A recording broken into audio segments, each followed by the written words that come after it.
Okay, let's go ahead and get started there, folks. Welcome back to another 2 p.m. PST YouTube stream. I'm your host, Strangebro Jim, and today, we got ourselves a little bit of, uh, quite a bit of a lineup. Um, Parts of it should have happened yesterday, and whatever. I got mixed around. Um, but we got ourselves some more Pega Academy to get through. We got ourselves we have a fairly large topic to cover in the next couple of days in Pega Academy. We have some Unreal later on today, and the next hour after that.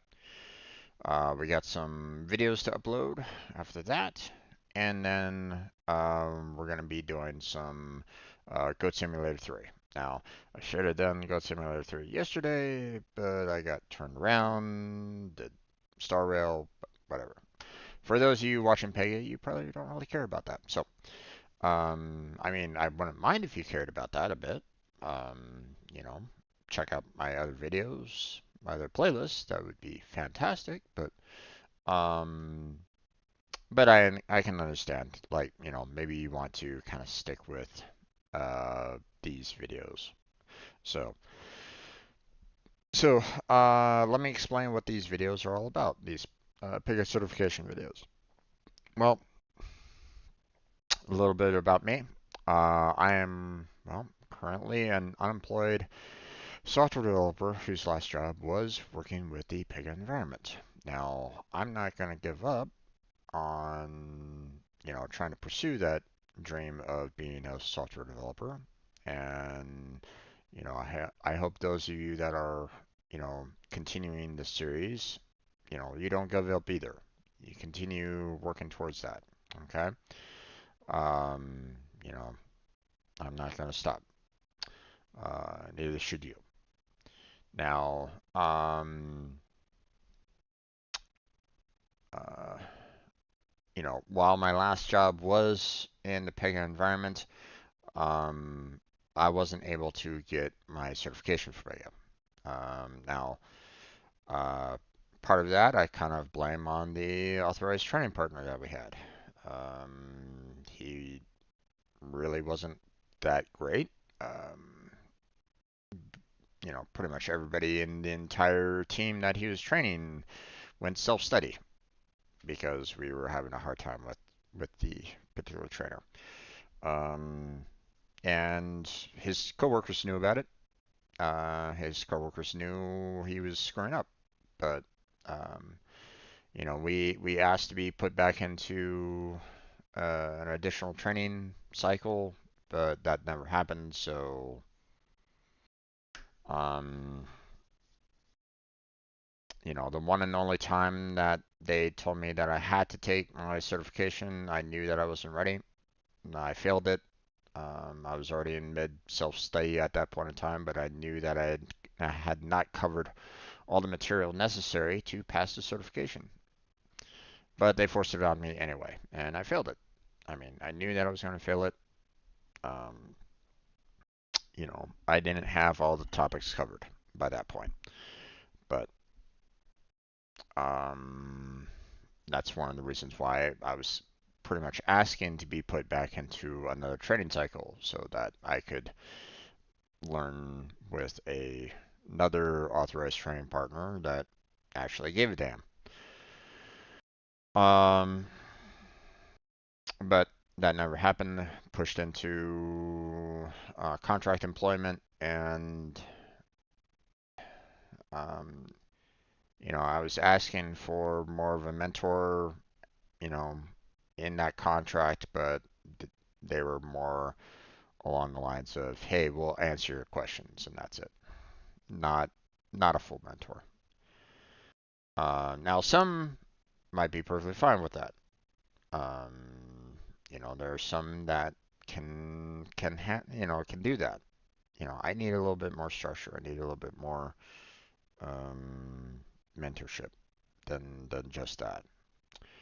but I never got it. So, um, but that's what these streams are for. That's what I'm doing right now.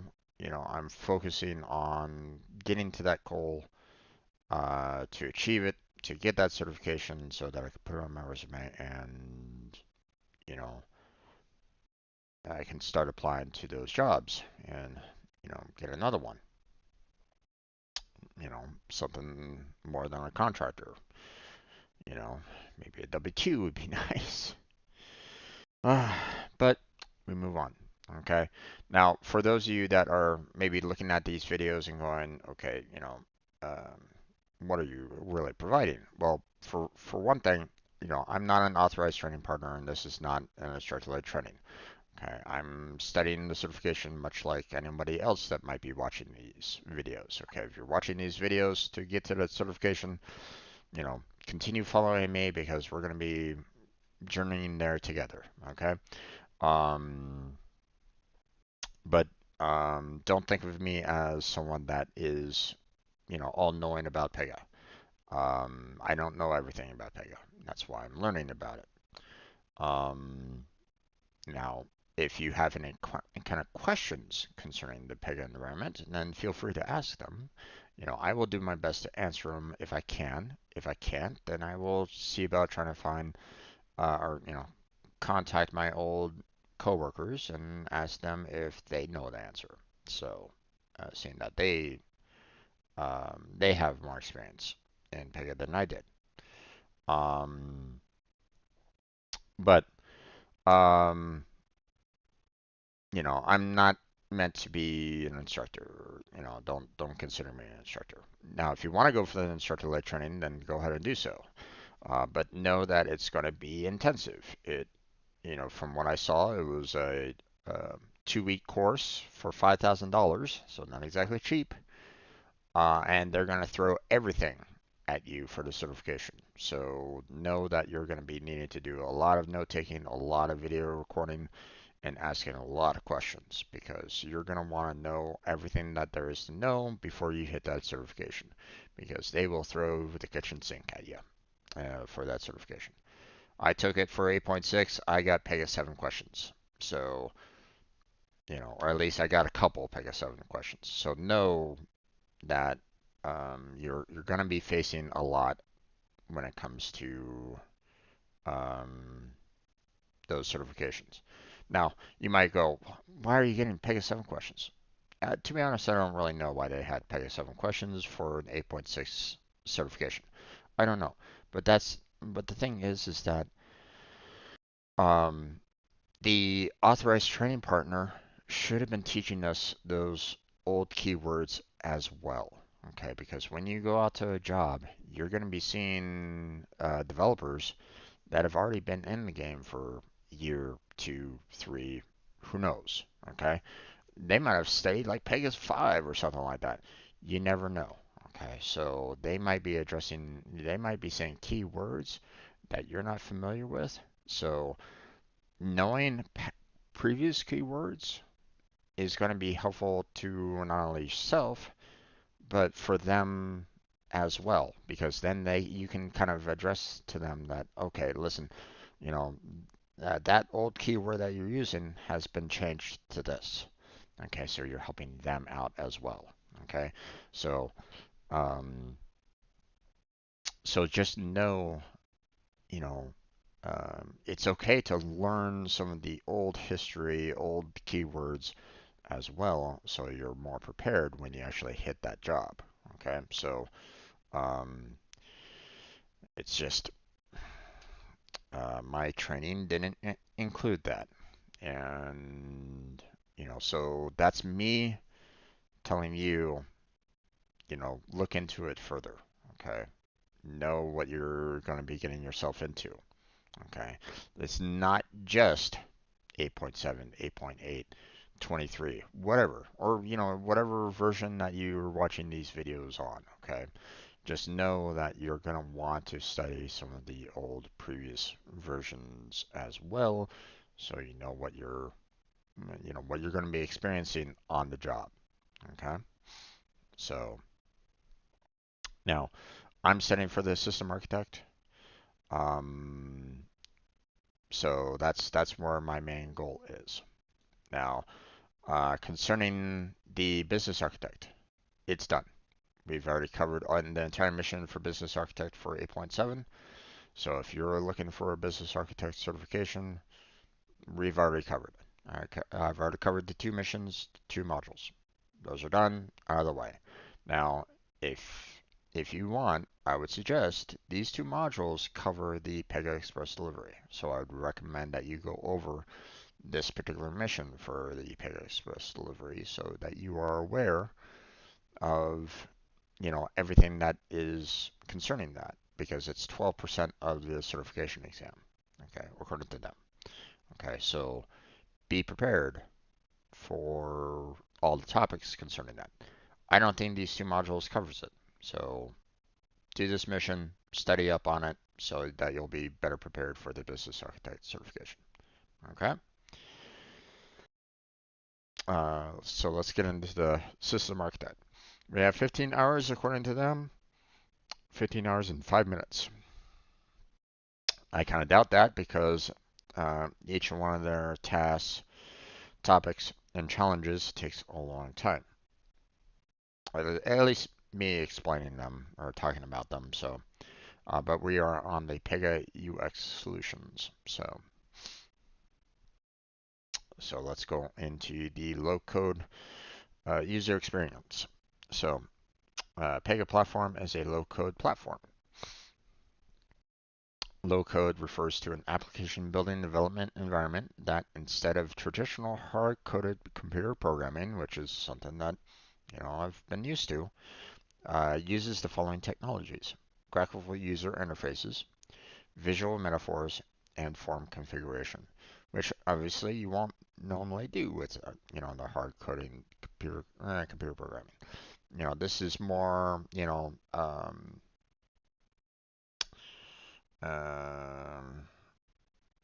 code that you can kind of construct with more of a visual than anything else.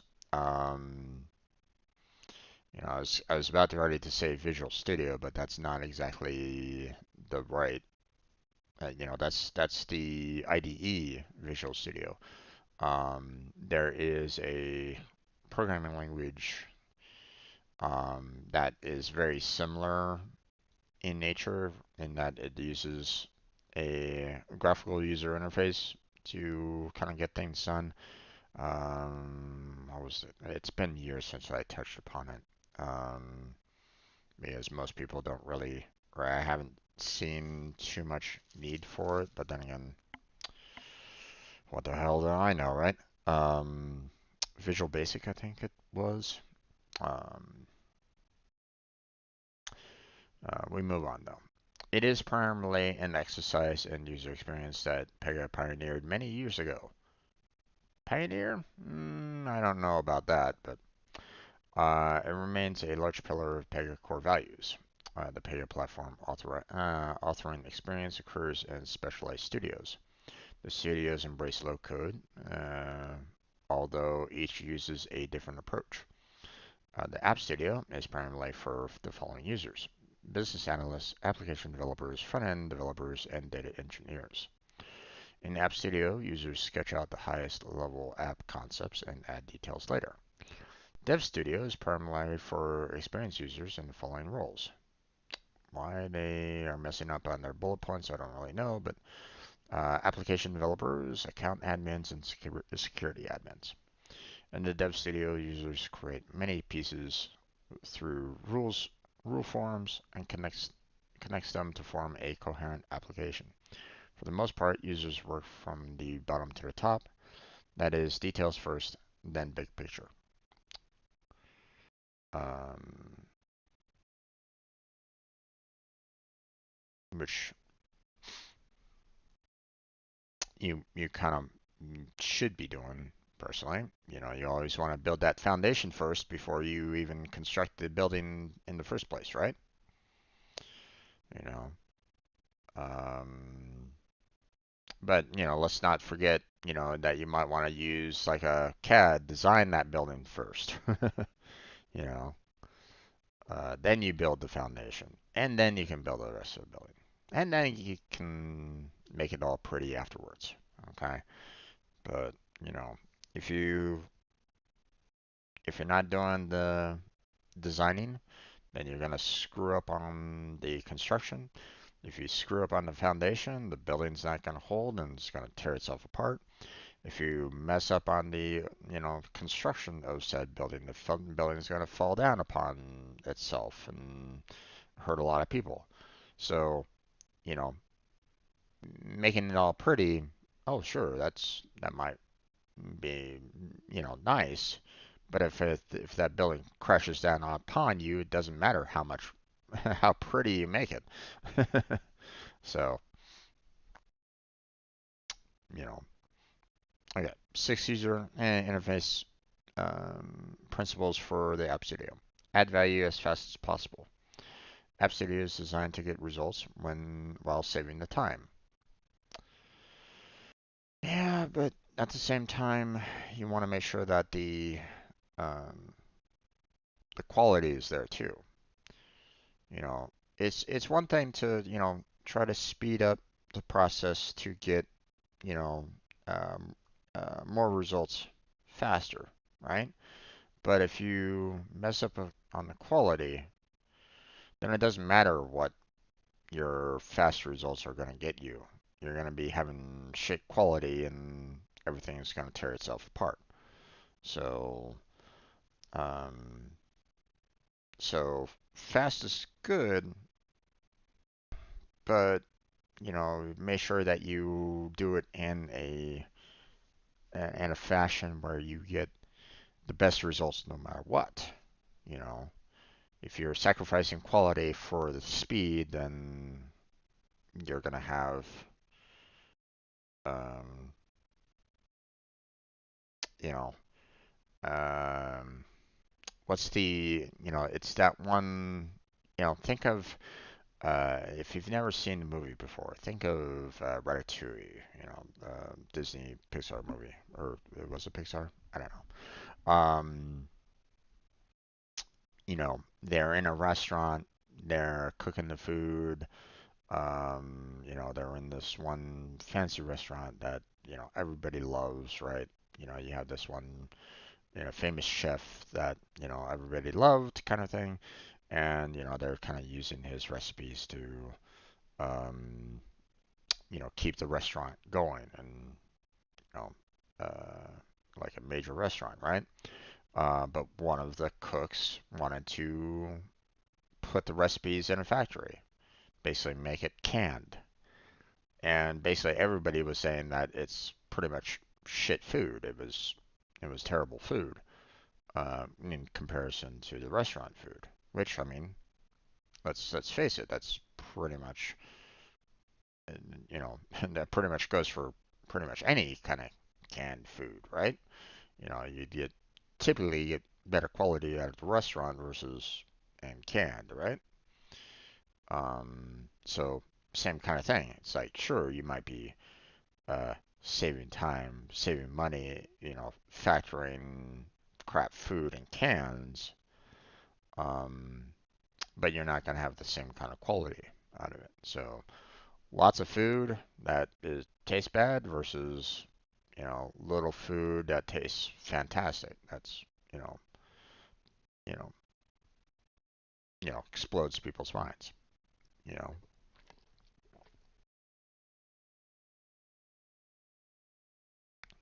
Now, obviously, you would like to um, one way to kind of go about doing that is seeing if you can get like a middle ground.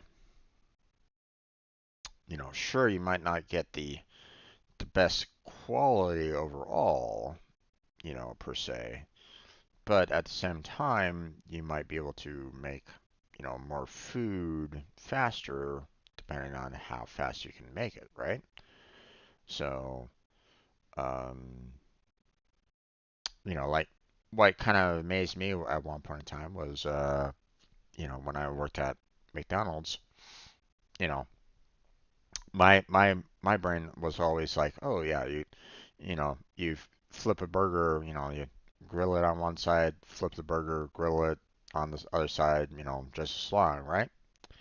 Well, at as a when you do cooking at McDonald's, for example, they had a way where you put the patties down on the lower grill, and then you can slam down this another grill that they had, pretty much, on the top. So you're basically smashing the patties in between two grills, cooking both sides of the patty at the same time for pretty much equal amount of time, right?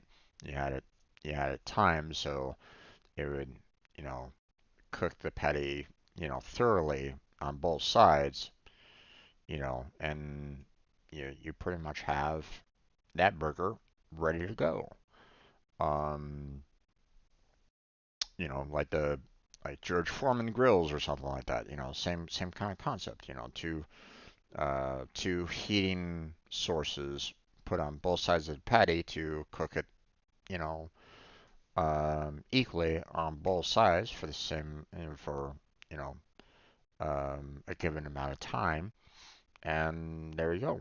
You know, instead of, taking one side of the patty, cook it for whatever, 5 minutes, right? Let's just put an arbitrary amount out there, and now you have to flip it over to cook it for, let's say, not, let's say another 5 minutes, just for the hell of it, right? So now you're spending like 10 minutes for that one patty, right? Whereas if you do grills on both sides, now you're taking that 5 minutes of grill time, and now it's only 5 minutes because you're grilling both sides and both of it at the same time. So there are ways of doing things faster if you're innovative enough, right? So, you know, that's what they're kind of doing here is they're trying to innovate enough so that, they make things a little bit faster overall to get, a job done. But at the same time, it's not always the best. So, okay. So, reduce the number of concepts. Good luck with that. Dev Studio has more than 200 rule types. App Studio has 5 key constructs.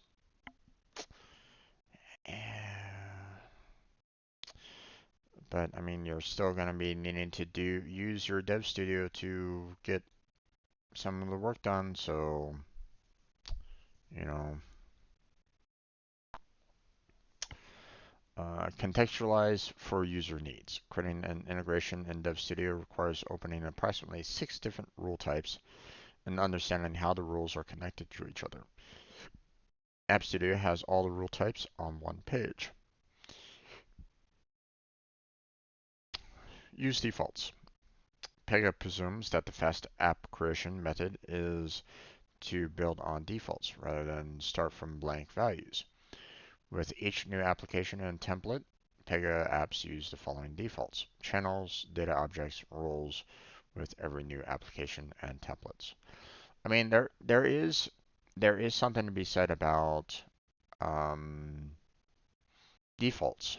Okay, um, you know, um, think of standardization. You know, computers, standardization, and so on and so forth. Okay, if it wasn't for standardization, then you're gonna have like computer makers going off and doing their own kind of thing, and the parts for one computer aren't going to be compatible with in parts for another computer. Okay, Apple for the longest time didn't want to conform to the standardization of other PCs. Okay, so for the longest time, it didn't want to do anything with um, like Intel or anything that would allow for Windows to be placed on the Apple computers. Okay. Now, some might say that The fact that they were kind of ignoring that, it was great for Apple because they could do what they wanted to do to, keep their products the way they wanted to have them made or built or whatnot. And then others were like going, well, how are we supposed to customize Apple computers? And Apple was basically saying, well, you can't. You're going to have to take it back to the store and we're going to have to rebuild it for you or, replace the parts for you and stuff like that. And a lot of people didn't really like that and didn't like that um, restriction, you know? So, so I mean, like I said, there's some, positives and then there's also some negatives in there as well. So, you know, um, can you find a middle ground? Provide familiar tools and terminology. DevStudio uses Pega-only terminology. Pega-only terminology? Well, I don't know about that. I mean, a lot of you're using a lot of Java terminology as well, but whatever. App Studio uses industry standard terminology. For example, harness versus page or rule versus object.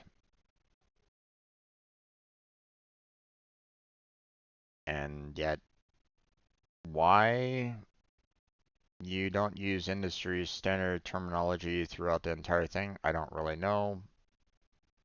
But whatever. We move on. Okay. Especially that rule versus object.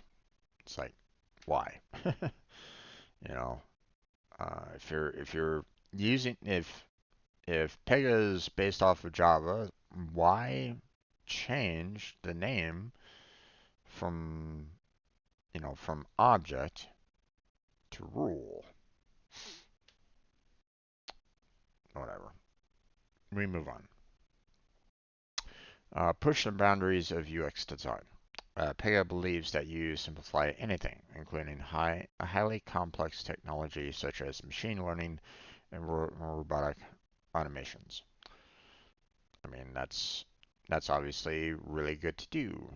Use you know, um, use defaults to your advantage. If someone's repeating a step over and over and over again, then allow for them to do that faster. Find those steps, have them click like one simple button, and it does all those steps all over again. You know, you can use macros, for example, as one of those you know possibilities of redoing steps over again to get to a certain point. Um,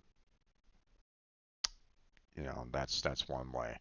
Um, AI does that, all the time, kind of a thing. Like, um, or at least, simple AI, I should say, I should put, you know, where it comes to like, you know, you could design a very simple AI that, if you're like doing any kind of like game programming, for example, you're having an AI kind of walking towards a wall, right? Well, are you gonna have the AI just keep on walking against the wall and just kind of going, face into the wall and not turn at all? I mean, you can do that if you wanted to, or you can have it do an about face and walk the other way, walk right into another wall, whatever. You can do that if you want to. Um, a better way is like, hey, you come up to a wall, are you going to turn left or you're going to turn right? You could code it so that, hey, they come to a wall, they will always turn right, no matter what. So they'll just kind of, go into a wall, turn right, another wall, turn. So they could basically be doing a box, right? Um, or they hit a wall, and then you kind of put a random position in there and say 50% they go left, 50% they go right. You could do it that way. Or maybe 51% they do or go right, and 49% they go left. Whatever. it's all up to you as to how you want to kind of design, um, the AI along those lines. Um, think of it this way. Um, Ford, you know, um, he built cars faster using the assembly line because he was seeing the fact that, hey, if I can get, you know, if I can get the car built, you know, uh, and I can have individuals just kind of putting on the parts at their particular stations, then I can churn out more cars faster than having just trying to get like an entire team to try to build one at a time kind of thing, right? Or having a couple people, trying to handle everything, you know. So now he's having individual people handling one part of building the car than having like five people trying to build the entire car, right? And now he's able to build more cars. So now some of it might have dropped in quality because they might have pushed for more speed to try to get more cars out, but they were able to get more cars out there. So so App Studio is low code while Dev Studio is not. Well, that's true. Um, Dev Studio isn't completely low code there, guys.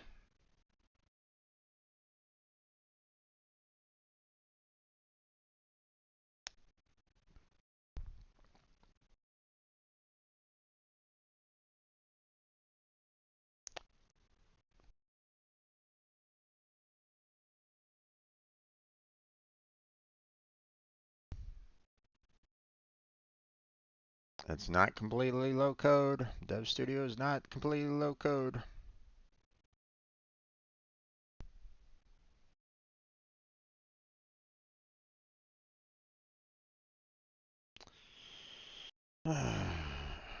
Because I mean, there's parts of it where you're gonna have to actually build the code.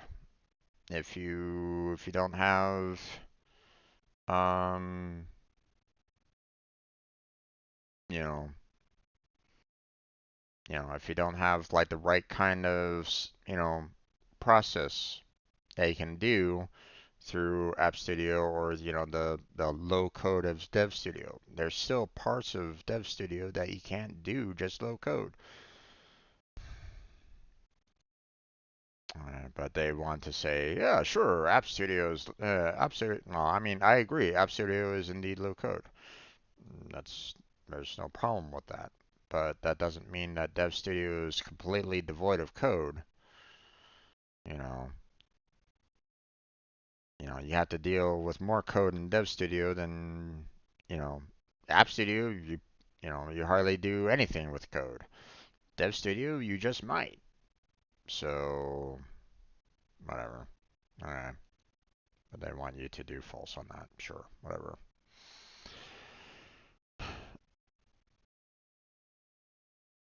It's like, hey, you have application developers. And guess what application developers are going to be doing? A lot of coding. you know, um, you know, take for example, they had one very simple challenge. It was like what, like about three challenges ago or so, where they were like talking about how you know a um, senior Pega architect built this code, and it was just like a simple if statement, right? We kind of talked about that one a little bit more, and I was like on, and it's like, typically that kind of code wouldn't really be going to a senior. If it was just going to a senior, that's pretty sad. Um, that's the kind of code that I would see at, very newcomer system architect, in my personal opinion. Okay, that's not low code. That's pure code. And guess what? Who did it? In Dev Studio. So while sure Dev Studio might want to say that they embrace low code, that doesn't mean that they are low code. So I don't really agree with that, but that's me. Okay.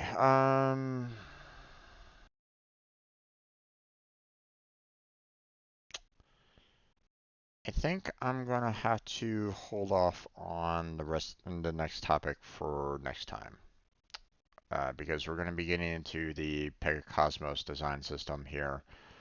Um, and while it doesn't look like there's a lot here, for the most part, there might be a lot like kind of contained in it. So I don't really want to, um, I need to be careful with, they say that, this page or, this page and the following other pages are 15 minutes in length. So let's not risk it. Okay. So we'll cover this one tomorrow.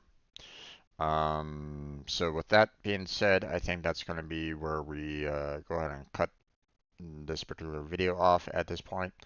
Um, continue progressing through certification. Keep on keeping track of the videos that I put out on YouTube. I got a little behind on the getting Pega videos out. I need to take care of that. Um, uh, got quite a number of videos that I need to um, upload, but that's gonna have to hold off until next time. But that's gonna be it for today's Pega videos. We're gonna be moving on to um, Unreal Engine in just a bit. We're gonna need to see where we're gonna be going in terms of the Unreal. Um, but I'm gonna hold off on that until Blackheart comes on in for that. Um, so if you're with me right now on stream, then stick with me. We're gonna be switching on over to that in just a minute or two. Well, I mean, I'm gonna continue streaming, so I mean, um, so there's that. But for those of you that are watching on YouTube for the videos, I thank you for continuing to stick with me on this. If this is the first video that you're watching, I have other videos, playlists, an entire playlist of these style videos, ready for you to consume if you want to. Check those out. Check out my other playlists, which are pretty much mainly gaming for the most part. But I mean, if you have an interest in any one of those games, check those videos out. Um, and then, um, help me out with the YouTube algorithm would be fantastic. The whole liking and subscribing would be indeed fantastic. Check out the description for other links such as social media, Patreon, my stream team. That's all down there. So have a look at those if you're interested in any of that. And that's it. That's where we're going to go and end it. So thank you very much for watching. I appreciate it. Hopefully I catch you next time. But until then, take care. Have a good night. Stay healthy. Stay safe. And I'll catch you strangers next time.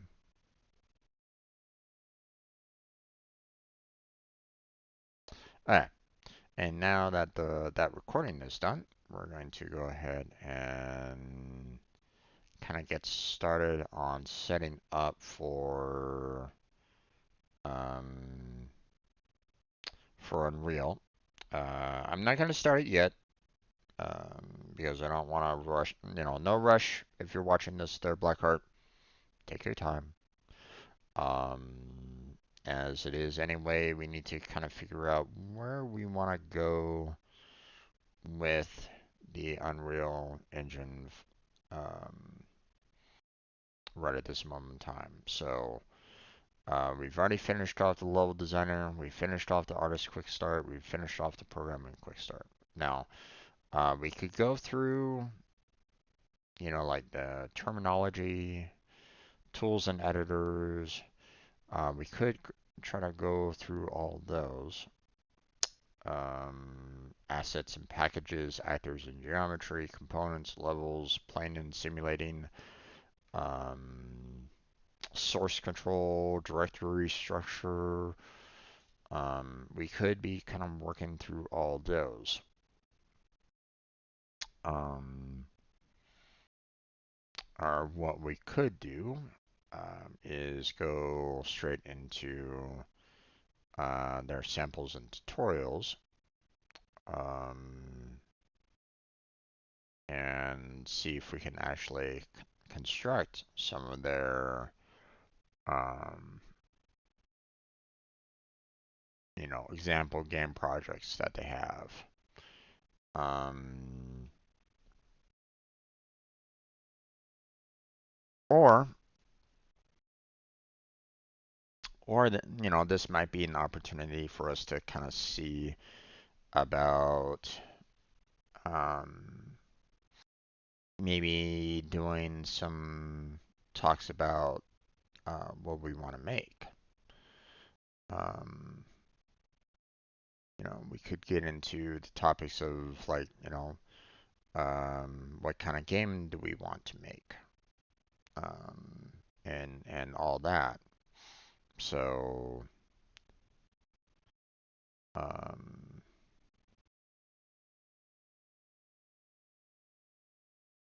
so not sure. Not sure where we want to kind of take our our study session on this. Um, I feel as though if we get started too early, then we might potentially shoot ourselves in the foot because we don't know everything that there is to know about the engine. But at the same time, I don't really want to, um, I want to start like making something as quickly as we can as well. So there's that kind of, um, rough balance that I'm kind of wondering about. You know, can we, you know, should we start early on making something, or should we, study a little bit more about the engine and learn more about what's there? Because I don't necessarily want to um, overload ourselves either. Um, like, all right, on one hand, you know, um, if we keep on learning about 3D, 3D, 3D, but, you know, I'm more focused on doing like, 2D work, then a lot of the concepts that they're offering in 3D isn't necessarily going to be like too helpful for the most part. Um, not to say that, hey, we can't, we might still be able to make something, um, um, maybe we can kind of still make something in 2D, but I mean, if we're doing a lot of, or we might be able to make something later on in 3D, sure. But my concern about that though is that um, that's not something that I'm kind of focused upon initially. I want to be able to, um, um, I want to kind of focus more on the 2D side of things first. and we learn the engine as we're going along, kind of deal. But at the same time, if we rush a little bit, if we kind of push, you know, um, if we um, if we kind of push too much on um,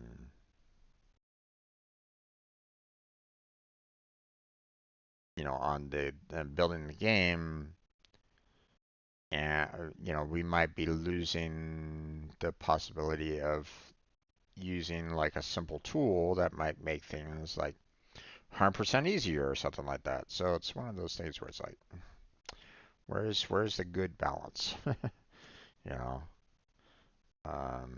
where's the good balance of, hey, we found, do we continue learning through their content, through their concepts and stuff like that?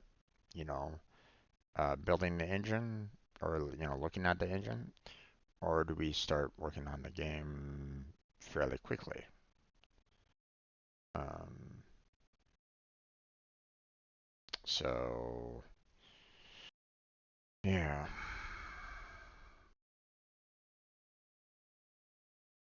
Um,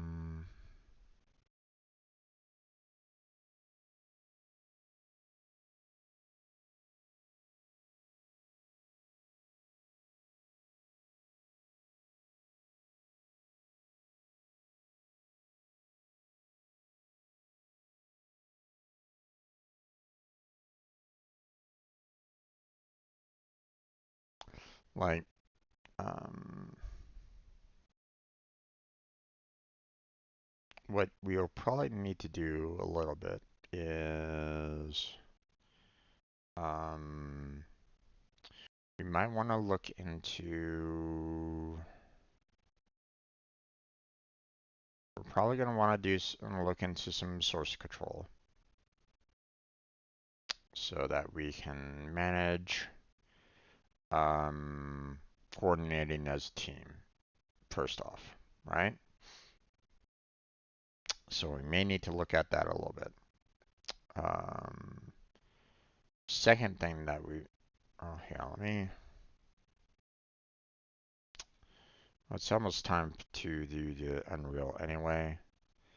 Um, I might as well wait until Blackheart comes in. But obviously, want to wait until he does arrive. Um, but we can kind of go take it like step by step through. Um,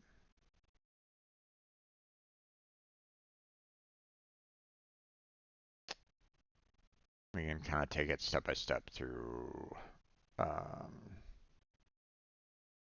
through this process. Now that we kind of have, a very, very basic understanding of Unreal, um, now we can kind of look at it a little bit more in terms of like what do we want to study next?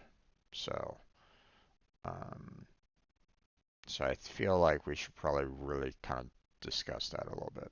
Probably could have discussed it a little bit yesterday, but like I said, he was a little stressed out yesterday, so it's perfectly fine. I'm not gonna really worry too much about that. Um, but I think what I'm going to do is kind of set up for Unreal now. So stay right there. I'm gonna switch scene collection over um, to Unreal, and we're gonna start a new video on that, and then we'll start doing like a discussion. Blackheart's not here yet, but he didn't mention that, you know, um, he was gonna take today off as well. So I'm gonna make the assumption that he's coming on in, Matter of fact, I think I see a notification. Yeah, he's getting himself set up. So sounds he's getting himself ready. So switching the category over, and I'll see you all in a couple of minutes.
Okay. So we're getting back into the Unreal studying session, although we need to kind of talk about that a little bit, which Blackheart's currently in the stage, but I want to address something first before I invite him to speak here. Um, while we've kind of gone over the quick studies and learned a little bit, obviously we're not like foremost experts in the Unreal Engine, and it might still take us a bit of time to still learn all the basics of it. Um, the question is, what is our next steps going to be?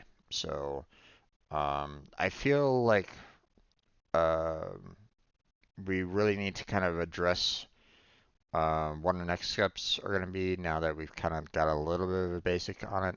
But let me go ahead and invite Blackheart in to kind of discuss more about that, and we'll go from there. So here we go, there, Blackheart, inviting to speak. Hello, how you doing? Not bad. And yourself? I'm Feeling doing okay. feeling better? Yeah. Okay, that's good. That's good. All right. Um. So like I just said, we covered the quick starts. Mm, The structure, the art, and the programming, right? But obviously, we're yeah. not. I'm not going to. I'm definitely not going to be saying, "Oh yeah, we're foremost experts in Unreal now. We can make anything." Yeah, no. No. No. um, you know, I'd be lying to myself if I said something along those lines. Um, but here's the thing. They don't really have like a really it I'm looking at their documentation and it doesn't really give like a it doesn't really feel like it's very um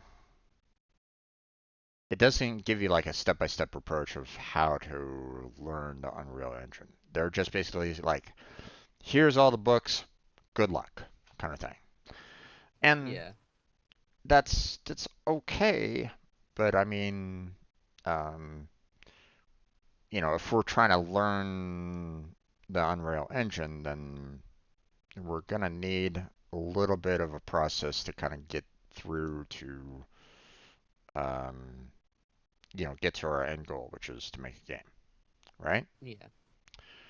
Um, so here's my thought line. Here's what I'm thinking. So right now I have like a little notepad open to kind of structure out what we're kind of looking to do, right? Yeah. Um, first thing that I have addressed is what to study. Well, there's a lot, but you know, in order to make the game, we're going to need to know certain topics. But um, we don't know exactly what topics to really kind of cover for the most part right at this moment in time. I mean, we kind of do, but yet at the same time, there might be some things that we might be missing. So, um, there's what tutorial games to build. Well, they have some, but you know, I don't really want to build like a 3D tutorial game. That's not necessarily my first goal. My first goal is to build more of a 2D game. So, so I'd prefer more of a, if we can find a tutorial game to build that's 2D, then I'd be more inclined to try to find something like that, right? Yeah. Um, but obviously we might need to kind of search around for it because Unreal is going to be kind of more focused on the 3D than the 2D, which, let's face it, don't necessarily blame them, but, you know, we might have to work on trying to find something on that, right? Well, Yeah. unless you've already found something, but you know, No, I have been trying to find with what little time I've had available, and yeah, I haven't found anything really. okay. Um, and then the third topic that I wanted to kind of talk about is what do we need, what do we need for the game to make, or what do we need to learn, what do we need to use in order to build our game, right? Um, So, we have the tools of Unreal, we have the tools of Visual Studio. So that's the Yeah. basic tools, okay? Um, so, um, so obviously, I what I feel like we should probably do first is let's kind of discuss like what would the first, you know, um, what do you want to do in terms of like the first game do you want to make? Okay. Mm. So we're gonna have to go into like full-on game design, discussing, you know, um, like our end goal obviously is that first game to make, right? Yeah. Um, and so um, I'm not saying that we need to like, you know, build everything now for that. And obviously we can't build the game right now, but obviously we need to figure out what we're going to be needing to have to you know make that game a success, or at least to finish the product, right? Yeah. So um, at the very beginning, what are we going to be needing to have in order to even before we even write the first line of code, what are we going to need for it? Okay. Do are you kind of agreeing with me on that? Let's kind of Yeah. talk about that Uh, for a bit. yeah. Okay. Yes, I'd say so. Yes. Okay. Um, so here's the thing. Um, one of the first things that we're going to need to do is we're going to need to have a repository for our code. Okay. We're going to need to be able to share our code between each other while we're building this. And for anybody else that might come into the team later, but for right now, Yeah. it's just going to be the two of us. So we're going to need, you know, we're going to need to work on source control, right?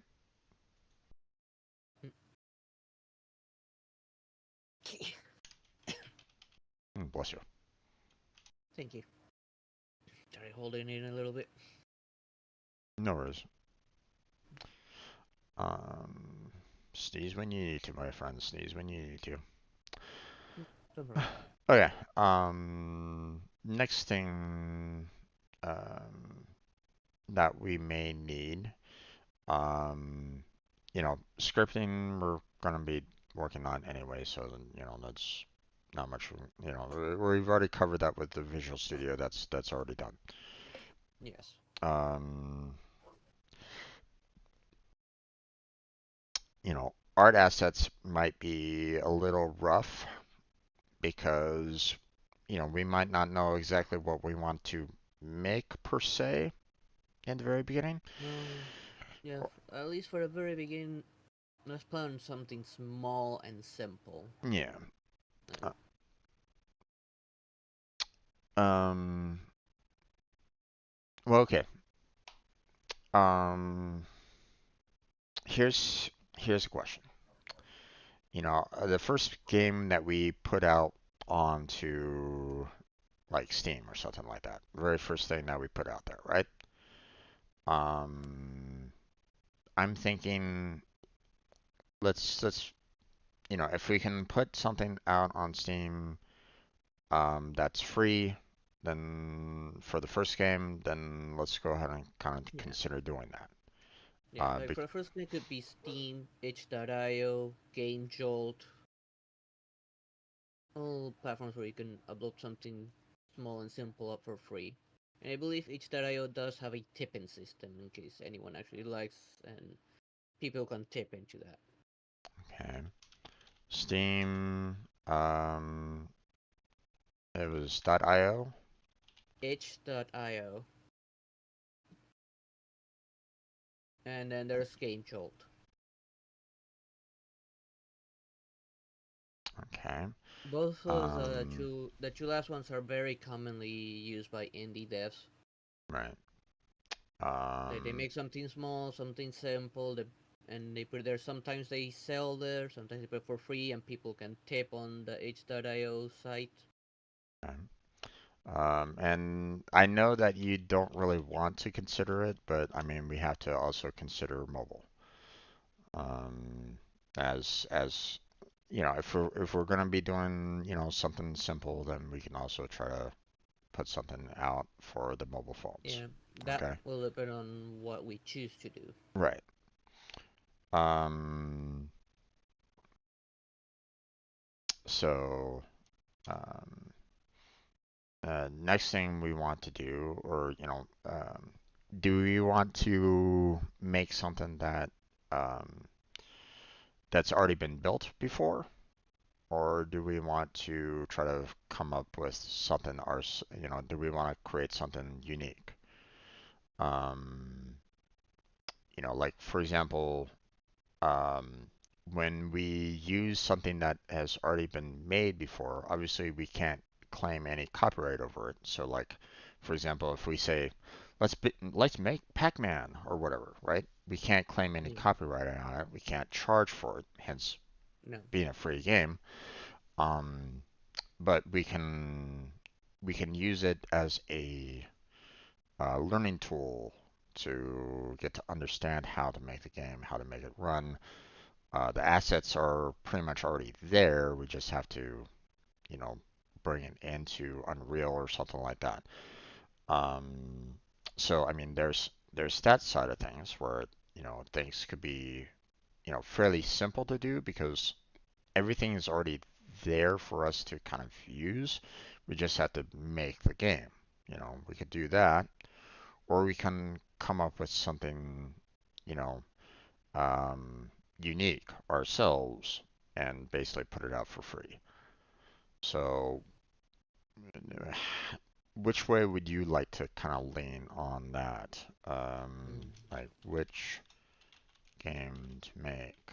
Um, that's a hard question. already Mm, built or new for everyone?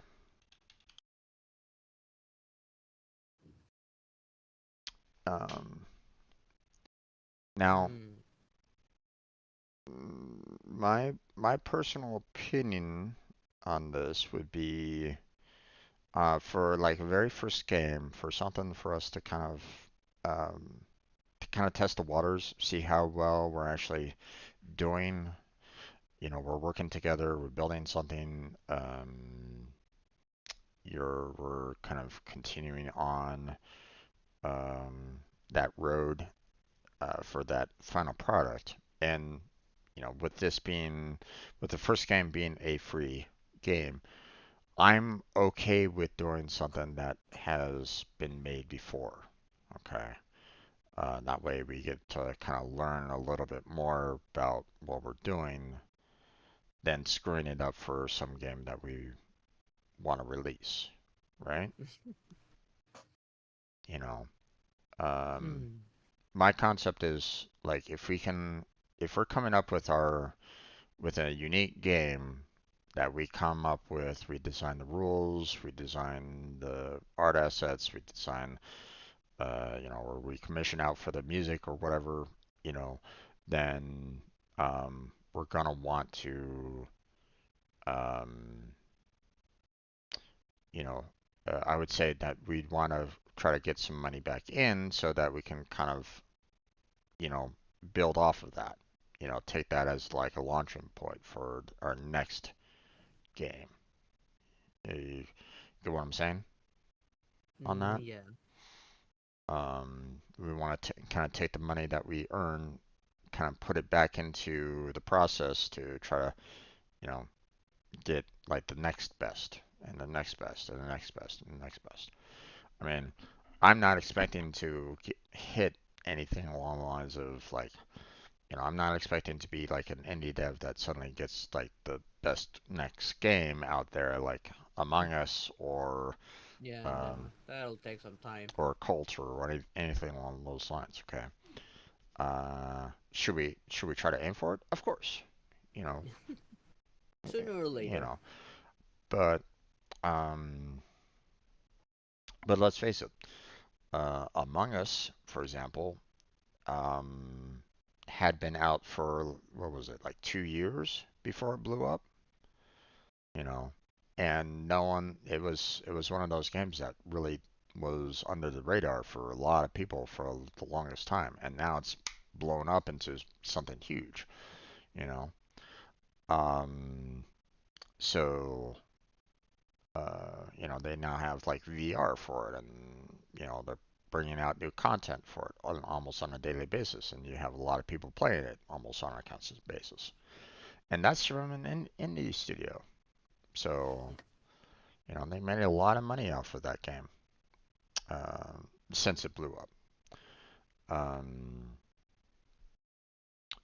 but let's face it, that's one game out of hundreds out there. So um, while yeah, it's good to kind of aim for that possibility, we might not always, and we might not hit it. So um, it might not happen. So, um, but if it's a new game, I would want to charge, a little bit for it. Okay, Mm, even if it's like a buck. So, so that's my mm, thought line. What about you? um, for practice, I guess we could use something that already exists, sort of as a blueprint, I guess. Okay. Like, not a straight up copy of that, but at least use it sort of like a blueprint and, I don't know, make a clone or something. I mean, a clone isn't, you know, think of it this way. You look on any of like the HIOs or Game Jolts and stuff like that. How many copies of like Pac-Man are there? How many copies of Minesweeper are there? How many copies of Tetris are out there?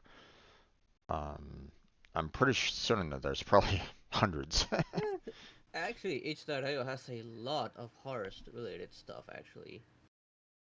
And it's not that there aren't like straight up uh like copies, more like they used it as a blueprint and tried to throw in their little twist into it. Right. Or they Um, made a fan version of it. Like they took what was already there and like maybe try to throw a little something extra into it or change or kind of change it in some way using what was already there. I mean, changing up the art assets, that's perfectly fine. Changing up the game rules, I mean, you can do that. But um, if we start changing up many of the rules or something like that to the point Like where we're I don't mean creating, like going wild, like only change it enough so that it's at least somewhat different. yeah, then okay, Or at but least use the existing game rules um, that were there and work off of that. yeah, It would depend on what we choose to work with. right, but Like um, shoot 'em up, for example, they all generally follow the same rule, for example. right, um, well, I personally wouldn't really want to work too much on first-person shooters because No, I didn't that's say like first person shooter, I meant shoot 'em ups. Like no. those top down like R type Oh, or right. Okay. I see what you said. Yeah. Um, what's the other one again? Some or Galaga or yeah. Um, like those are the shoot 'em ups. yeah. Shooter style games. Gotcha. Yeah. Um, And racing game also like doesn't change too much unless you choose to throw in something in it. right. Um, so, but I mean, if we start changing up, a lot of, like, if we take, like, say, for example, we take the old game of Pac-Man, for example, right? Mm, Um, we can remake the entire thing of Pac-Man and put it out on H.io, Game Jolt, so on and so forth, and basically say, hey, this is just a clone. This is our first game that we're putting out there. We're just kind of doing it just to kind of learn. There's nothing wrong with that, okay? You know, um, there's nothing wrong with us kind of using something that has already been made and make a clone of it, okay? As soon as we start trying to charge for it, then obviously that's something wrong for it. But if we make a direct clone, that's not a big deal. That's not a problem. Okay, it's been done hundreds of times before, so and this is gonna be our first game that we're kind of working together on to make. So there's nothing wrong with trying to make something that's already been made 100 times before, and you know, if we want to change a little bit of it, we can. But let's not go to too much extremes on that either. Okay? Because if we mm. put in too much time into trying to make something innovative on it, then we might as well just put all that time into making a brand new game. Okay? That's my thought line. Okay? Because if we put too much time into making Pac-Man innovative, well, that's No, great, no, but we're never going to no, be no, able to they, sell it. no, I wouldn't do that. I would So, just use it sort of as a blueprint, and that's it. yeah. Like the rules are there, the like maybe some of the mechanics are already there. Well, what I'm saying is that we use like a game like Pac-Man or R-Type or whatever, or racing game, F-Zero. We Those are use just examples I was throwing I out. know, no, I know. Same here, same here. I'm not saying, hey, let's pick this one game and go with it. I'm just saying, these are all the examples that we could do. Um, but I'm saying is that we take that to learn how to put the assets in, how to make the audio, how to use the player controls, um, how to handle the, um, you know, is the game controls always going to work no matter what? Are we going to be encountering any kind of bugs? How do we handle said bugs? It's all going to be a learning process for this first game that we're going to be making, right? So, and I don't necessarily want to be screwing up really hard on like, audio glitches, gameplay glitches, or anything like that for a game that I want to charge people for, right? You know, Yeah. not to say that we're going to be uh, bug free on our first game, our first paid game. I'm not I'm not saying that. Believe me, and, I know how often bugs can happen. Yeah. Um, but Bugs tend to be inevitable. but here's the thing. I don't want to get to a point where we release a game that is so buggy that people look at the name, our game company name, and go, "Oh, I don't really want to touch this." They just, they released a crap game before. Let's not worry about them anymore. Or Yeah, let's not be the next LJN. you know, let's try to, at least try to go for quality. You know, based off of what we're making, right? Mm-hmm. So, and I don't mind um, taking the time to make like a already made game as a learning tool. Okay. Yeah. Obviously, Unreal Engine tutorial, there's, why would we release it on H.io Game Jolt? Probably no reason whatsoever. We probably that's not an aim goal on us. Okay, we want to take something um, and kind of build it ourselves. Go through the process of um, let's go through the process of making UML.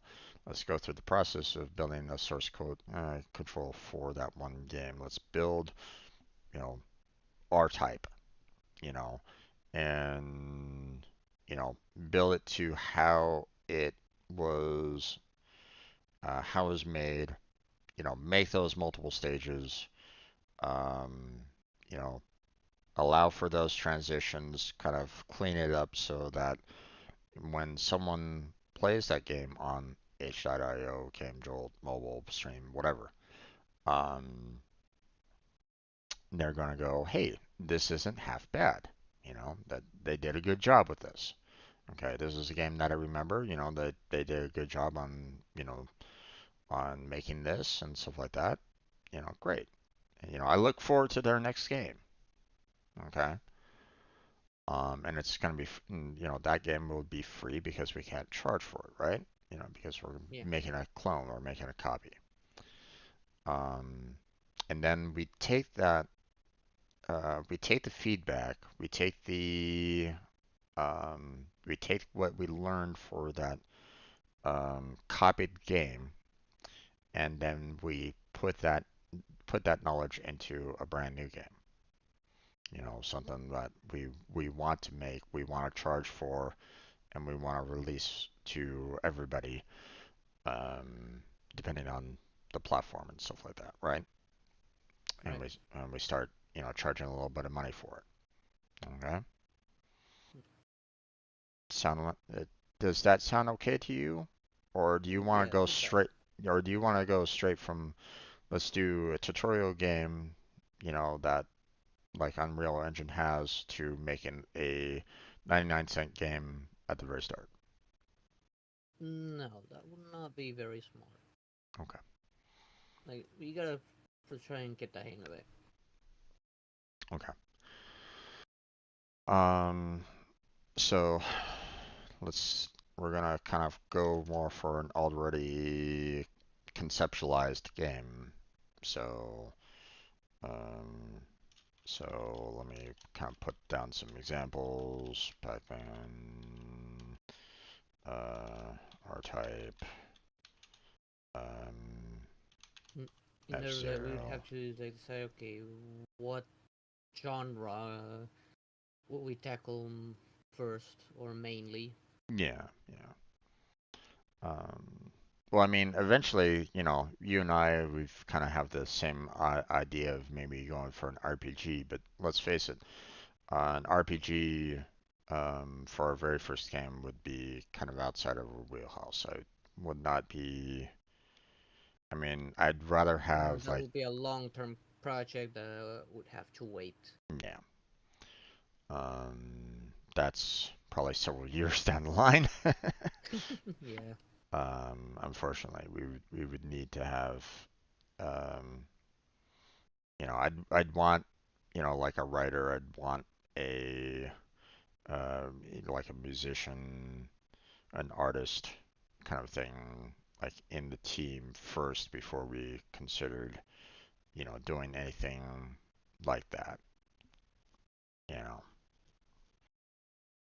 Even if it's like maybe like a 1 or 2 hour RPG game or something like that, then sure, um, but I'd still want to have those kind of resources so that we're not making, crap storyline, crap music, crap art, you know, um, to that, everybody's gonna be like looking at it and going, "What the hell is this?" um, like for example, I don't know if you've watched any of my GGG Unity streams at all. I think you got to know me after I was done with that. Afterwards. Yeah. Um, but you know, um, like right before I stopped working on it, I did quite a bit of trying to like making the art of um, of the characters that were going to be moving around the app map on that, and I knew that it was bad. I'm not an artist. I'm not going to be, you know, I'm not going to be like, oh yeah, this is the best art ever. No. Nah. um, but um, you know, I was looking at it and going, hey, this is fine enough for my very first game that I was planning on releasing. I didn't really have a problem with that because I knew that, you know, um, am I going to be making AAA art, in my very first game? Oh, hell no. You know, um, and no one should. So, if someone comes up to us and says, "Oh my God, your art is trash," it's like, dude, you're buying like a 99-cent game. What do you expect? You know, that kind of thing, right? Yeah. Um, so, um, okay, so we're kind of leaning towards that. That's fine. Okay, we're gonna need to study some audio. So, we're gonna need to learn how they handle audio. We're gonna need to learn how to do game controls. Um, we're already kind of learning how to handle art assets and stuff like that through that. But one thing that we probably need to do is study their animating. Mm-mm. Um, um, Now, it could be just as simple as like, hey, you're just moving the object around kind of thing. Like it doesn't have any, you know, it doesn't necessarily have any like direct animation, right? But if we're doing something like, say, Pac-Man, well, Pac-Man still has a little bit of animation to it, you know, not much, but it still has some animation. Um, the ghosts can have little animation to them too. Their eyes could be moving around. Um, so, um, so, we're not, obviously we don't want to be expecting like, um, mocap kind of animation, but we might still need to have a little bit. So we're going to need to know how to go about doing that, right? Yeah. Okay. Um, what else? Um, we're I would recommend that we make ourselves some form of like a UML, or we structure out um, the code, the engine, what you know where is um, we're gonna need to kind of structure out the old game. Okay. Yeah. Um, Otherwise, we're gonna be kind of flying into a blind, and you and I could be making this same exact code, and we're gonna run into some problems that way. So it's better for us to kind of come up with some kind of like UML structure of some kind, so we know we can kind of say, oh, hey, I'm gonna handle this particular class, and you're gonna be like, oh yeah, I can handle this other class, right? Um, so we can kind of divvy up our work without too much overlap of work. You know what I'm saying? Yeah. Um, I I did one of these back in college for a team project that we did to build. Um, we actually made a clone of Risk, the board game, and our team basically made a UML of all the classes that we were going to be using, um, the graphics, the audio, the multiplayer functions, and all that jazz. So, oh, we should probably look into that a little bit. Yeah. Or actually, hold on. Um, I would say, hmm. Our first game, let's focus more on the single player aspect for the very first game. Yeah. Yeah. Let's not touch into multiplayer just yet. Yeah. We could do maybe like a second game that's multiplayer. Or like, a second style, like, hmm, I I know, don't know. That will depend if we want to make a multiplayer game to begin with later down the line. well, I mean, multiplayer is, um, hmm, one of the, um,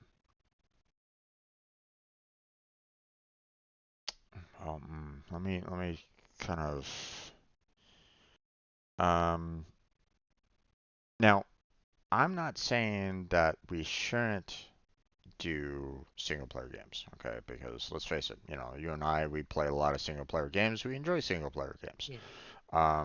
There's a lot of people that do enjoy single player games, but a lot of people might enjoy more multiplayer games. Now, are we going to be always creating multiplayer games? No, not necessarily. I'm not going to suggest that we should always be making multiplayer games. But at the same time, we shouldn't outright nullify it either. Um, like there, okay, take for example, Genshin Impact, right? Yeah. You know, that's more of normally one would look at it first off and say, oh, it's a single player game. You're playing through the game and you're playing through the storyline, blah, blah, blah. But there's a multiplayer element to that game. People can kind of combine efforts in Genshin Impact to take on certain challenges or whatnot, right? So, I'm not saying that we shouldn't. Uh, if there's a possibility of adding a multiplayer into a game that we make later on, then I would say we should consider it. You know, Yeah, not saying that we should um, definitely go for it, but we should look into that. That so that we can not only make it fun for the single player to have an enjoyable experience, hey there, Mika. How you doing? but to allow for you know allow for the game to allow for like multiple people to kind of play it at the same time. Um, Now, obviously, uh, we could design a game that's purely multiplayer. The problem with that, though, is that we would need to have um, we can't make a game purely multiplayer at the for a very first game, obviously, because No, we have I no, wouldn't start off from that. No, yeah, we don't I'm have doing okay. we don't have a name to ourselves. You know, No, no because one, multiplayer is trickier than you think. right? Of course. My brother, when he was studying over on college, he was made to make a multiplayer project. My Hmm. goodness, was that a nightmare for him? Oh yeah, oh yeah. I'm not saying that So yeah, it's I'd say like leave it as a possible consideration, but let's not make it our main thing. well, like I said, As we're gonna obviously focus on single players at the very beginning. But there might be a call for like, hey, can you make this multiplayer? Or something like that. Like we may have that suggestion later on for one of our games saying, hey, this is a great game. I really wish that I could play it with other people. hmm. So if Right that, now we're discussing what we're gonna do regarding Unreal, our Unreal sessions. Since we finished a quick start, and we're deciding, okay, how are we gonna move forward right now, and that's what we're discussing now. yep. So After that, I would stop, go eat something, and then start a new stream where I start playing a game. indeed, In this case, it would be Honkai. right. Which I accidentally was doing yesterday, which I'm like going, oh my god, stupid me. Um, but whatever. Okay, so in terms of, obviously, we don't want to start off with multiplayer, No, for a good reason. We don't have a name to ourselves yet. We don't have like a large following for the games that we make, so we don't really have, and we don't have yeah, enough knowledge for that either. right, you know.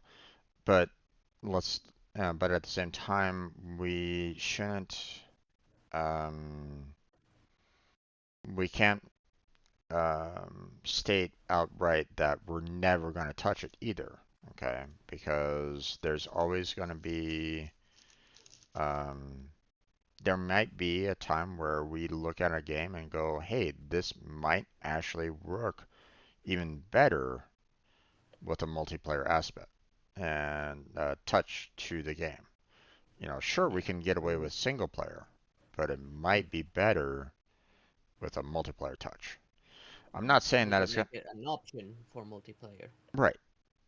I'm saying we do single player because that's where our wheelhouse is going to be. Okay, Yeah, we design the game to work with single player. We get it to work with single player, and we flesh it out so we don't have any problems with single player. And then we add in the multiplayer layer into it and see but that's what my time on Sandrock did. They started single player, it's only single player, for quite some time, and now just recently, now that the single player experience is nice and ironed out, now they're adding the multiplayer. hmm and You're going for something along those lines, I'm guessing.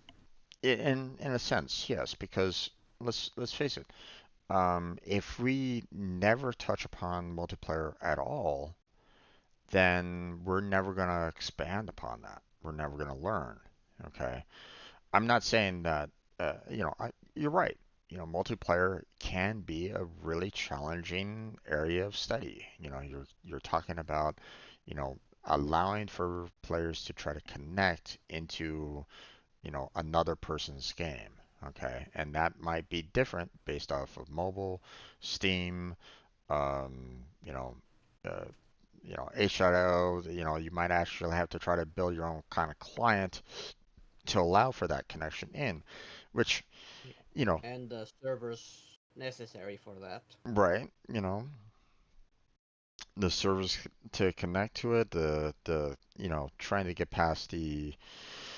trying to get past firewalls, trying to get past, any kind of like, um, virus protections, making sure that people have a stable connection, passing the information between those two said computers. I mean, let's face it, there's a lot that needs to go into a multiplayer Oh yeah. facet of a game. I'm not saying that that's going to be easy. Hell no. Hell no, that's not going to be easy. But the thing is that, um, I know that, um, we're going to have some people that are going to be like, hey, I would love to see this as a multiplayer. And to be honest, there might be some games that, I make that I could see as, hey, this could be a really good multiplayer game. Take GGG for example that I made, or tried to make. Um, at that time I was just making it as a single player, as a kind of like a puzzle real-time strategy style game, right? But Mm-hmm. the thing is that I could see it being used, or I could see it being changed into something that could allow for a multiplayer facet in there. I could see one player versus three, in that game, for example.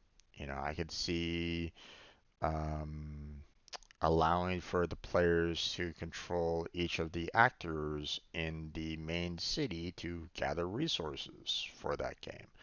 So, I could see, potential for multiplayer elements for that game. What I was, was I going to do that immediately? Oh, hell no. But the thing is that I could see it. I could see it as a potential.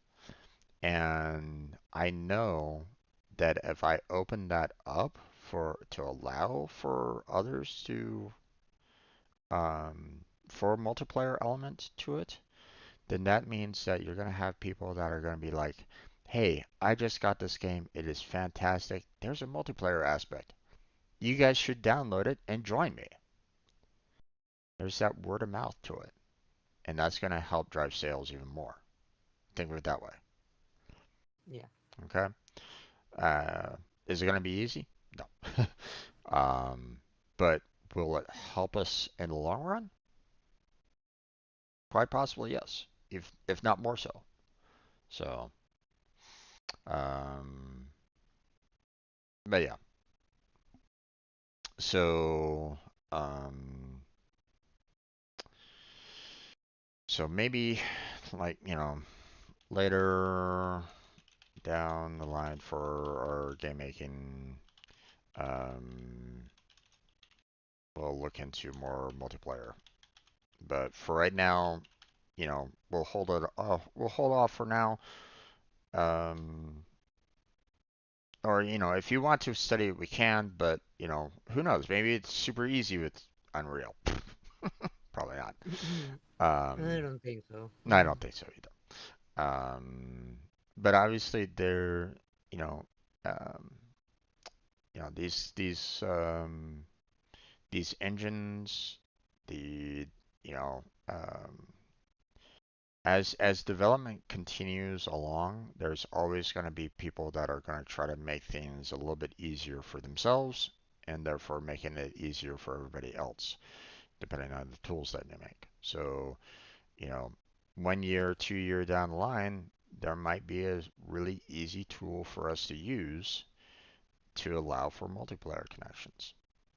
So we might need to, and we could see that and could use it. So, um, and we're gonna do it right now? No. But Yep. but it's something that we shouldn't necessarily veto right off the bat. Okay. Hmm. That's a couple of years down the line, kind of thing. So, Yeah. okay. Um, what else do you feel we should probably consider? Um, Well, let's see. Probably gonna need to study up on level transition. Level transition. Let's see. Did I not see something? Um, let's see. Um, No, those were the paper 2D flipbook. let's see. What else? Yeah, I'm going through the documentation and seeing like if there's something here that um,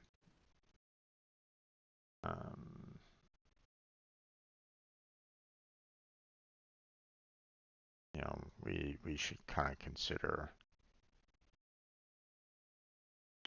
Ooh, yeah, that's one thing that we should probably look into a little bit more is how they manage their AIs.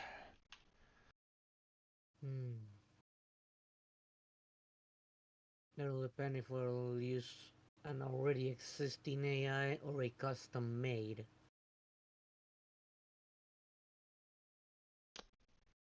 The problem with like an already existing AI is that you don't know what it might do. So, if it's like maybe if it's something like a skeletal AI where you can just kind of change the um, what it does, then great. Sure, we can probably use something along those lines. But if it's something like, hey, this is what a ghost does in Pac-Man, and we put it in and suddenly it starts like flying off into the sky or something like that, then we'd be like, maybe not. you know. So,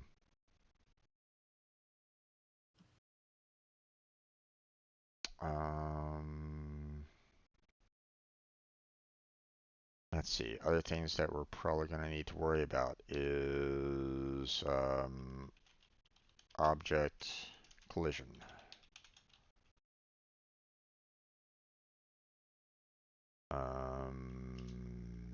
And just general physics, and you know we might need general physics. Like if we do like a platformer, like say for very first game we'll make Super Mario Brothers or something like that, right? We're gonna need to have a little bit of physics to that, right? Yeah, Not a and there whole, was a section that spoke about collision. yeah, I think that was more oriented at 3D collision. Well, who says it can't be applied to 2D depending on how we go about it? right. Or 2.5D, Hmm. which is another alternative. Right.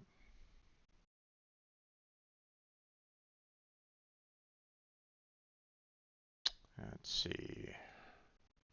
I don't know if you ever played a 2.5D game. Uh, kind of. I think I've played like one or two that are very similar in nature. Mm. Um, The best example I can think of is Clonoa. That one is a 2.5 game, a pretty good 2.5D game. yeah. I think probably the closest one that is probably 2.5 for me was probably Bastion.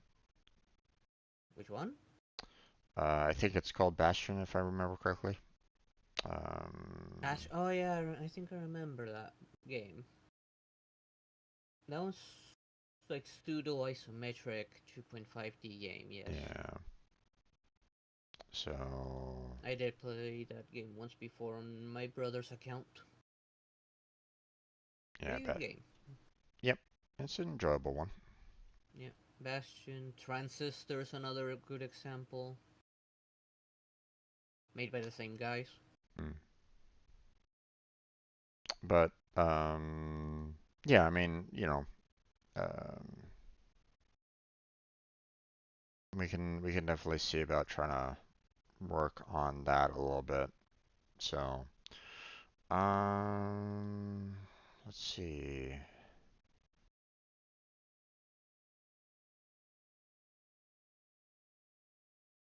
Now, one of the things that they kind of talked about a little bit that I was kind of curious about is I think, the Unreal Engine had something like a blueprint. In the launcher, the on the game section, there is a 2D side scroller option Hold on a second. and I need, and a straight up side scroller one. okay, I need to use the restroom, so I'll be right back. Go on ahead. And we'll continue discussing. So, be right back. Yeah, go on ahead.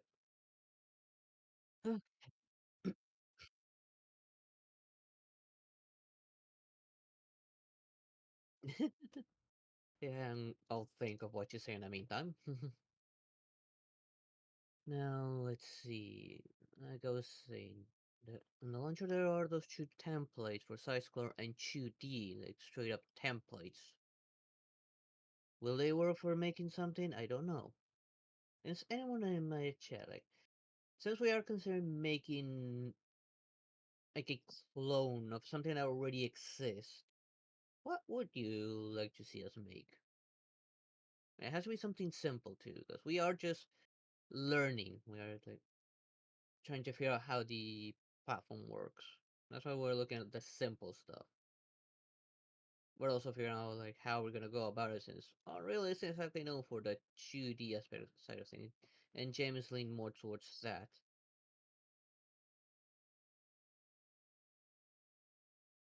What should we make? And I should also keep an eye on Jim's chat just in case someone talks there. Let's see. This our 2D, it's seeing like platformer, a shoot 'em up, pack an arcade kind of game. Although I've never been much of an arcade gamer myself.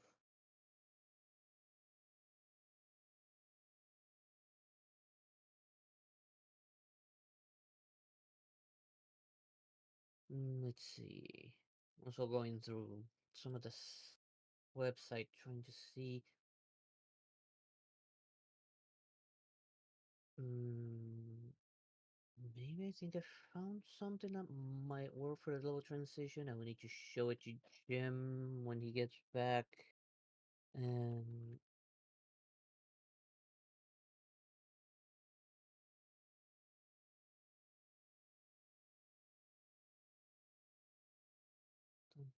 no, there's not a straight up level transition thing.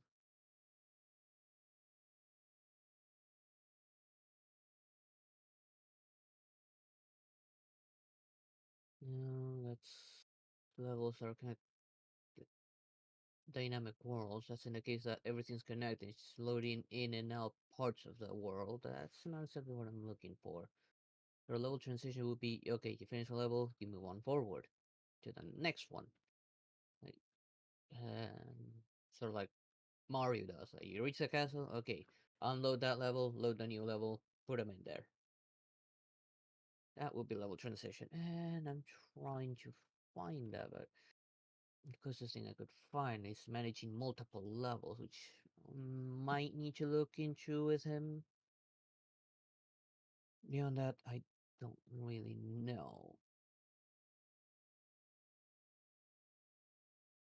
I was also thinking about what game to we should actually clone. It has like Mario's a simple game.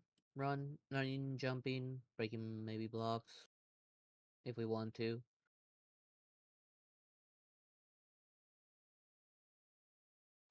Galaga clone maybe. R-type clone. Like, I actually tried making I shoot him up once before for a game jam. It was gonna be spring thing, but that's when my hard drive died, and that's when I got demotivated from making games to begin with. Jim talked me to ju- jumping into this, and I'm kind of glad I did. Although now we have to learn the Unreal Engine 4, since we couldn't think of any other better engine that's easily accessible. Like RPG Maker would have been a great choice, since that has tools to start making like RPG with pre-made things. But, well, that thing ain't free. The engine needs to be bought. Let's see. Definitely not. We're not gonna jump into RPGs just yet. That is, I believe, something more ambitious. And then we can, unless we can think of like a short-ish RPG, like 1 to 2 hours, which is not exactly easy, since RPGs are mostly like story-driven, and those stories tend to be long to, in for the most part. At least from the games I've played, I've never played a short RPG. I've played short platformers, short shoot 'em ups, some short racing games, puzzle games as well, which is another option. Making it a puzzle game instead to practice. After all, puzzle games can be of anything: physics, interaction, collision. I've seen some people do that, like make a free puzzle game and to experiment with that sort of stuff. Now, the thing would be like there are no enemies unless we choose to add some like hostile entity. But then that falls into the AI part, which I'm not really finding. Oh, I did find a work with audio. I'm gonna have to share some of these links with Jim. I don't know if they are in engine though. I'm hoping that some of this stuff is in engine. That I'm gonna have to look into. I did find managing multiple levels, which I hope within it there might be level transition. I can find add an existing level, creating an empty sub level, splitting off sub levels, moving actors between levels. That one must be the one we're looking for. Maybe have a quick look at it. Well, you can copy actors from your active level, then switch active levels. Um, to paste actors, there is a simple way to move actors between levels. Select the actor you want to move to the new level in the scene outliner or in the viewport. Right click on the level in the levels window, then select move selector to level from context menu. Press Ctrl S to save. Don't know if that's exactly what we're looking for. After all, we will need that to happen once we reach a certain point or certain conditions are met.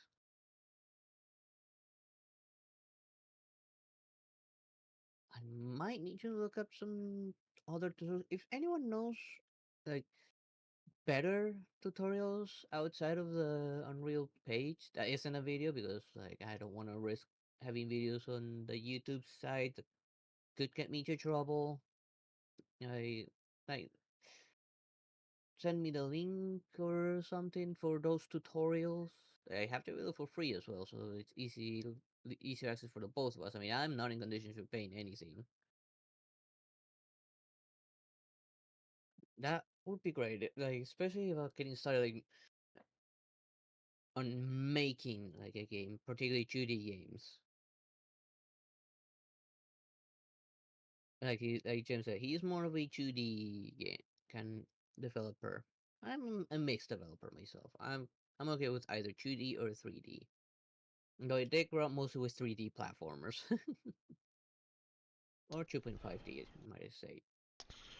Well, I'm back. Oh, Don't worry, I was kind of listening to you talking, so I'm not saying that I'm unopposed to doing a 3D. I'm just saying that we don't necessarily have like the art assets or skills to really do a good 3D game. So, well, there you are know, more of assets available for indie devs for 3D than there is 2D. I mean,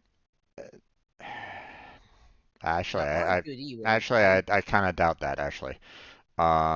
For Whenever I Unreal, look for whenever I was developing on the Unity side, whenever I was looking for okay, where can I find some assets that might be available for public use that aren't that are royalty free and stuff, I would generally find mostly like 3D stuff well, and a bit of 2D. well, you have to remember that Unity and Unreal are typically geared to 3D development. Okay, even Unity itself isn't necessarily they didn't necessarily start off, with a 2D development on Unity to begin with. It was more of a 3D utility than it was meant for a 2D. Same with Unreal. I'm not saying that there isn't any assets along those lines, but um, for those particular engines, yes, you're right. There probably is more 3D than 2D. But to say that there's more 3D than 2D out there in the general world that you can use, no, that's incorrect. You know that I So, mean they're available like easy access. Like you don't need to spend a lot of money to gain access to that stuff to use it.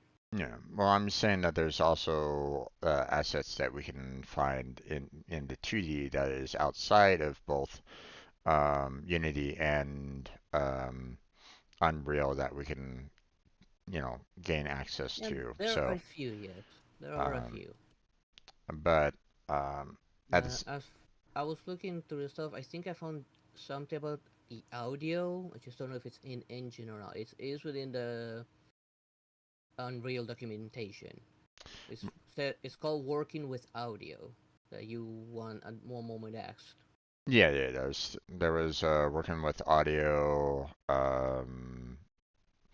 There's animating characters and objects that I was kind of talking about. Yeah. Um, there is, There's actually multiple levels as well, but I don't know if it has that level transition or anything. well, there's what's called managing multiple levels. Yeah, that's the one I just clicked. And there's change default levels and collaborate with sublevels. So I'm sure that those are probably topics that are covering how to transition from one level to another, especially managing multiple levels. I would imagine that that's something that is that we'll need to kind of deal with. There's topics such as AI components um, in the documentation that we could probably look into. There's physics components. There's um, camera I and guess light, there's camera and a light. easy tool for 2D animation at least. Yeah. Um, let's see. Don't think there was anything that much more in terms of the of that. I mean, there is, and, there's also source control on Unreal Engine that they talk about how to access those features, which obviously we'll need to set up so that we can share our um, code that we make and the like. Now, concerning the game, like I said, it doesn't really matter too much. what we make. The puzzle game that you were talking about before, that's perfectly fine. I don't mind that either. Um, but we should have something that kind of um, pushes what we can do.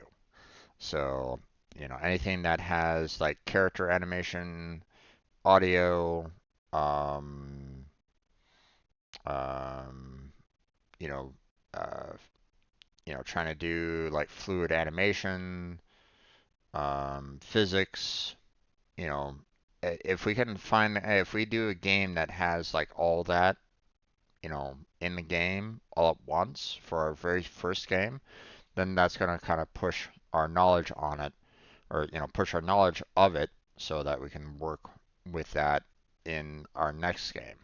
So, um, um, so, um, so in some ways, don't get me wrong, if um, obviously our end goal, what we want to make, okay, the games that we want to make is where we need to kind of keep on going towards, right? That's our main goal. You know, get to a point where we are knowledgeable enough to make our own games the way we want to make them at any time that we want to make them, right? Mm-hmm. Um, and we should also be comfortable, both you and I, to be able to do, everything together. Like if you're out sick, for example, and we need to get our like the audio done, and you were the main person that was doing audio, then I should be able to kind of step in and, you know, uh, you know, build the audio myself without too much trouble. Okay. If we get to the Mm-hmm. point of like one person is the main lead of handling, the game controls, and another person handling the audio, then we might get into a weak point. Like if one is out sick for the day and we need to get like the game controls finished, and the other person doesn't know how to go about doing that, then um, we're gonna kind of struggle, for the most part, right?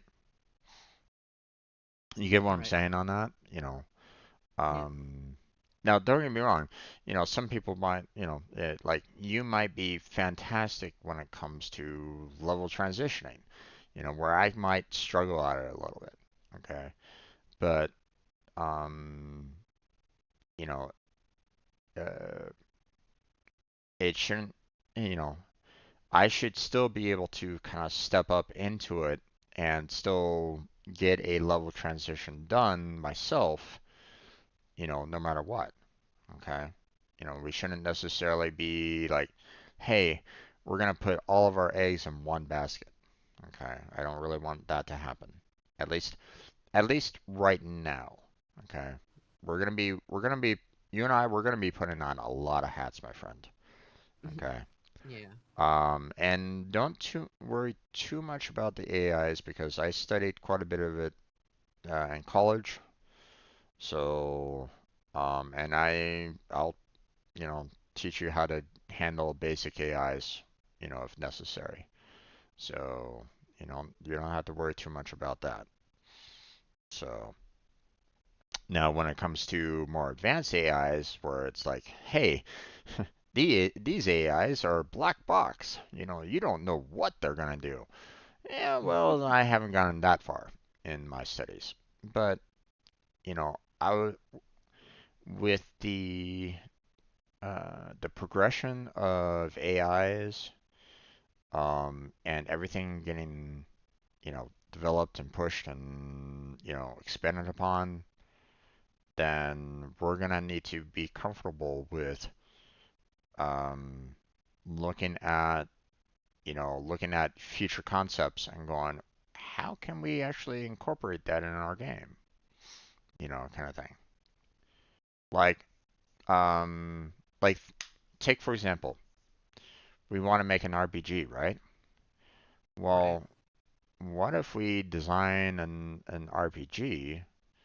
Like, the people are kind of working on it now to the point where, like, you know, the AIs are their own characters. And if you talk to them and you say, hey, where's the local inn? You know, the AI decides, should I tell the person where the inn is, or should I tell them that they can just go, walk off a cliff? You know, how's the AI going to respond to that, right? That's something that, and most likely the game developers are currently trying to work on. Yeah. There's I think the innovations. closest thing there is right now to that is Baldur's Gate 3, where the characters actually react to how you look and if you're even wearing anything. You're right, right. Um, but the question is that are they leaving that as something that the programmer put in? Like, are these the kind of reactions that the programmer themselves put in, or are they something that is kind of decided by the AI itself on how to react? You know, um, what I mean by black box is that you put in something, you put in something into the black box of an AI, and you don't know what the outcome might be. Okay. Yeah, kind of like the xenomorph from Alien Isolation. That thing's unpredictable, and it's a learning AI. Mm-hmm. That thing actually learns uh, how you hide, how you move around, Mm-hmm. and reacts upon it. Yep.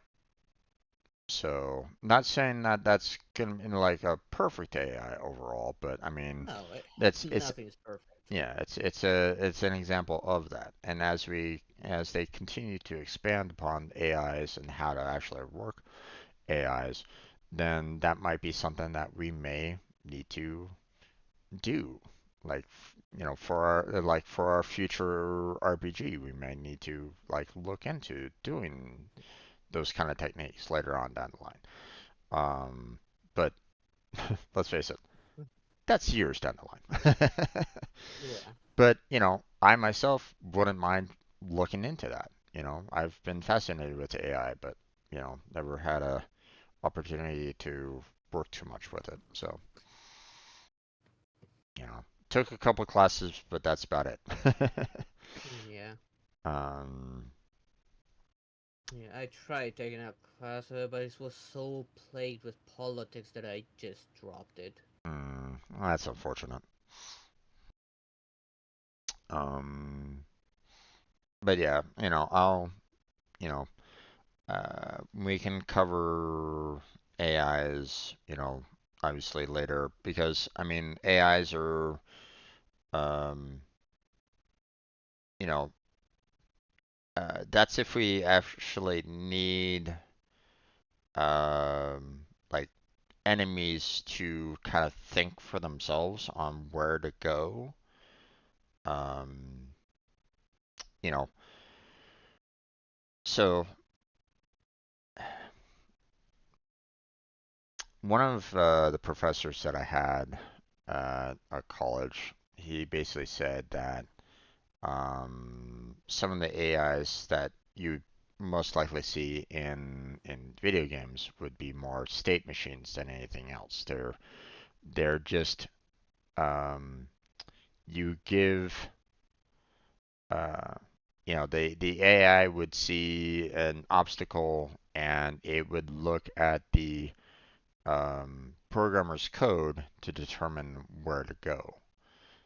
There isn't no, there isn't really any kind of intelligence to Yeah, being the artificial. pathfinding pretty much.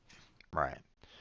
Um, so there isn't, you're basically, you are basically programming in the steps that an AI would take to get from point A to point B kind of thing.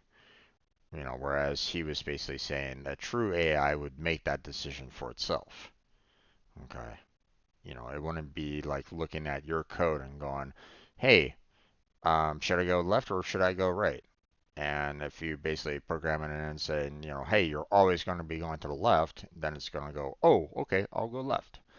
You know, a true AI would be like going, I don't need to ask you whether or not I need to go left or right. I'll make my own decision of going left or right. That kind of thing. So, or it might decide, hey, I get more results going to the right than I go to the left, so I'm going to go to the right. That kind of thing, right?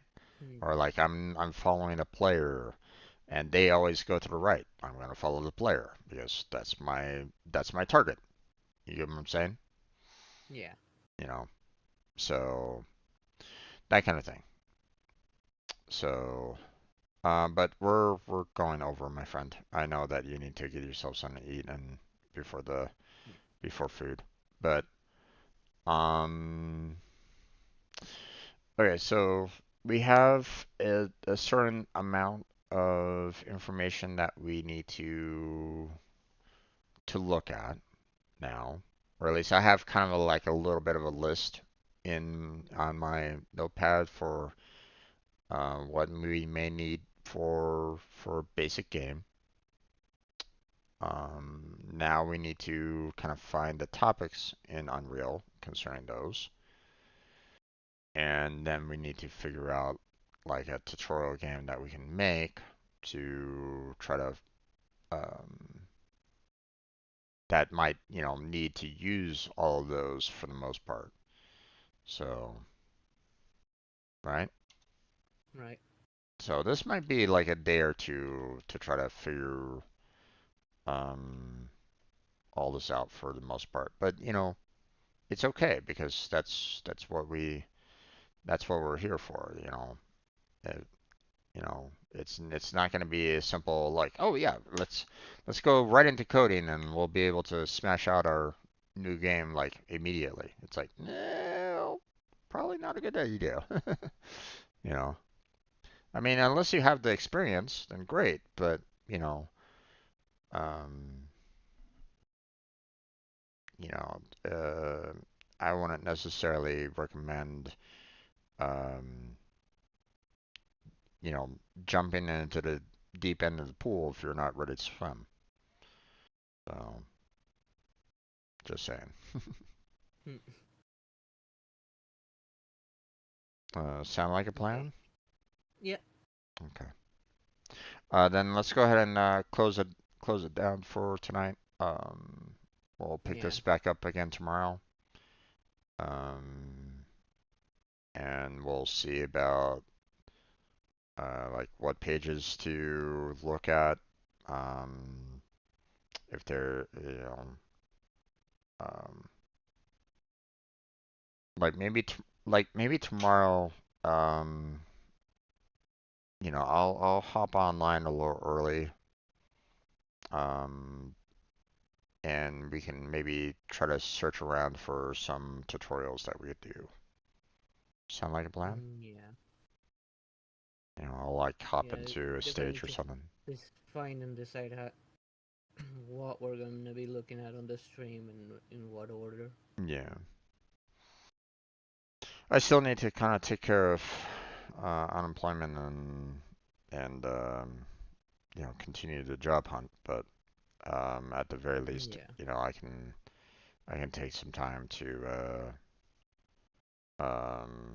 look at potential tutorials that we could do. Okay. Yeah. If we need to change the schedule, let me know. Like maybe less days or something. Just let me know.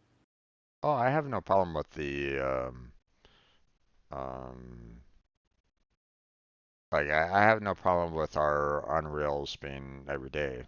Obviously, if I do get, if I if someone does hire me at some point in the future, then yeah, you will be the first to know about it. Okay, or one of the first to know. So, okay, because Yep. obviously my stream schedule would change, when if I get a full-time job. So, um, There's no question about that. But okay. And I would expect the same from you if you found yourself a job, then um, you know, I'm not gonna expect you to be, um, streaming daily when you're still trying to, work a full-time job. You know, Yeah. so, don't stress yourself out too much. So, okay. All right. All right, man. Yeah. You, But I'm you, something to cheat. yep, you get going, and enjoy Star Rail. Sure thing. I haven't really. Mm. Well, here, I'm gonna go ahead and shut the recording down so people don't go, what's going on here? So, stopping the recording. Um, but for Star Rail, I haven't done much in the storyline, to be honest. You haven't jumped Um, in a new world yet? well, I have, but I'm only like at the very beginning of the New World. Um, right now I've been doing a lot of um, working on character development. Getting more. Working on like the talents, the relics, the ascensions and stuff like that of all the characters that I have, and it's like, oh my Yeah. gosh. Yeah. I have to progress on the story in my case because for some of my better characters, I don't have access to their ascension yet. Yeah. Okay. And right now for Fu, for example, my character is keeping my team alive. Mm, She's locked at level 40, and yeah. the enemy that's supposed to drop that hasn't shown up for me yet. Yeah. So I'm guessing it's further into the story. Right. Yeah. So I'm probably gonna end up finishing up the museum and then hopping back onto the story. Yeah. Um. Yeah. I finished off the museum myself, and I was like, oh my god, that. What was kind of experience? I mean, you saw it. You saw it, yes. Yeah, Yeah. I So saw a little bit of it. yeah. So you're gonna be facepalming quite a bit.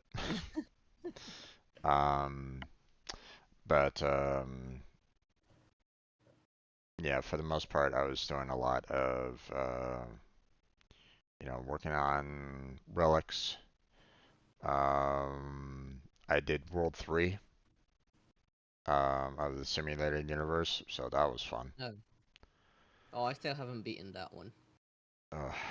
Uh, have you tried Yeah, or I have tried it.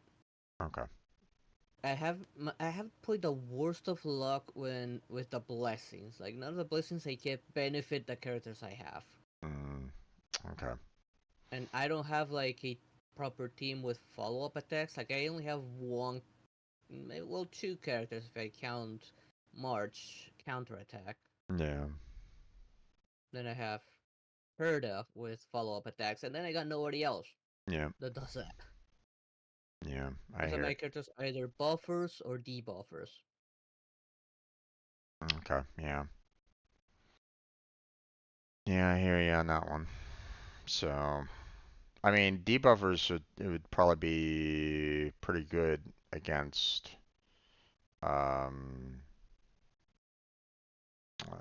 Capard at the very end of that, for the most part. Maybe, Yeah, maybe. I know I what don't know. boss is at the end of it because I saw the list of enemies, Hmm. and I can't reach him because of the enemies before him are just so tanky that the debuffs aren't enough to kill them fast enough. Gotcha, gotcha. I hear you on that one. I hear Yeah, I you. might need to work on some relics maybe, or Well, I mean, you I might. don't know. Yeah, I mean, it. Uh, you might need to just kind of work on just getting jades and Yeah, tickets just to get um allow for more you know purchases for the most part. yeah. Um, I am trying to get more stellar jades Yeah, to get the get some more characters. Hopefully yeah, with follow up attacks this time. yeah.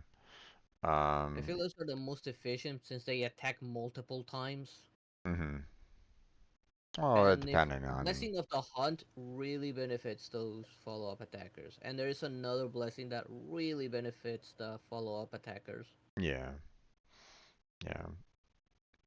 Well, I mean, I don't, normally, when I was looking at the blessings, I was just kind of looking at the fact that it can add its own unique attack that helps you in taking out enemies.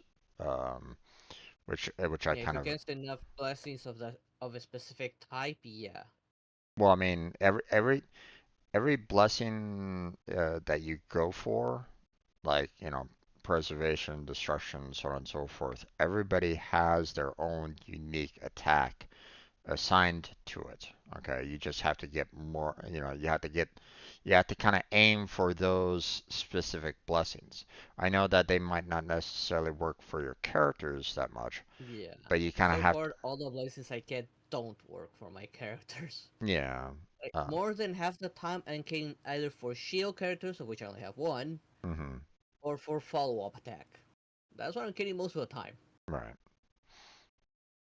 I mean, just kind of aim for the blessings, that that might not necessarily work for your characters, but just focus on those blessings just so you can get um, the the main attack for it. If you just kind of cut like, oh, this one works for my character, that one works for my character, that one, then you're never gonna get those special attacks that it does.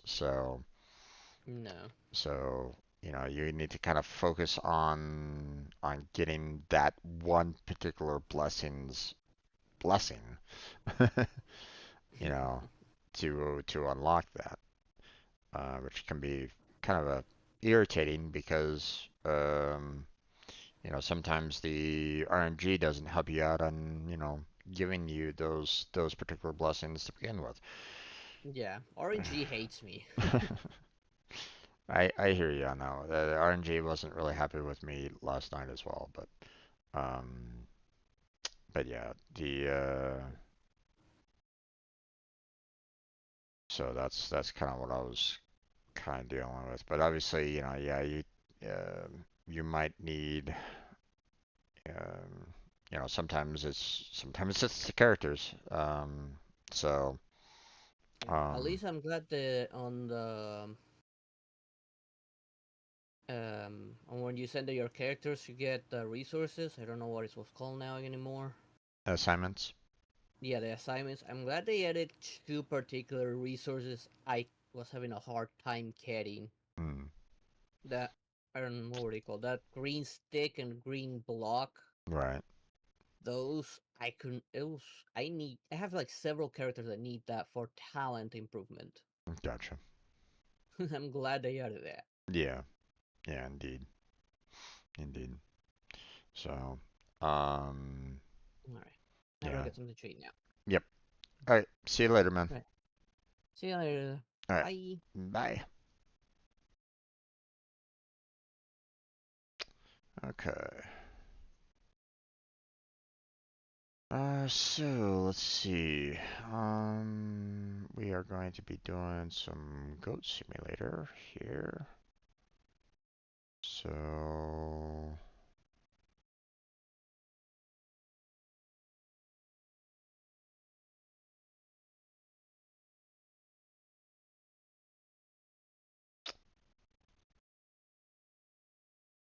yeah, I think I'm just gonna go straight into playing the game.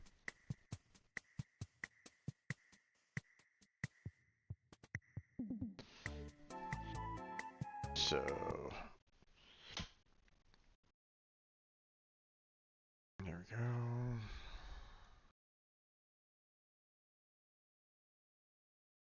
Close that down. Don't need Steam. Not for Goat Simulator 3.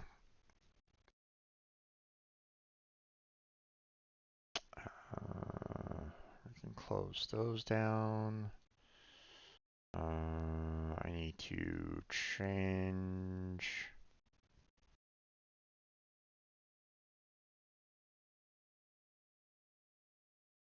We're going to be switching from science and technology over to the gaming category here.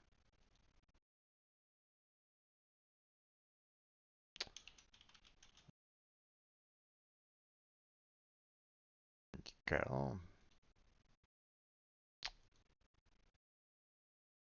And let's see.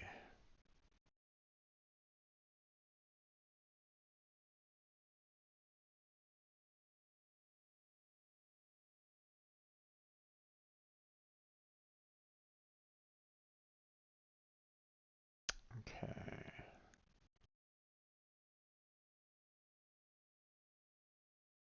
Okay, there we go. That's kind of running right at this moment in time. Okay, so what I'm gonna do, just so anybody's kind of wondering, obviously we're gonna be skipping the video upload for now. I don't feel like I'm gonna be able to get much out there anyway. Um,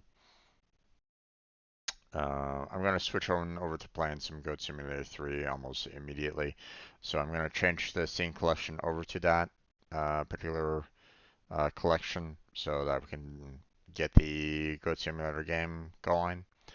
Um, so um, there's going to be a little bit of transition. Obviously, you can kind of hear a little bit of that right now, um, but I want to get the recording going on it. So stay right there.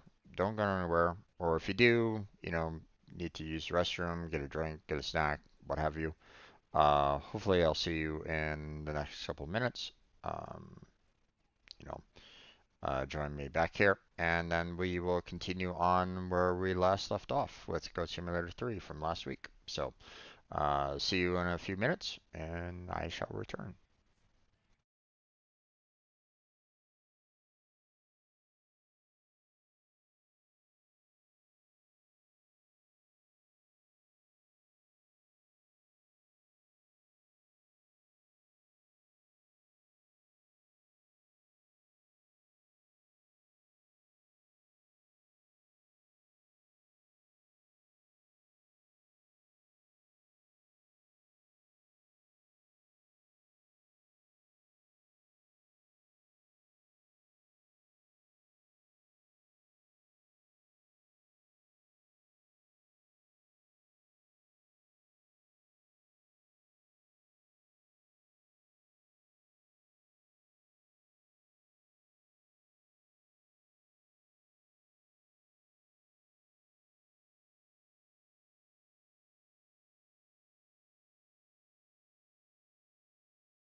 Okay, let's go ahead and get started on this there, folks.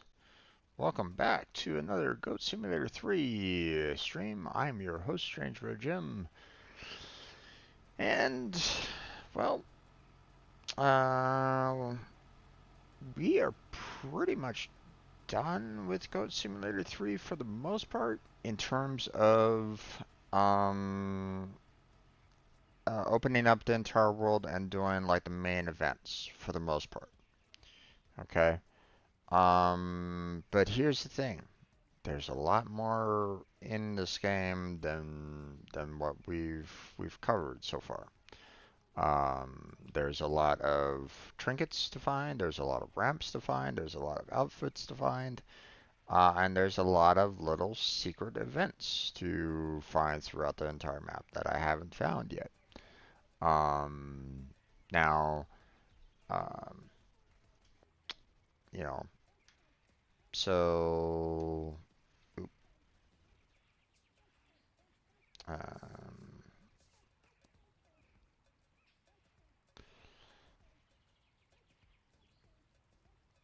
so the thing is that we're gonna be kind of focused on that a little bit today to try to, um,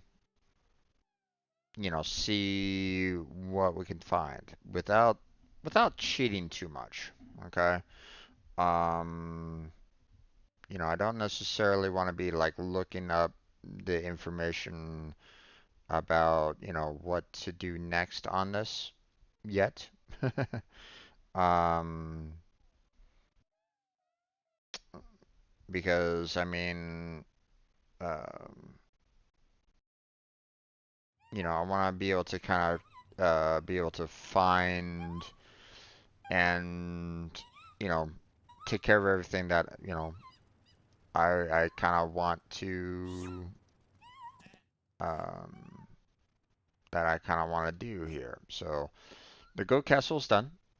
We're clear on that. We've already, in a sense, completed the game. For those of you that are like, you know, where are you at right now? Well, we're pretty much done with the Goat Castle. Um, we did the final end boss on it, the final battle, while there was a little bit of a challenge to that, I died a few times during that challenge. I was still able to get past it, so that's all well and that's all done. Okay. Now, if you notice, there is no events left except for the Easter Island there. There's one last egg for me to find to complete the one last event on this map. And I may need to look that up. I might not know where the last event is or where the last egg is because there's a lot of map, you know, and unfortunately the ears that come upon your head don't really give you direction on where to go about where it might be. So there's that. Now, um, there's, as you can see, a lot of ramps, a lot of trinkets, a lot of goat gear pickups, and then there's the secret events. Well, secret events, well, they're going to be difficult to complete because, well, they're secret. I don't know where they are. So it may get to a point where I might need to look up where these events are located at and, see whether or not I can actually complete them or not. Well, I mean, obviously I can complete them as you can see, for like this, for example, there's one event out of who knows how many already completed on this particular portion of the map, right? So, but how many secret events there are? No idea. Um, but as you can see here, I'm missing 10 more pickups here for the goat gear. I'm missing 28 trinkets here, and there's 4 ramps that I still haven't jumped, you know, in this particular section, for example. Okay, so that's what we're going to be kind of focused on a little bit. about this, you know. Trying to figure out um, where all those little hidden, um, where the, where the go gear pickups are located at, where the trinkets are located at, um, and kind of go from there for the most part.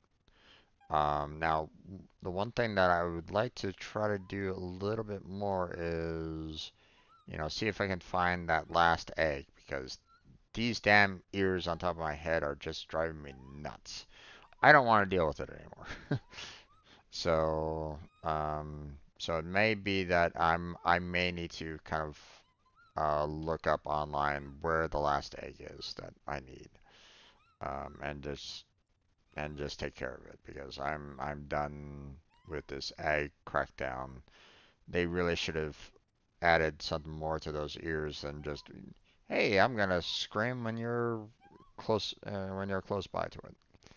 Now, the other thing that I wanted to kind of go to is, um, there's there's some additional um, um, places to go to that we haven't completely gone to yet,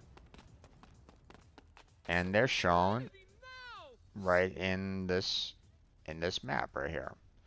So, um, we've already been there. We've already collected the one outfit that you can get from this particular location. But here's the thing. There's three more. Okay.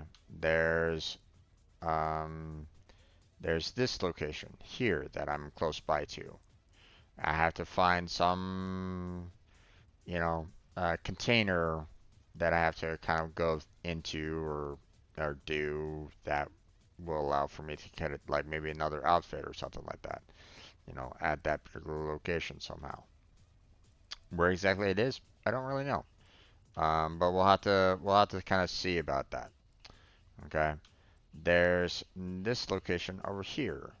Now, I'm actually aware of this one. Okay. I was watching some other Let's Players play Goat Simulator, and they actually came upon, or they actually looked at this particular map and found this particular hiding spot. So I already know about that one. So I just want to kind of let you know that I'm already aware. Okay. But obviously they haven't found everything, and they didn't find everything. So there's some things that I know about, some things I don't. This one I'm not 100% sure about. I don't remember them finding it, and obviously, I'm gonna need to kind of handle that one as well. So, so there you go. I want to do those first right at this moment in time because, right, like I said, I don't really want to, um, I have those ears on my head, right? But I don't want to cheat right now to find where that last egg is yet. I say yet. So,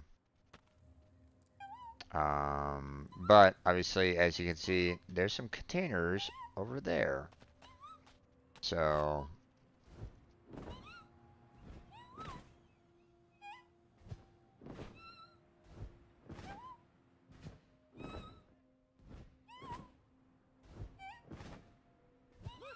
It's a goat. You're like the cutest thing I've ever seen. I've never actually. I don't have any. where that one container is, I don't really know.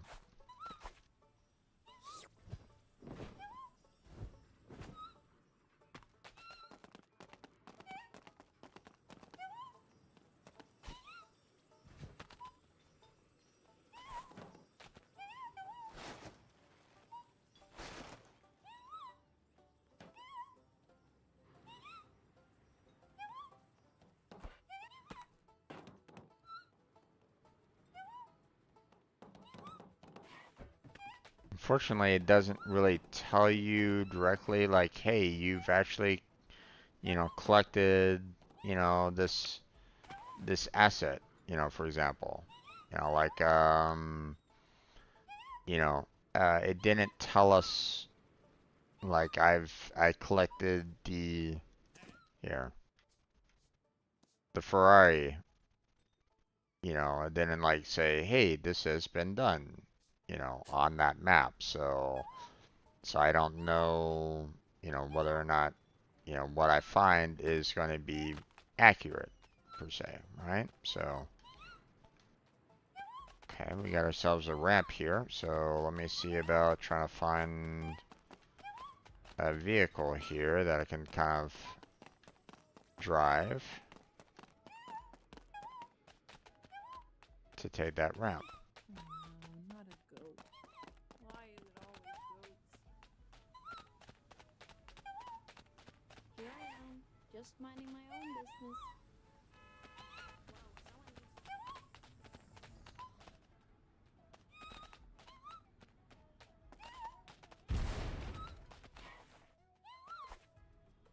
My only problem is that can I get into that area just kind of driving up to it though?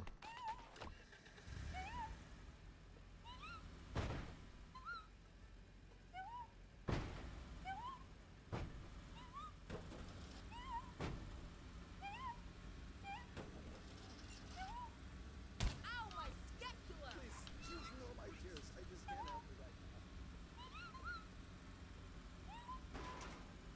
Oh yeah, well, I can just break in apparently.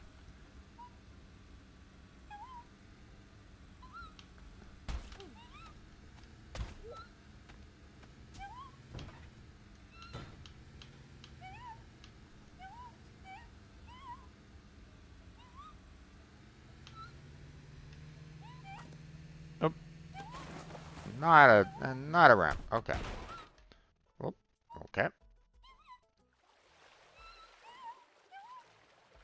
Otherwise it would have, you know, exploded and, or, you know, given me that little, notification that, hey, you know, you went off a ramp. That hang glider just flew into the water. Get away from me!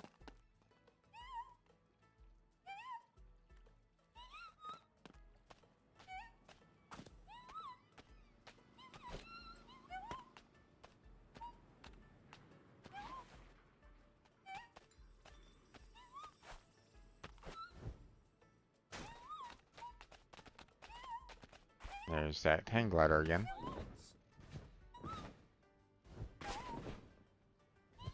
Who brought a goat? I am I calling guess you, I got partner. that now. That guy's having some problems. Wow, that's what I call free reign. Are you a nice goat? I bet you won't try.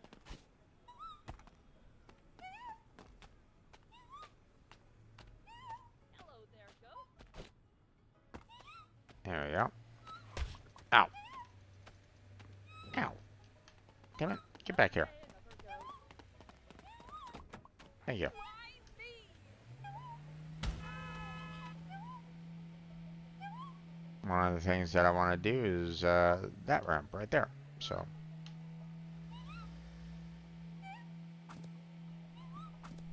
So.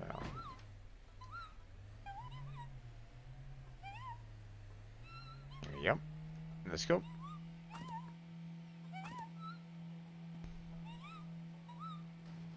Whee!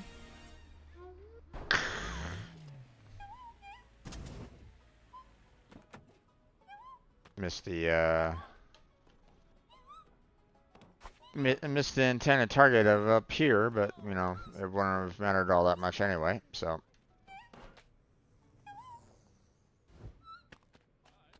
let's see. Oh, oh okay. It was just a person there. Okay. Ugh, thud. I'm on fire! Okay, let's see. Nothing really in there.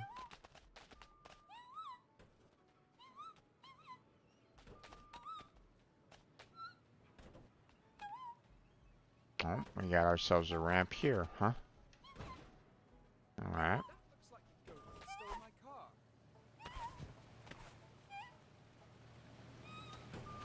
Ow. Okay. Howdy, Here's a new car for us to drive.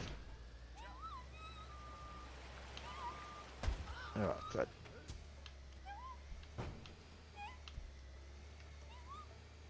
Okay, and let's go. Whee! Wah! Into the water.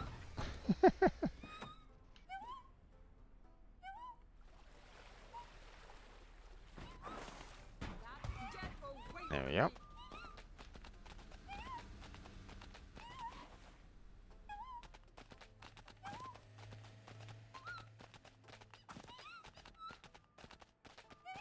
Which makes me really wonder because, I mean, that one that I tried to go off to, I thought was a ramp, but it didn't trigger the ramp.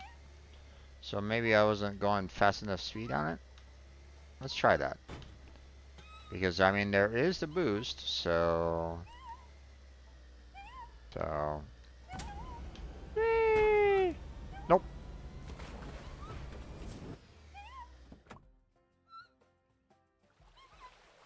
Maybe if I hit that, it wouldn't be that bad, but yeah. Alright. Now...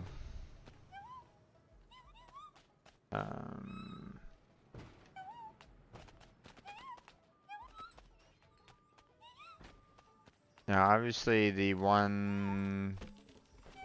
oh.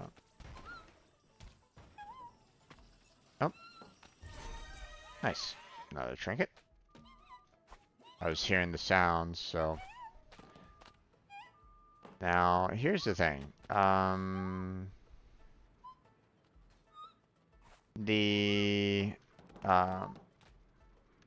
That one map, it was kind of showing the outfit, but as you can see, there's something special in there. Now, is it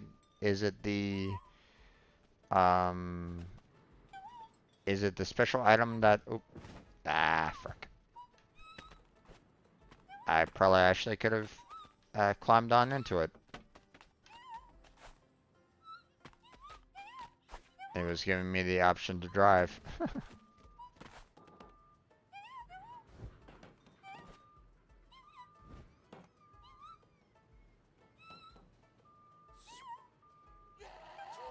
God damn it!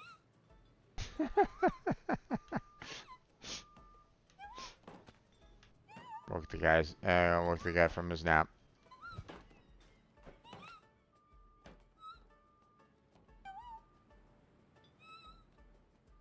Oh, okay.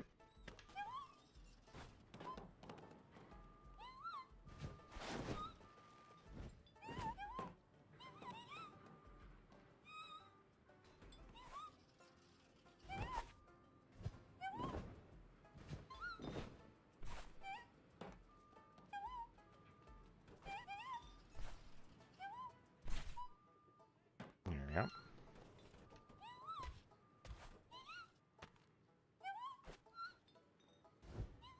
There we go. Yeah. Oh, oh, oh, oh, well, that wasn't.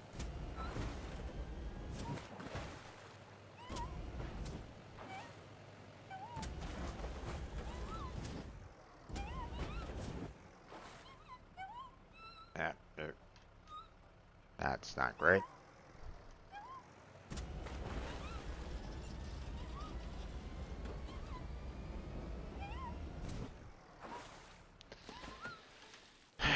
Okay, you, come here.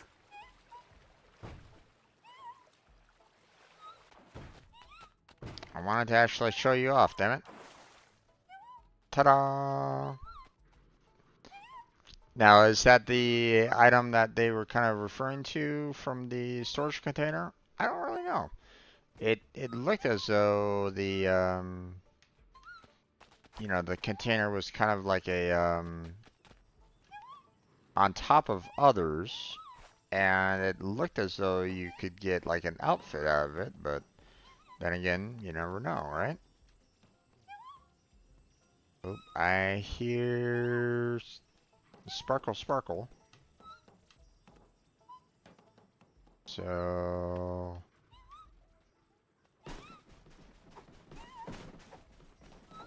there it is.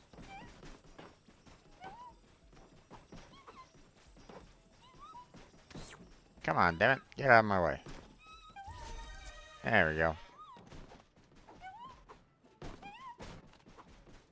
Get out of here. Get out of here. Let me out. Let me out. Get me out. Get out of here. Alright. Um.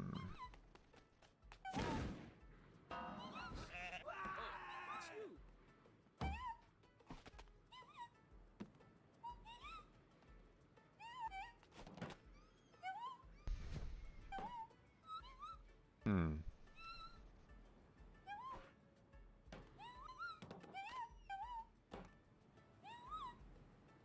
But, you know, I look at the overall, you know, I look at the other, like, you know, containers around here, and it's like, I don't see what, you know. For Pete's sake! Ew, it's covered in spit! Like, I don't see any other, you know, container that it could be. Come closer so I can chip around. Go back to the I farm, don't you have time for this. You shut it! I mean, unless it's over here, maybe.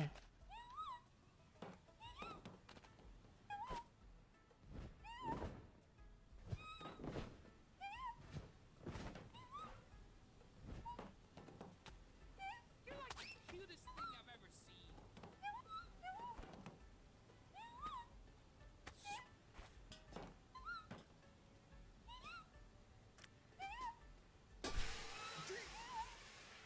That coat will cause trouble.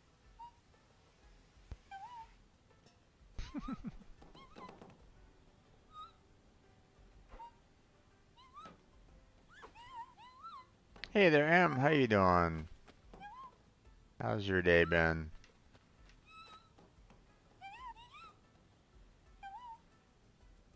Hmm.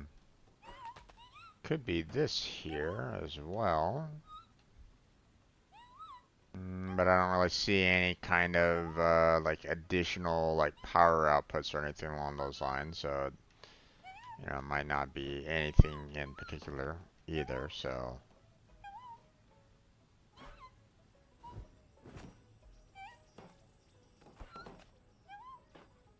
Okay, I hear sparkle sparkle, so there we go. Another trinket and down. How's your day been so far there, Am? What have you been up to?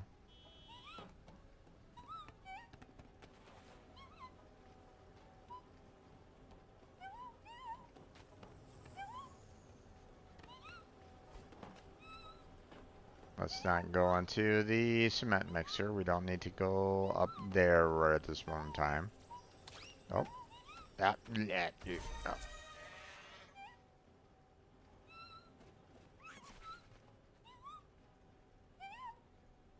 That was weird. Are you having a good day? Okay. Farmers cannot be trusted anymore.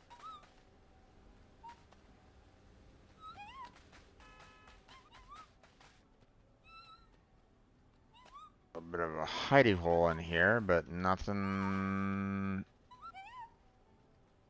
in here per se for me to kind of like find out, right? So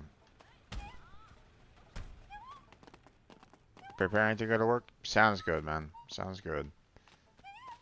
I wish you well at, at work.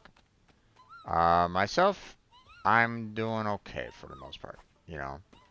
Um, you know, I'm, For Pete's sake. you know, I'm not terrible, but I'm not fantastic either. So I'm just kind of middle ground at this moment in time. The sounds that you're hearing are these little ears on top of its head. So right now they're called radiators, meaning that one of the events that I'm trying to do is called Egg Crackdown, and those ears kind of start going, screaming out to me if I'm nearby an egg. But that's it. It doesn't tell you anything more than that. So, like it won't say, hey, if you're facing in this direction, it's over in that direction or anything like that. Nothing. You have to be in a certain like radius for the ears to just start going wild, saying, hey, it's around here. So, seeing that I don't know where the last egg to finish off this quest is yet, I'm seriously thinking about looking it up online just so I can, get rid of it. Um, did I just have them pet me for some reason?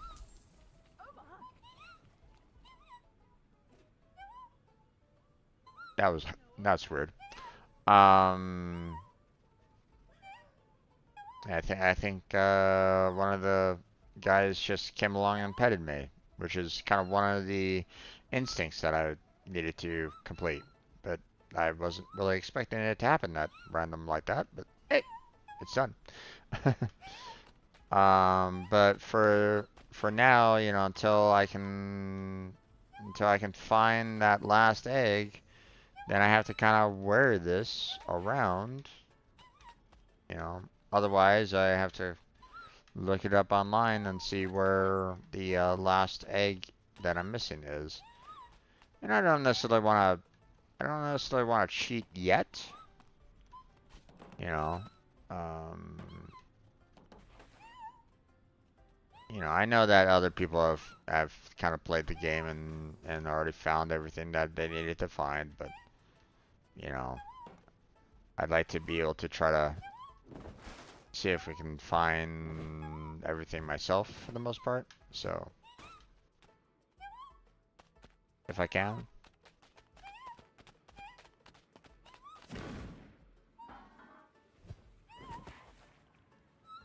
Okay, we've already done that one.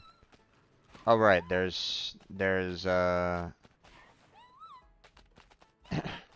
that ramp over there that I have to go through, so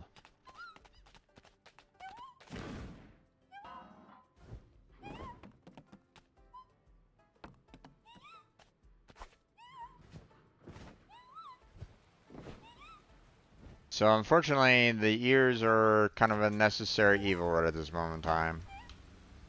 Not something I really want to have on my head right at this moment in time, because believe me, I'm going nuts just trying to listen to it myself, but um it's kind of like a necessary evil for the most part.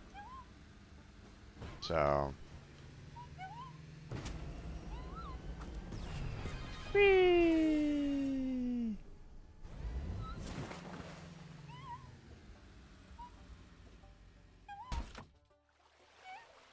Ugh, ran over by a sedan.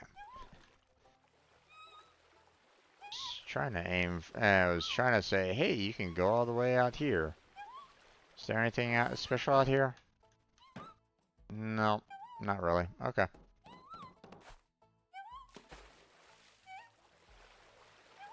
But hey, we got through another ramp. So that's awesome. Oop, I see you, Trinket. Come here, Trinket. I see you down underneath here. Come here. Nice. Did this game even have main objectives? Been wondering for years. Not really.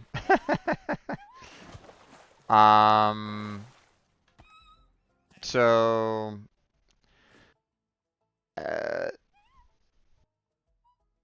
for basically Goat Simulator is like one big meme. It's just one big meme factory for the most part. They've taken a lot of different memes and jokes and online little stunts and stuff like that and just jam-packed it all into Goat Simulator. Um, Now, one of the things that one of the main goals is to get the Goat Castle to be maxed, which you can't do unless you do a lot of the quests and stuff like that.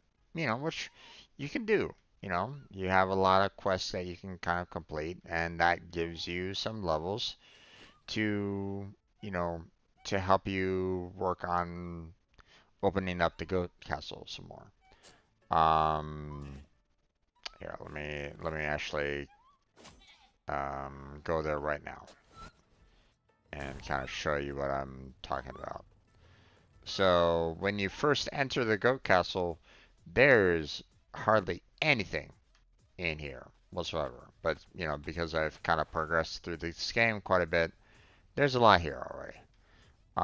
But the main objective is to you can go on these little pads and you can um, you know unlock portions of the castle as you progress through the game. So that's one objective that you can do. That's one main objective that you can kind of work on if you really wanted to.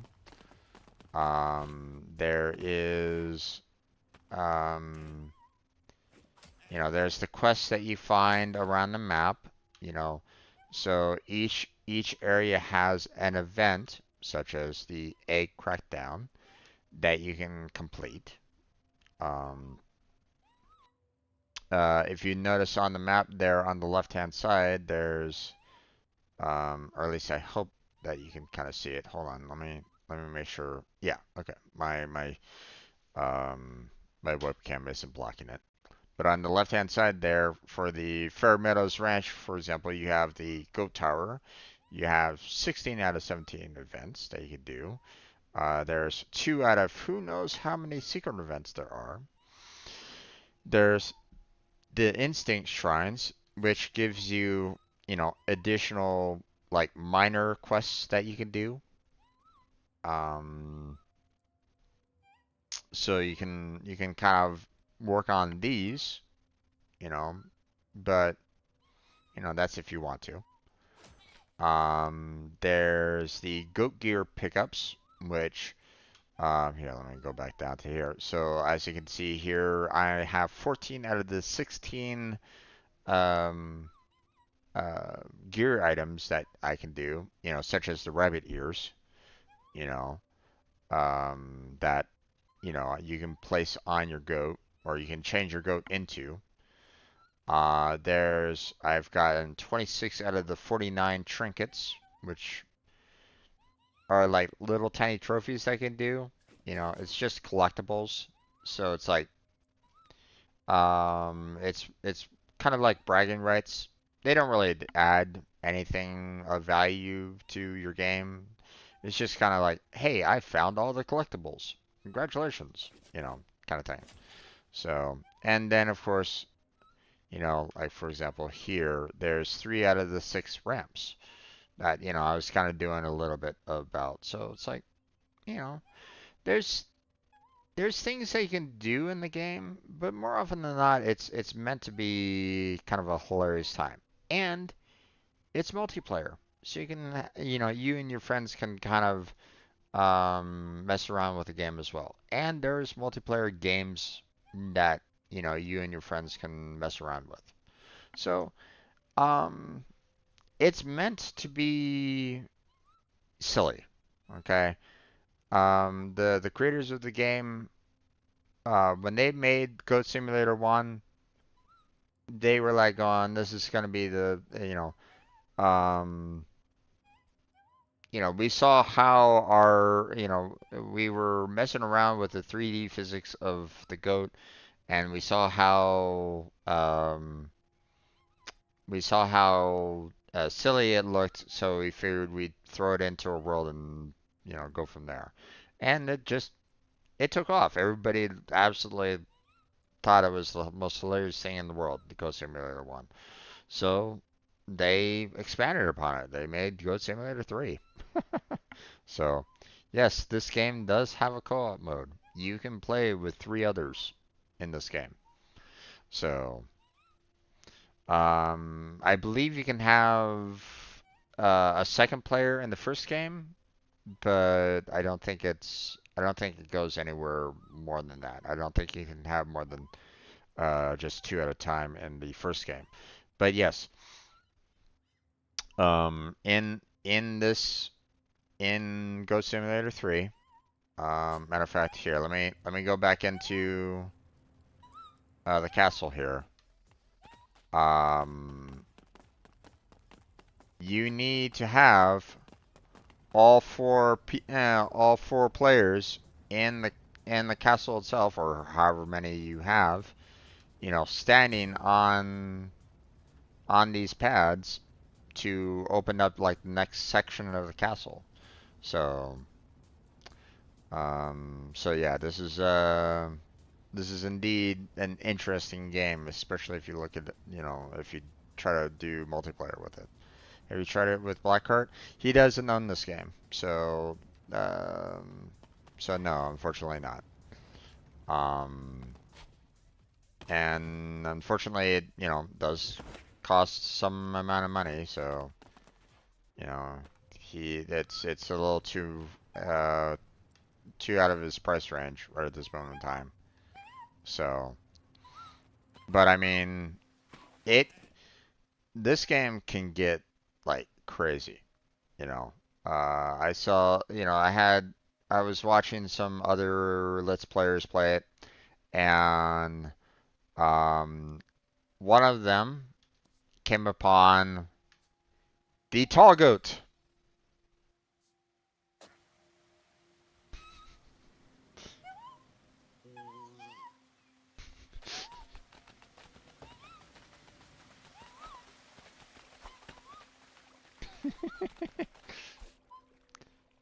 And people are, you just have a silly time with this.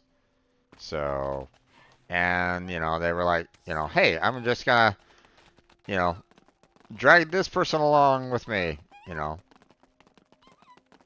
And it's just ragdoll physics, like, just absolutely crazy, man. So, yeah, wee. Yeah, tall goat, exactly. Um, there's angry goat.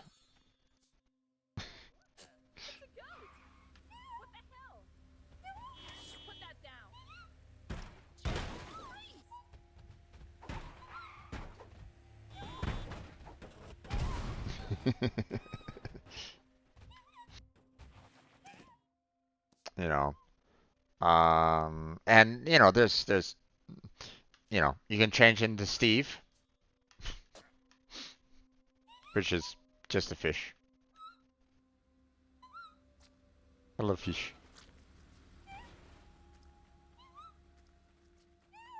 Yep, there's Tony Shark. I mean, this is just full of just memes. And yes, the shark is on a skateboard.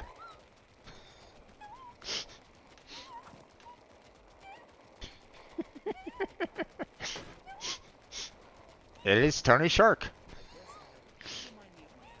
It's just meant to be funny. It's just meant to be hilarious, man. This entire game is just chock full of um just so many different references in it, and it is just meant to be just a good time. For example, where is it?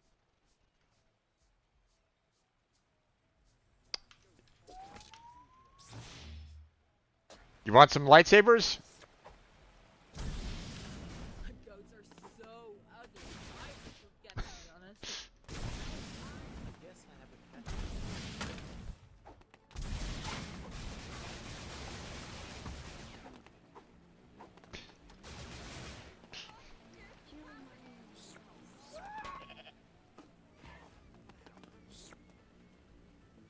Actually, I have to take out the rocket boots. Let's put on some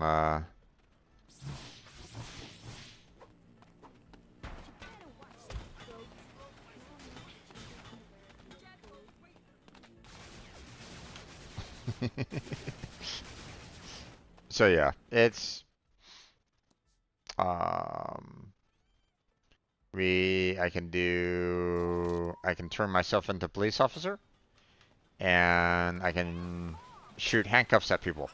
You're under arrest. You're under arrest. You're under arrest.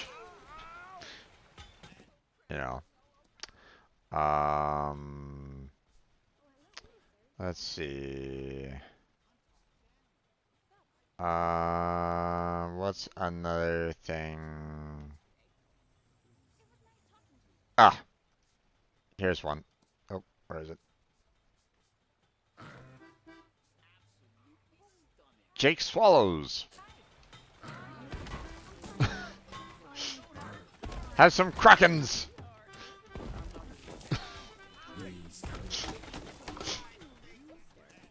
So yeah, I don't want to show off too much because you know it's good for you to kind of see firsthand what it's all about. You know, I mean obviously if you want to go through the videos that I have of this game, you're welcome to. But actually I haven't released all the videos yet for it. But I mean it's just a silly game. It's just meant to be silly. If you're coming into Goat Simulator 1 and 3 being like super serious, then you're missing the point. So, you know, there's a lot of different, um, you know, uh, there's a lot of customization to the game that you can kind of go with. Um, you know, different types of goats. Um, you know, different types of things that I can wear on top of my head. You know, some are just kind of silly. Some actually have something that is, you know, um, have unique interactions with. Hi, how are you? Hate capitalism. I think I know your sister. So instead of buying, I'm actually Party, partner. Hi, how are you? saying something. Have you seen a goat roaming around? You know, there is, different outfits that you can kind of wear. Like you can be a full-on ghost. There's some things that you can have on your back, like the wings that I was having. I could do some jousting. So now I can joust people. You know, um, one of the more hilarious ones that is, in the game is Karen. Absolutely stunning.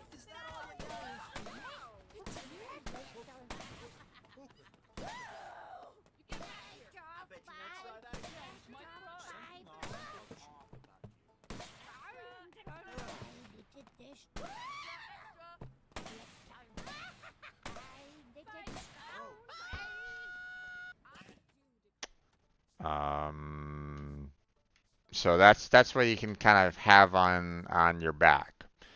Um, I mean, they just went out all out. Hey, you want to ride a goat? Well, guess what? Greetings.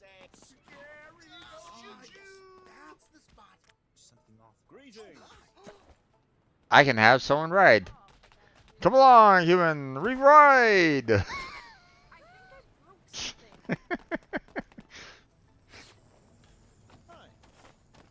You know, um, hey officer, let's ride.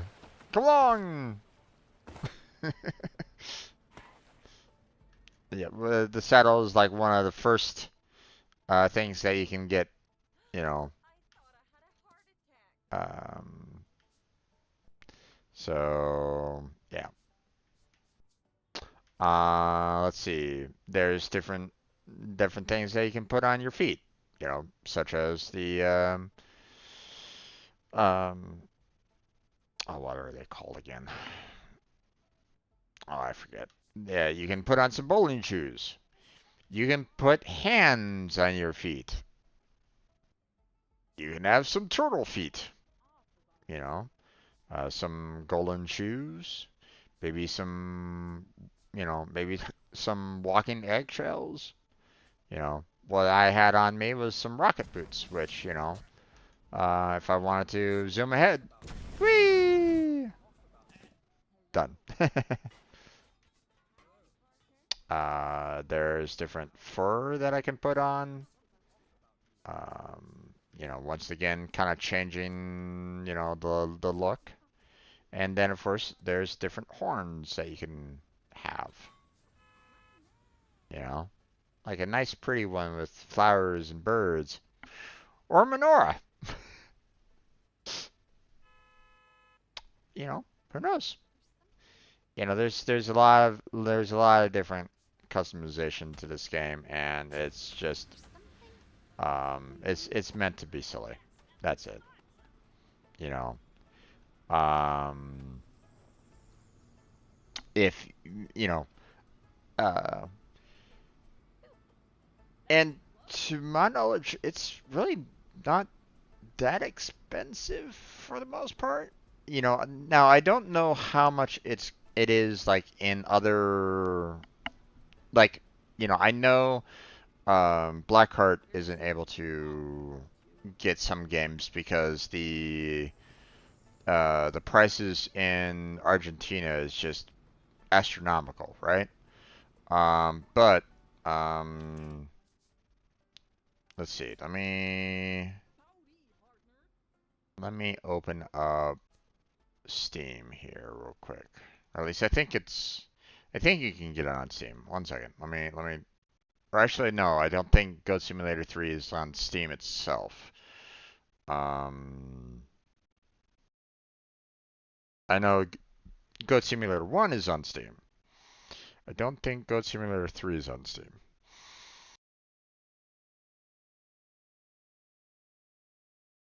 So Goat Simulator 1 is $10 US dollars.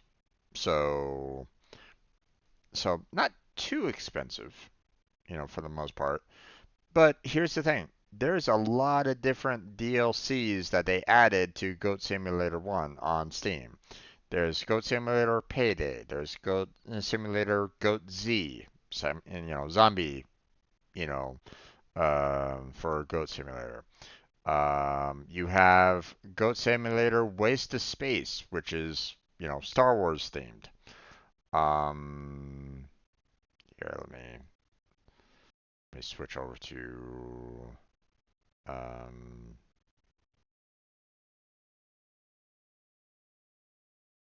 um, wait, they only had 5? I thought there was more than that.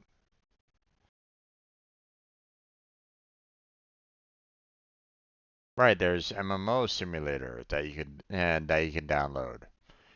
Which is, them basically poking fun at, like, World of Warcraft. Um, let's see. Um,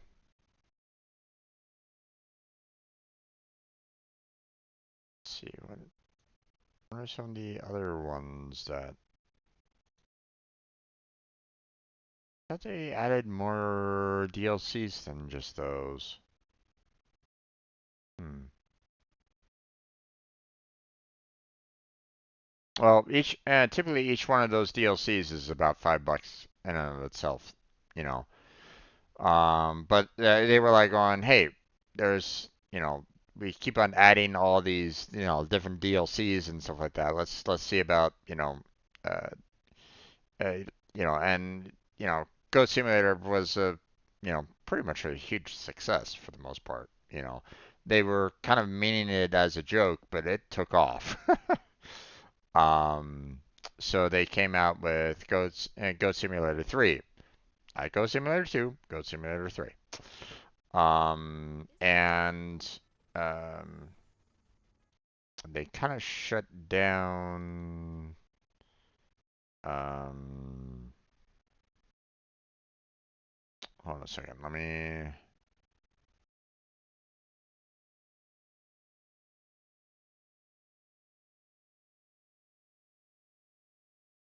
Let's see. Goat Simulator 3 is $30, $29.99. So not that cheap. So but co-op, multiplayer, single player. So and it has a fair amount of customization there. So now they most likely will probably add, well, actually, they haven't really added too much more to it since then, since it's been released. And I think it's been out for, yeah, it's been close to a year since it was released. It was originally released last year, November 17th. So, are they planning on doing more DLCs with it? I don't know. Maybe they will. Um, but for the most part, it's just meant for a silly game.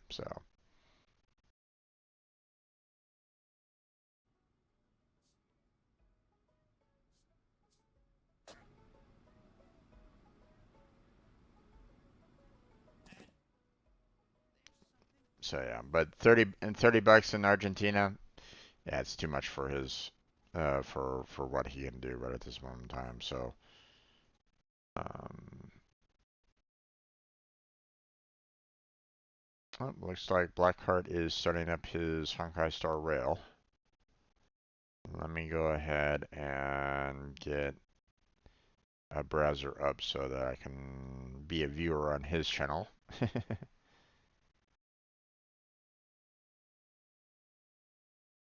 There we go.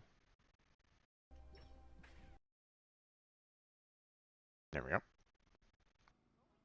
Alright. So yeah, it's fun.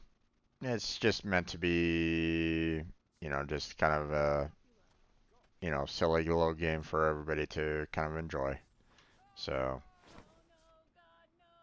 you know, if you're if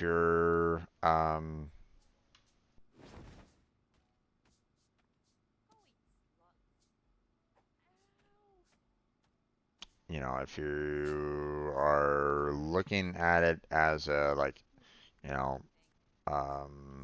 what are the objectives or what's the um, you know, is there a story to this game? Nope, don't need to worry about that. you know,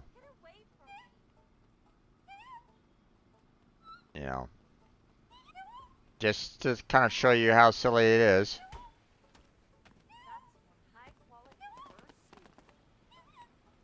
We have a walking banana. We have a mutation of a banana that likes to kick me around. So.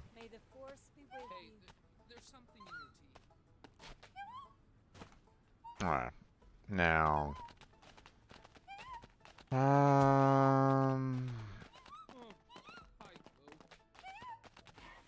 Oh, where did the tractor go to? Did they reset it?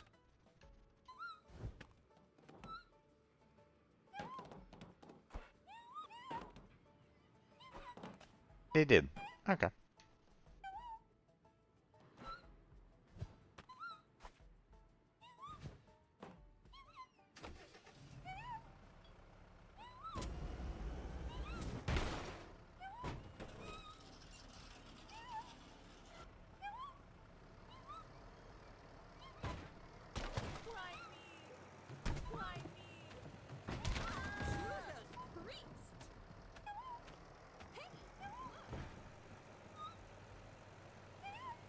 Do-do-do-do-do. Oh, wrong way. Ah!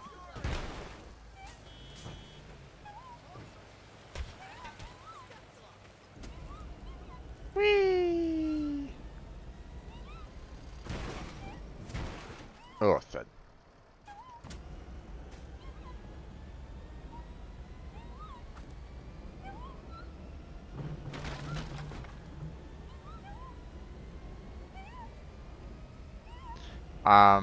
Now what I would, if you want to, if you want to see how crazy it can get in multiplayer, there's, when I saw this game and I needed a good laugh, there was a couple channels that kind of combined efforts to play it all at the same time. There's this channel called Dooley Noted, with Jeremy Dooley. There was Platy or Platypus, um, that played it. There was Cortilli that played the game, and then there was Matt Bragg that played it all together in one particular session, and it just got hilarious, man. So, nah, I'd rather see my streamers play it. Indeed, nothing wrong with that. But if you want to see the craziness of multiplayer, there you go. Those four kind of played it together, and it just got absolutely crazy. So, whee!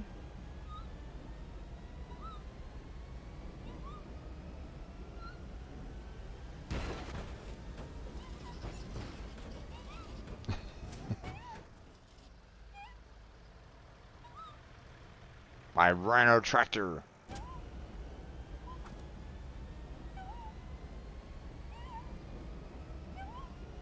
With NOS.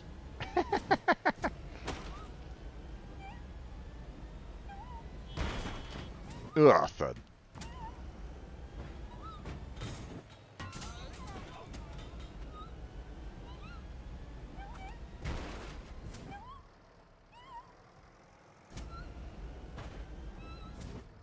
Some things that you can't break, unfortunately.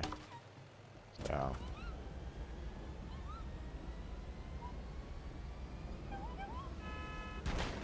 Yeah, thud.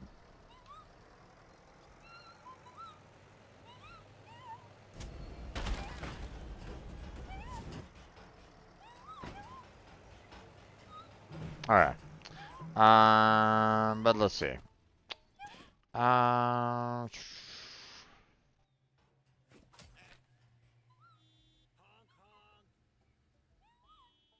Okay, so probably got the one secret that's there. Let's go get the third secret. So, teleport to that, and I'll show you the third secret that here. Actually, let me just in case anybody wasn't here when I was kind of showing them off.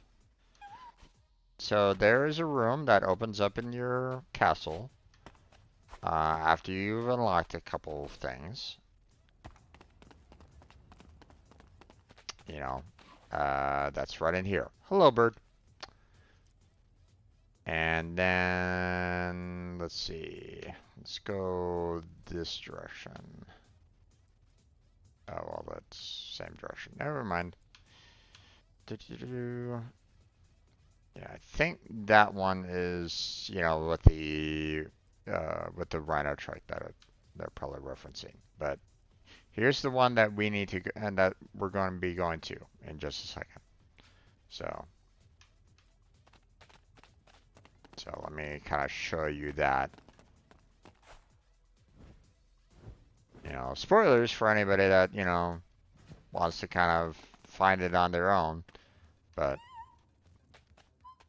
but hey, I got spoiled about it myself, so. But, it is just freaking hilarious, so.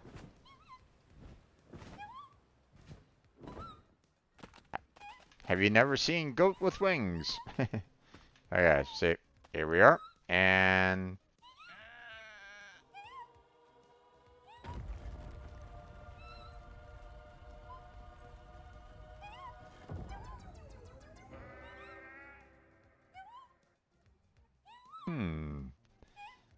strange. How, why did that move all of a sudden?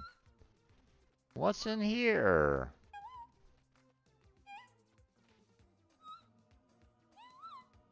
Oh.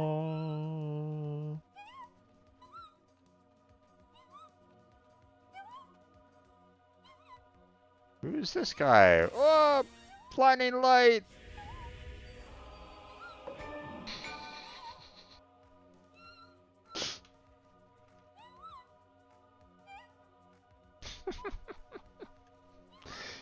Uh, you're gonna also have to remember that they will poke fun at everything.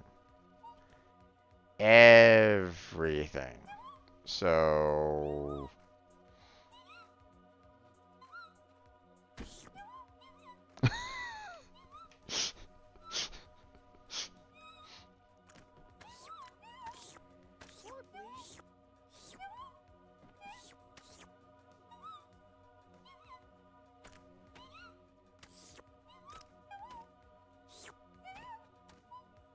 got the superstar. Come on, superstar.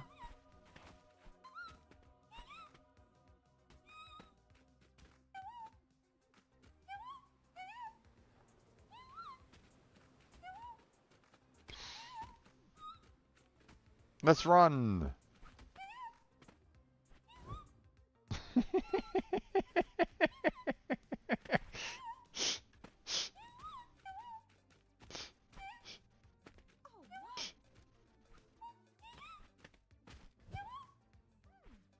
Filthy farm beast. I'll get 200. What's his ability? Jeez. Oh, ah! Oops, I glitched through the system. Oh, not my new jeans. Didn't mean to do that, by the way. And yes, this can occasionally happen from time to time, so don't. If you're thinking that this is a perfect game, then yeah, no. Oh boy.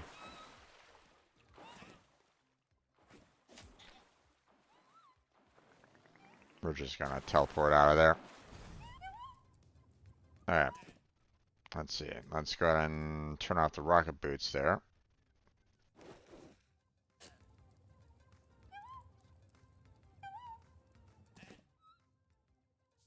Let's see.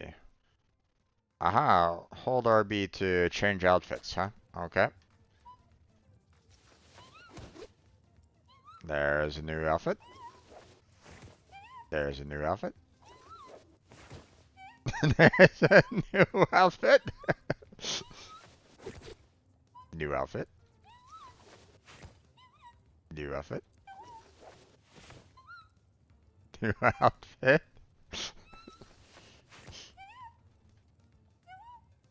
Interesting outfit.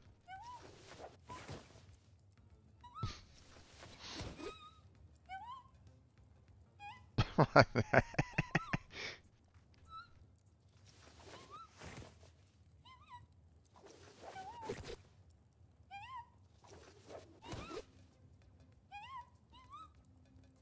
Yes, I'm indeed a regular human.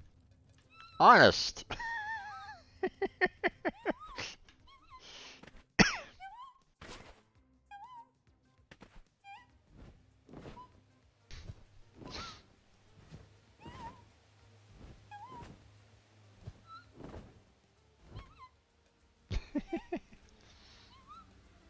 And yes, I can't, just in case you were wondering, you can drive in cars. I mean, I was driving around in a tractor already, but yes, you know. Whee!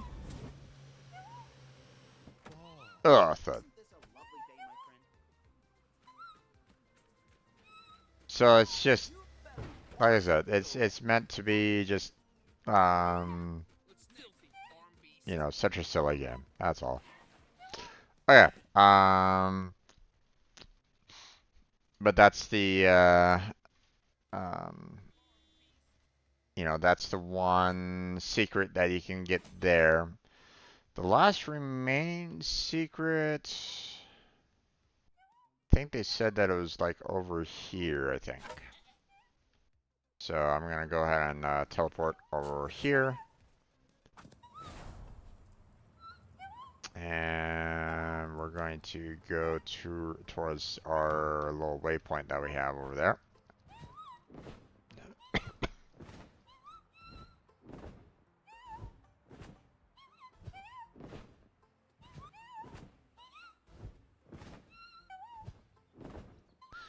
The amount of craziness that you can get into in this game, you know, with multiple people is just astounding, man. Bouncy castle. Whee! How high can I go? I don't think any bouncy castle can bounce you up this high.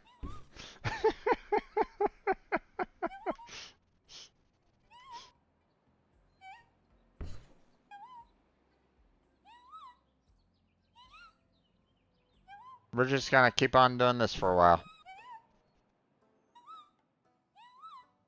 And yes, we are indeed getting higher and higher and higher.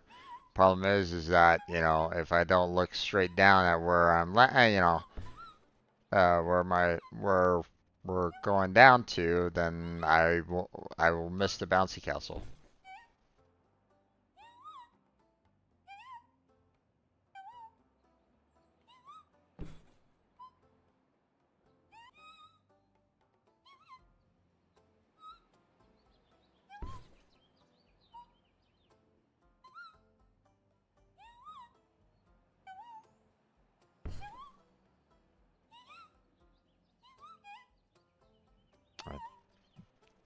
Normally it can get you out and into the like the stratosphere, but it's not like it's not putting us any higher. Hmm. Oh well. A little odd.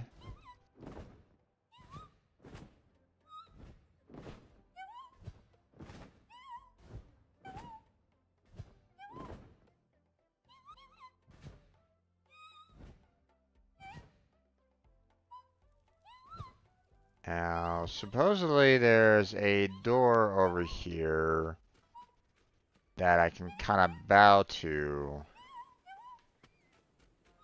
And I can enter a new area, but not quite sure exactly where it was located at.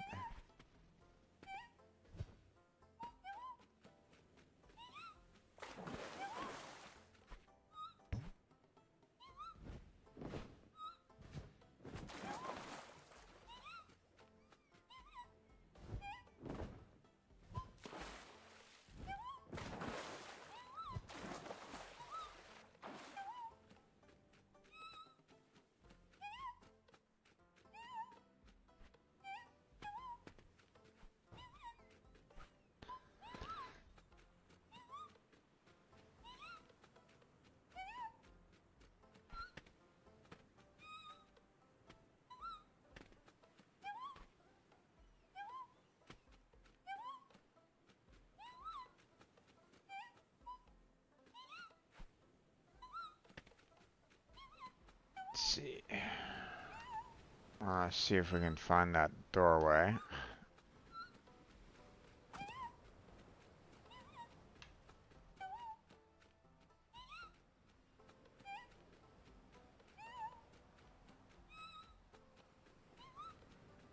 Hmm. That's weird.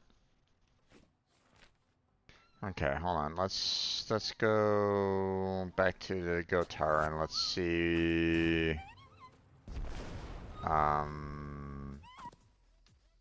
Let's see where that doorway was again. Oh, thud. Slipped on a banana.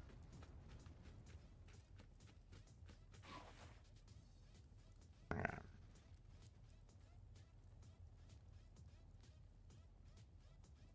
Hmm.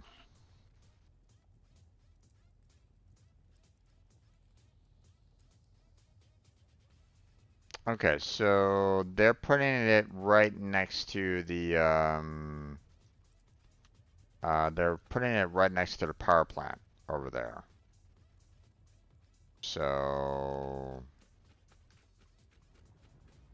I need to kind of go over in that general direction.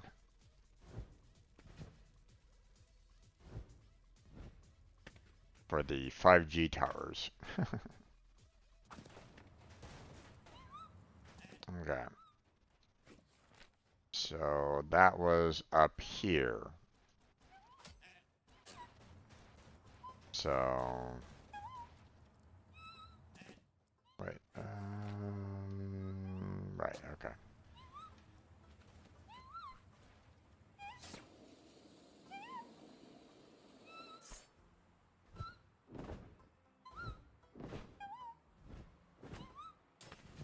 Whee! Gotta make that grind.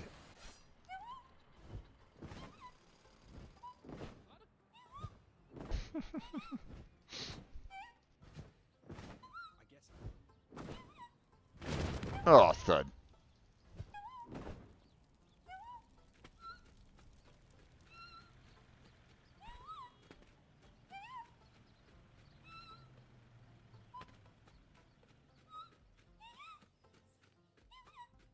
Okay.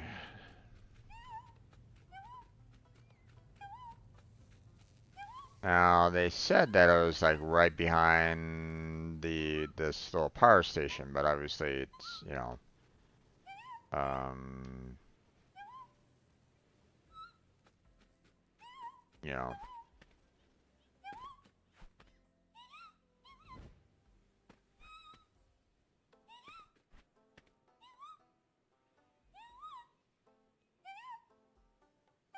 Oh, okay.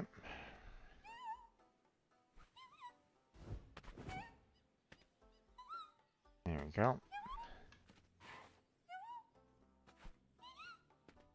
But obviously that's not necessarily a case because oh.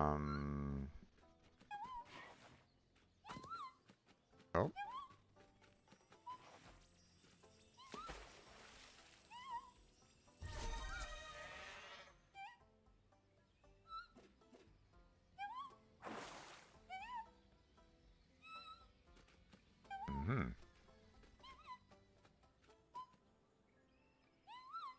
See. Maybe there's something down here. No.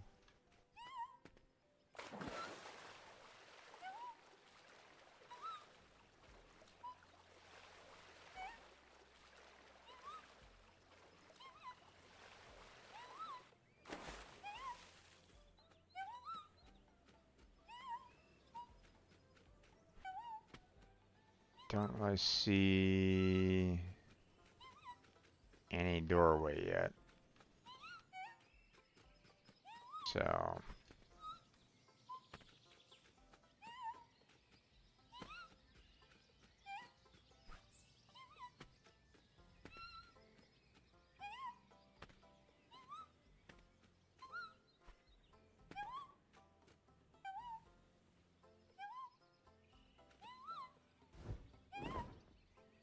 yes, you can interact with the UFO.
to see if I could find that one doorway.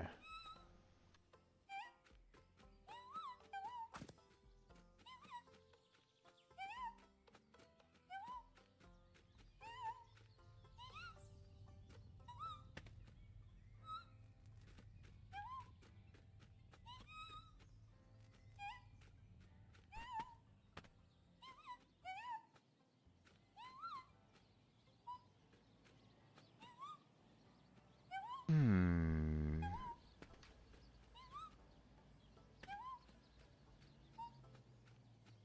Would you like me to interact with the UFO? Is it over there, maybe?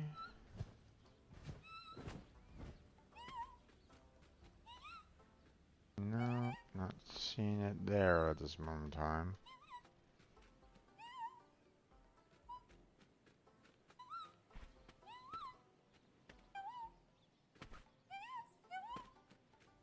I mean, it is kind of interesting. But, you know, I've already done it before, but that doesn't mean that I can't do it again. Hmm.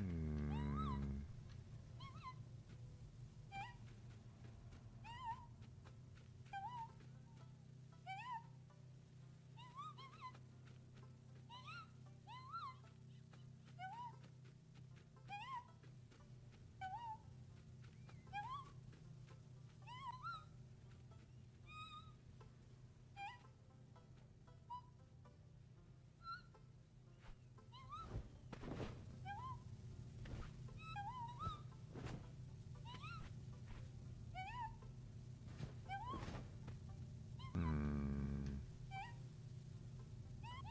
That darn doorway at?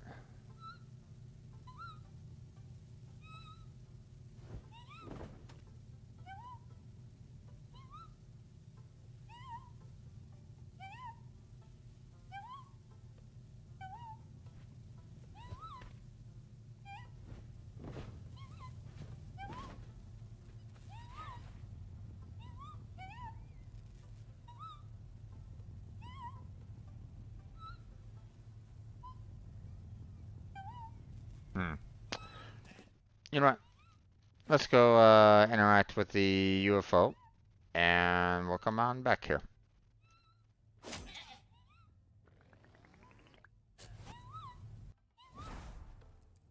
Let's see. I'm gonna switch out of our good friend here.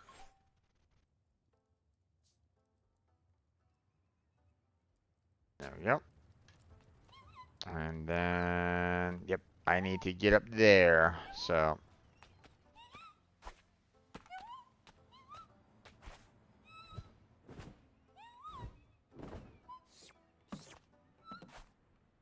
You remind me of my ex. I wonder what her name is.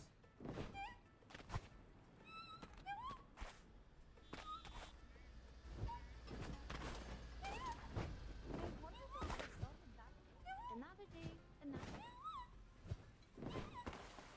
What is that? The aliens have come. Okay, I have to make the climb. A lot of goats around. Isn't this a lovely day? Whee. The frog! For Pete's sake! My man! I'm walking here. Nope, not getting up high enough. It's over here that has the entrance for the most part.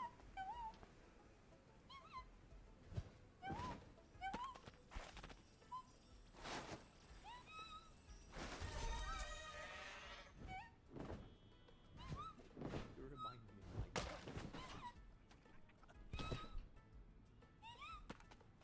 Oh crap! Oh no! Oh.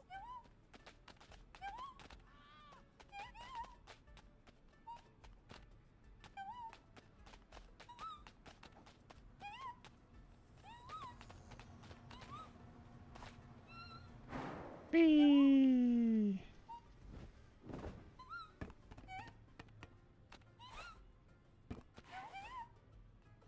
Pardon me, sir. You're in my way. Get out of here.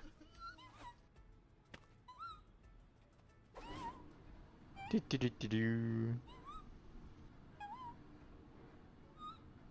Up we go. Oh.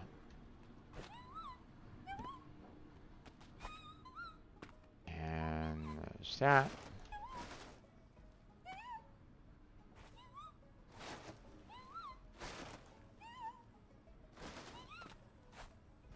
Oh, oh, oh, oh, oh, oh. He missed.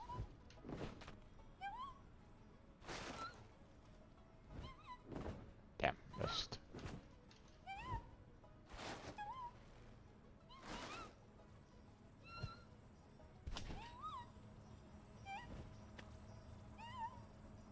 Oh.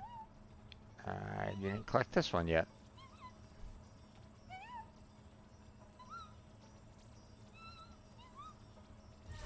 There we go. Back up, back up. Whee! Okay. Up we go.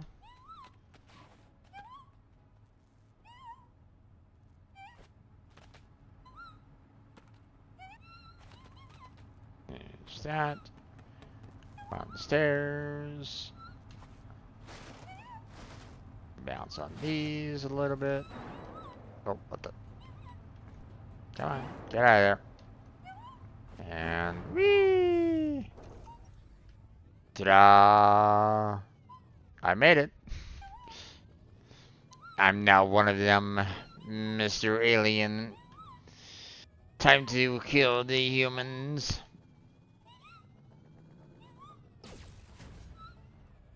Take this, human scum.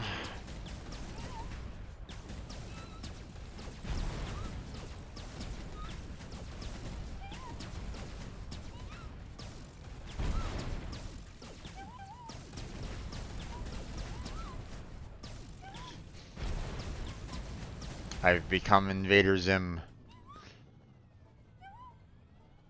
Can he go inside? No. At least, not to my knowledge. The most that you can do is become one of these little UFOs, and that's about it. So.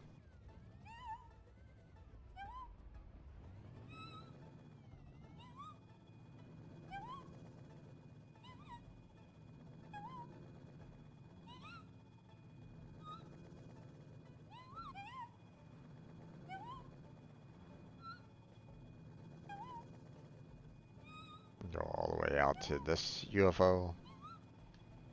Yeah.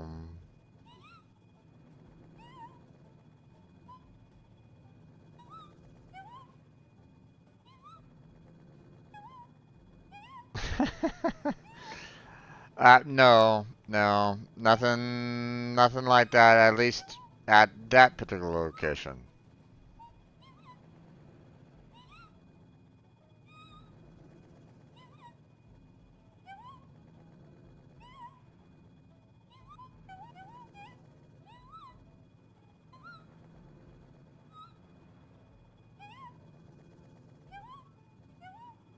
To say that that doesn't happen at all, yep.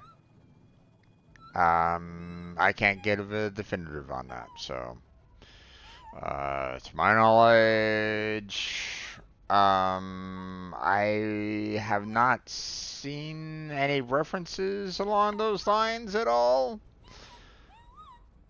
But knowing the game developers of this game and the fact that they will pretty much do anything, I mean, not saying that it can't happen, but, you know.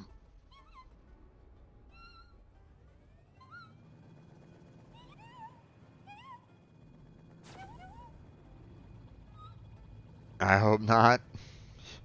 You and me both, my friend. You and me both. Especially seeing that you're a goat.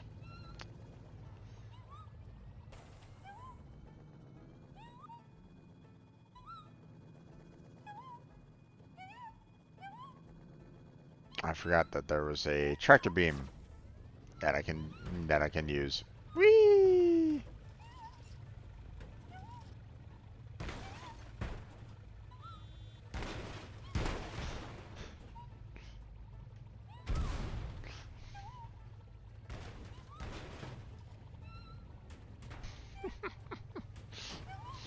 physics go wee.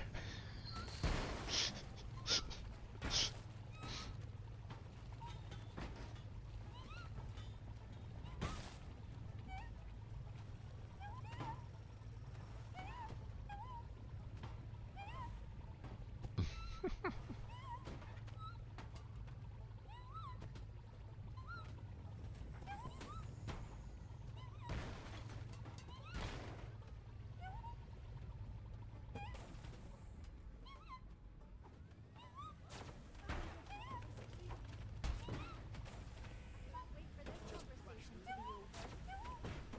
Everything you say is It better be. Come here, banana man. Yeah.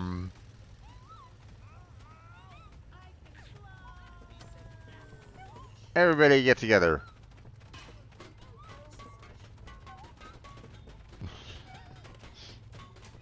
Let's add some more stuff in.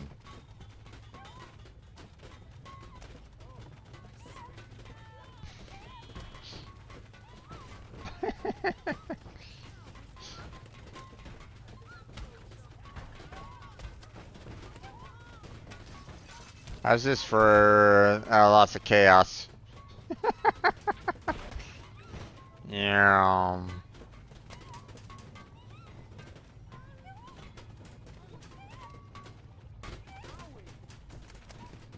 Okay.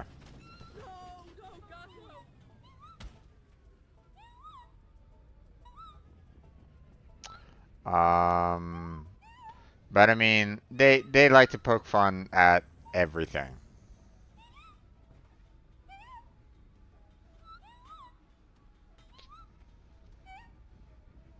And I mean everything.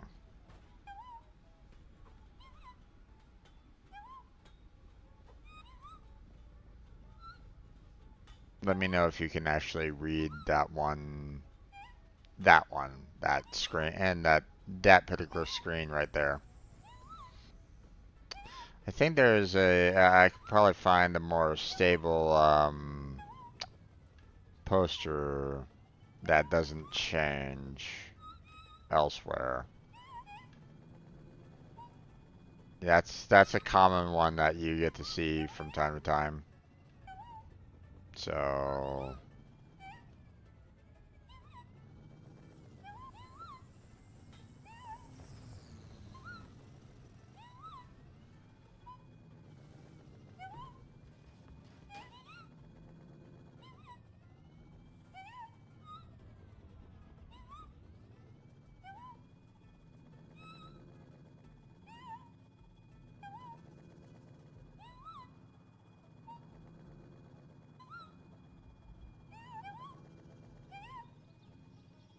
that's the logo. Yep.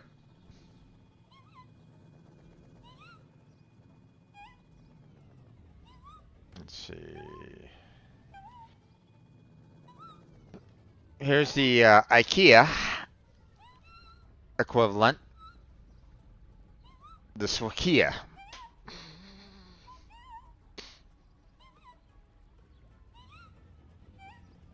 You know, seeing that IKEA has invaded the United States with all their furniture and the like.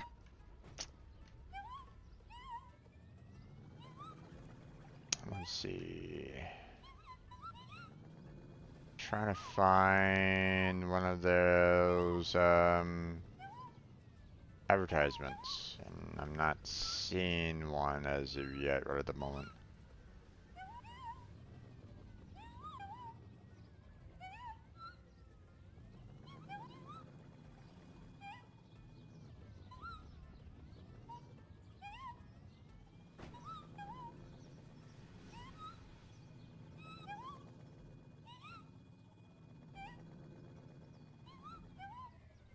There's the zoo.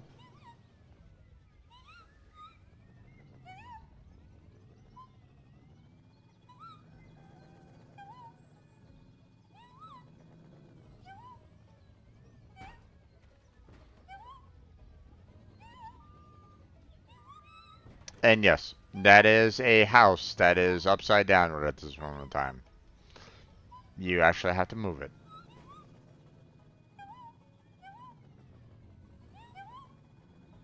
Let's see.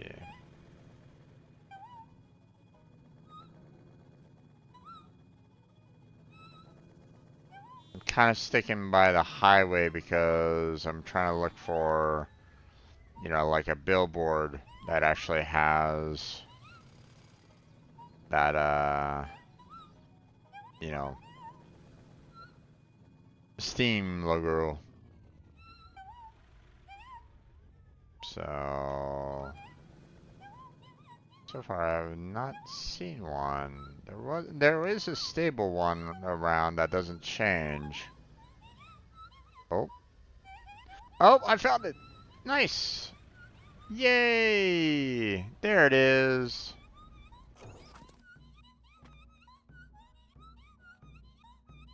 Found the last one. So now all I just have to do is... Oh, that's really kind of messing up my head right at the, my eyes right at the moment. Big egg on Little Island. Goes to Easter Island. Bug Bunny, huh?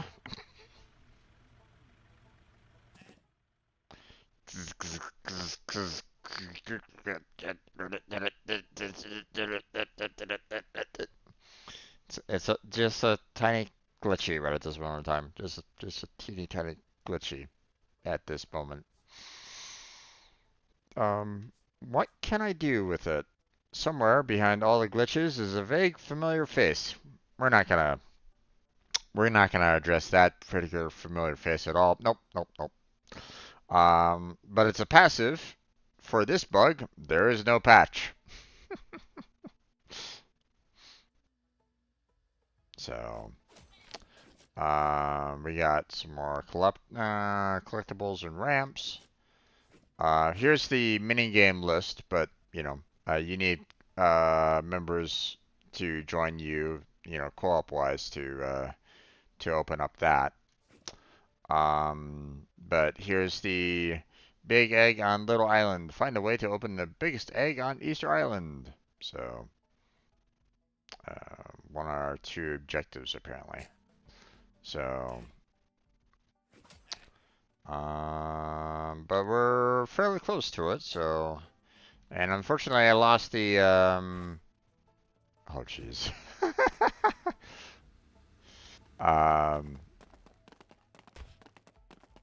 We found the lost the UFO, so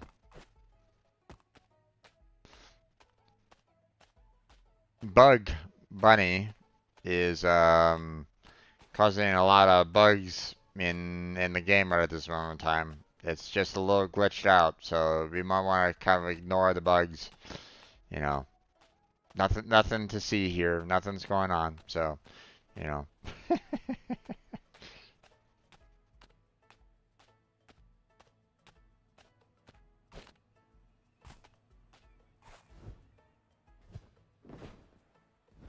There's the big egg.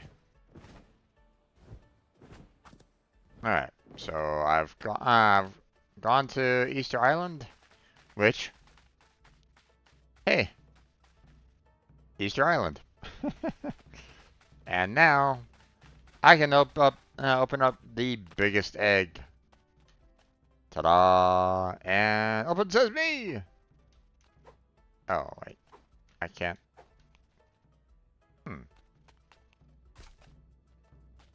Oh, am I gonna have to...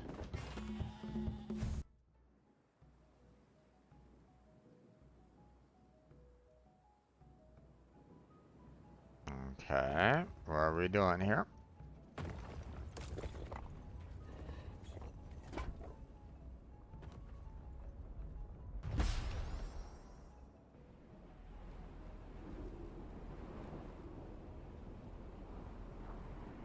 Oh!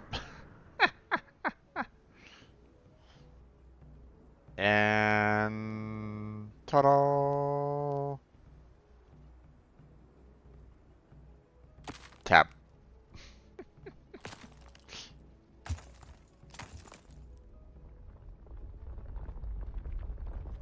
Tom. Boom.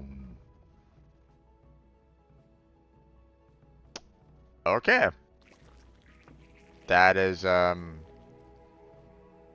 that's a sight. Now go forth and bathe in the divine yoke. Do I have to?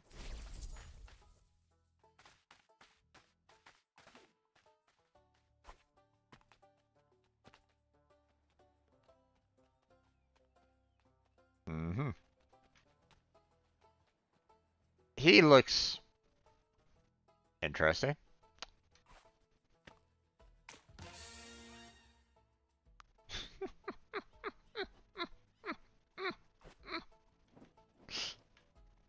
Alright, hold on.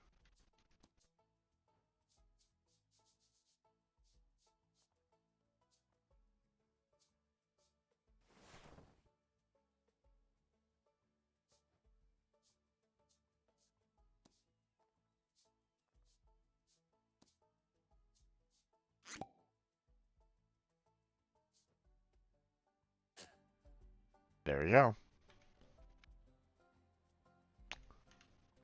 I now have the next goat. And, you know, for anybody that is wondering, it is called the feather goat, by the way. It's not an ostrich. Definitely not an ostrich. It's called a feather goat. Okay, don't think of anything, you know, it's a feather goat. You don't have to worry about anything else. It's a feather goat. Okay, so all the quests are done. So, you know, don't have any other additional quests to deal with. So, you know, as you can see, you know, for Fairmeadows Ranch, Suburbsville, Warnwood Falls, Downtown, Gothenburg, and Libertarian Island, all the events are done. So, now, there's still a lot of secret events that we could still do, or still find and tackle all that. Where those are, I have no idea. They're a secret. So, not much I can really do about that. Like, there's not going to be any, like, points on the map basically saying, hey, you need to go here or anything along those lines. So, but, I mean, there's still a lot of, you know, goat gear pickups, trinkets, ramps to kind of get through, and you never know. Might find some more of those secret events somewhere. So, um, but, um, spam A in midair to flap your wings.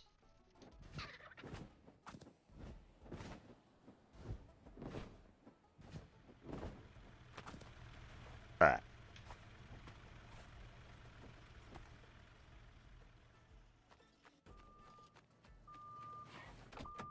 I need to take your vehicle, bro. I'm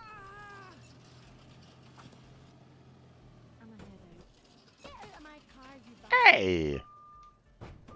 That's not nice. Give me your car. Give me your truck. Give me, give it to me. Give it to me.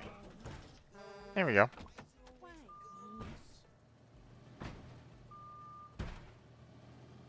There we go.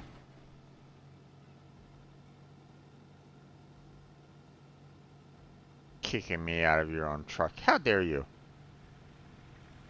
It's my truck now.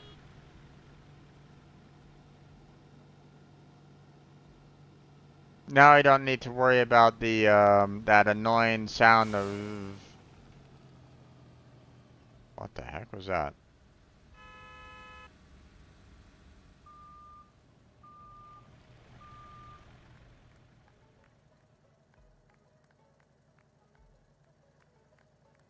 Mm-hmm. Okay.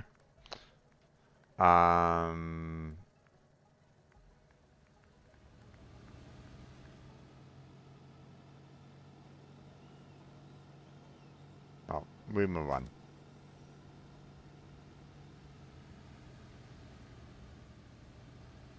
Wasn't it here that I saw it before? Yeah, it was here. Okay.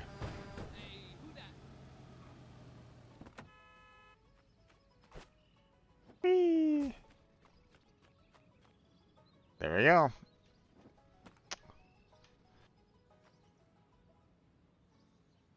There's Stream, where you work, twerk, and lurk in your bedroom. Join the community.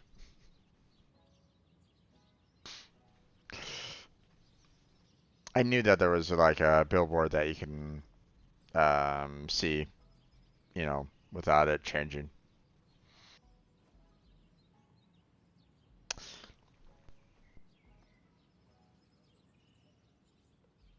Ooh, excuse me.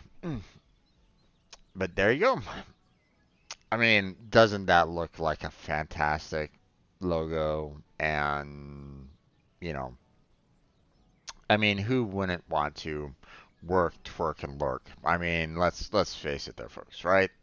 I mean, they're being right on the money on that, right? Right?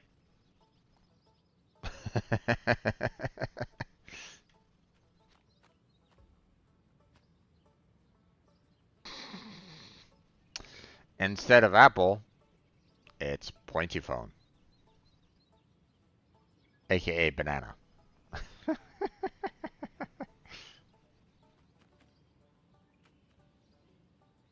And there's Suika with the Svengvatar 350. And apparently this guy's very angry at me for some reason. They get that way sometimes.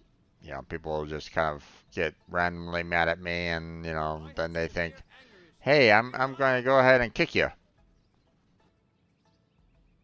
This guy hasn't done that yet. He's being actually very calm right at this point in time, so far anyway.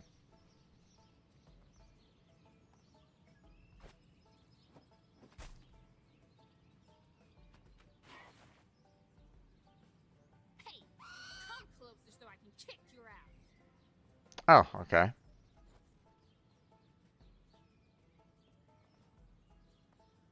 Huh. It looks like they don't really want to kick the ostrich for some reason. Or I should say the feather goat. But I mean, if I switch on over to the regular goat,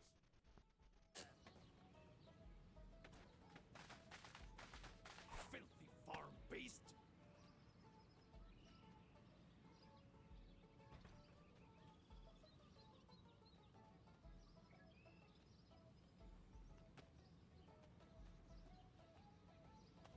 come on, you.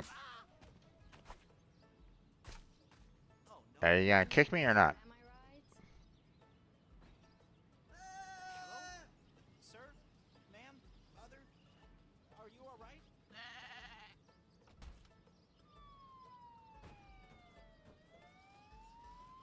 Are you okay? Nope, not at all. There's the ambulance. Help! Help! Can I get a hand over here? Okay, ambulance. Are you gonna do something? Rush. This is a bad spot to rest. I love getting men engaged for this. Oh. Nothing to see here.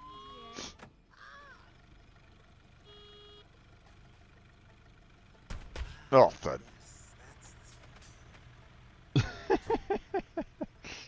Because that's exactly what an ambulance would do, run over people.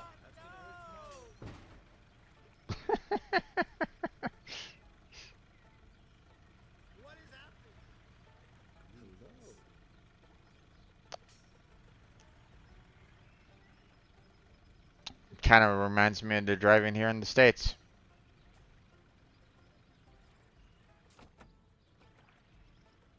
Oh, someone stole the ambulance again.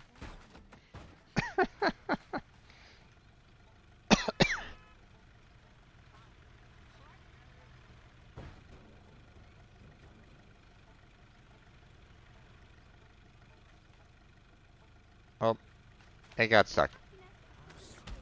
Here, let me help you out. Oh, ow. Come on. There you go.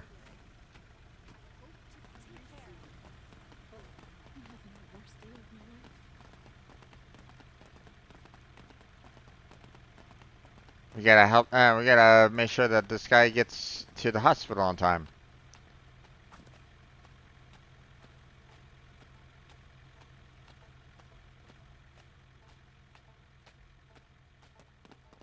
Although I don't think I don't think they're going to a hospital.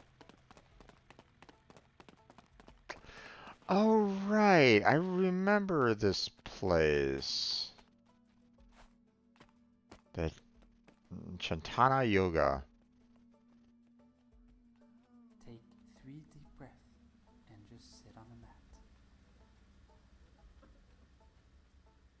Now let's see. While you're meditating, think of your life, who you are or what you are.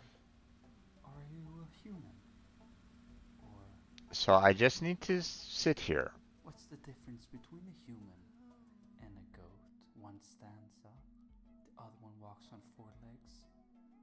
Humans have 2 legs, Mm. but you can also say that a human has 4 legs.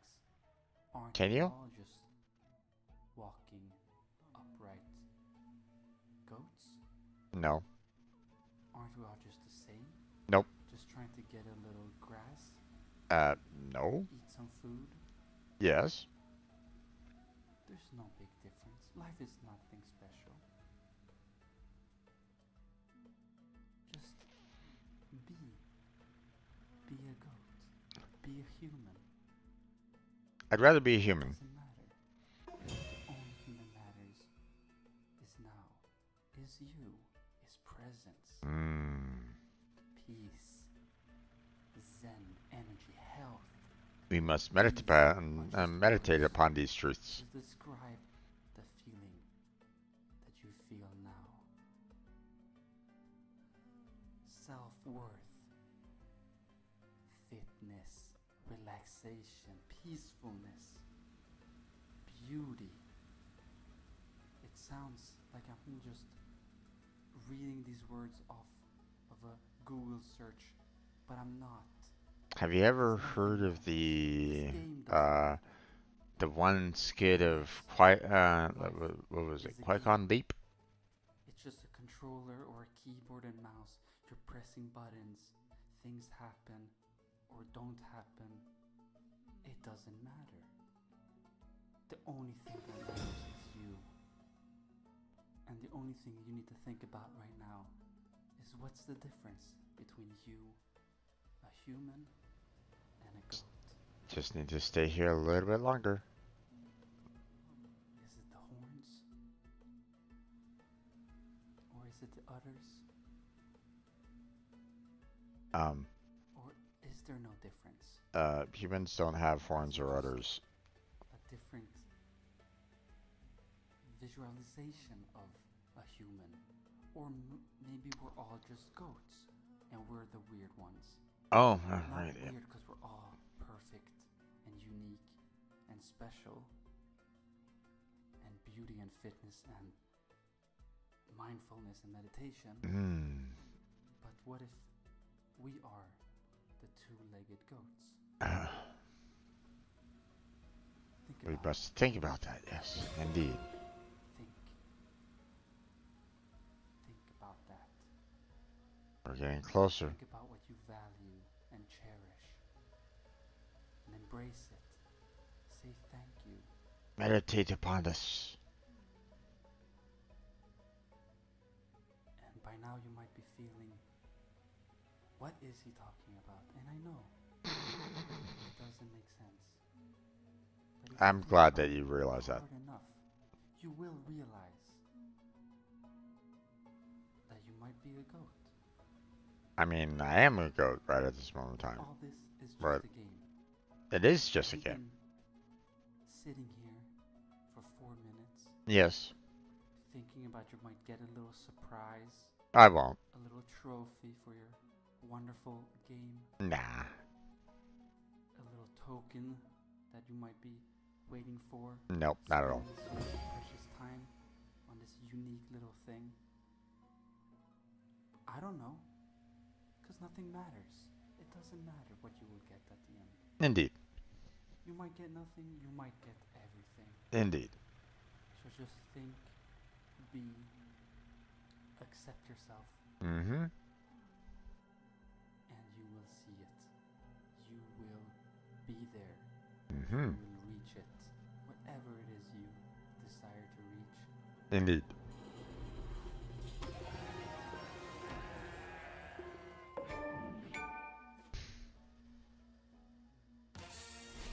Lotus flower.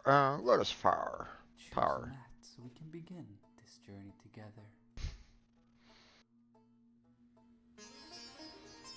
Please take a seat on the mat. Take 3 deep breaths and just sit on the mat.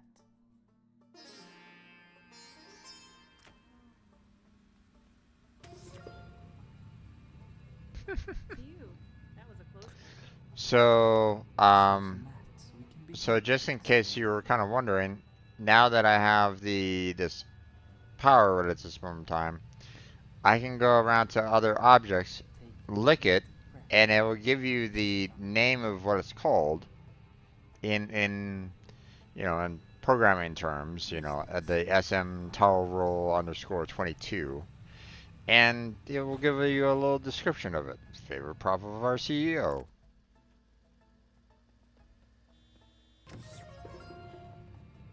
SM sandwich board plastics underscore 8. Nothing special about this one, but we want to take the opportunity to say that we're impressed that you sat through the whole yoga session. What about this one? Trash bin 47. We don't know why, but while licking this in the game, your human self can almost taste it if you really try.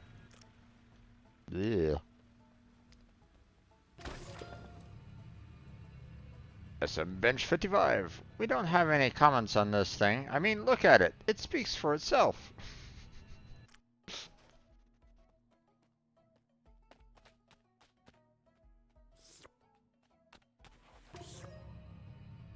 Water Barrel 22. The whole team had a huge party to celebrate the completion of this object. Really? Huge party, right? Interesting.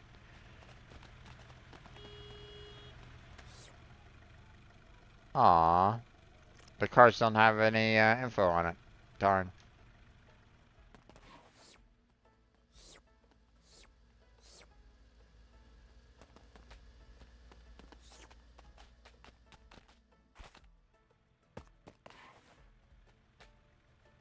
Honored. Choose a mat so we can begin this journey together. Can't lick the yoga instructor, huh? Take 3 deep breaths and just sit on Cub the mat. Block 21. We have a framed picture of this in our left office bathroom.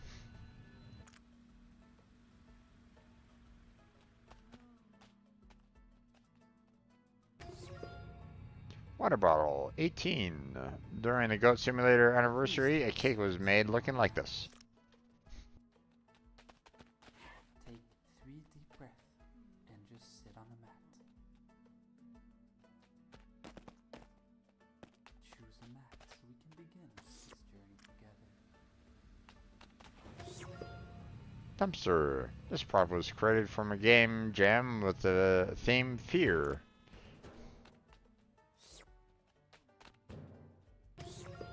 We had to sacrifice Steve's parents to make this prop. Ooh, poor Steve. Our whole team had a staring competition with this and lost. Can you do better? Staring competition? That might be a little difficult because it has no eyes. Factor base. CM score 0. Can't confirm or deny that this might be a teaser for our next game. Really? You don't say.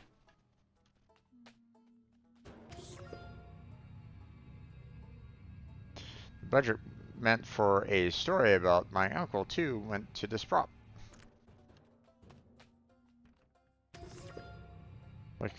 Looks different now that you've had a relaxing yoga session. Indeed.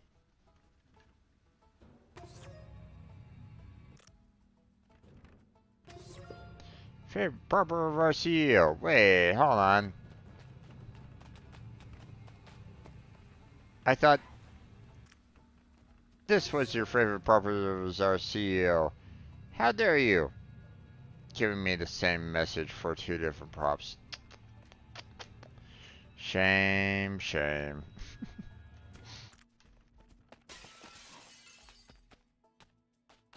Alright.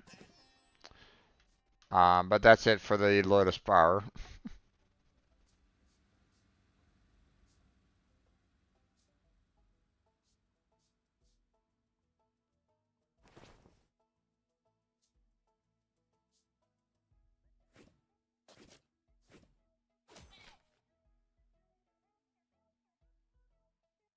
Oh, we did the secret event, or we did all the secret events in this particular area in Suburbansville.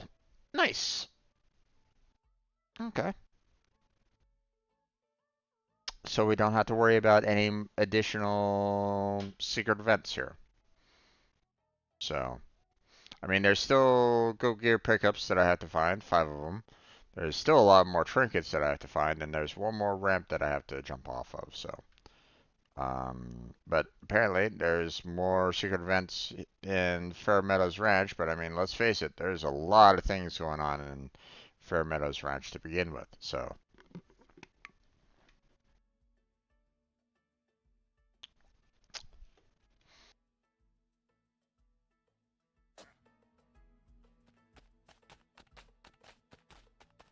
Missing person?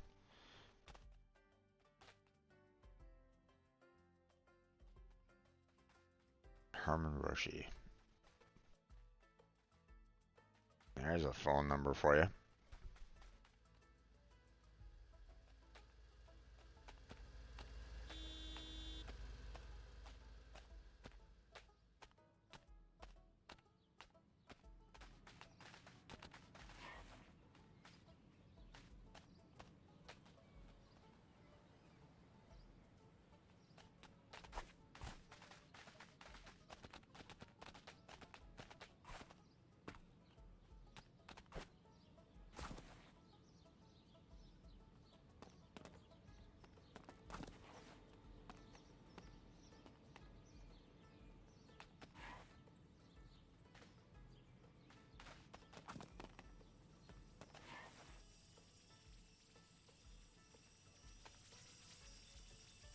And I hear something on the other side of that wall.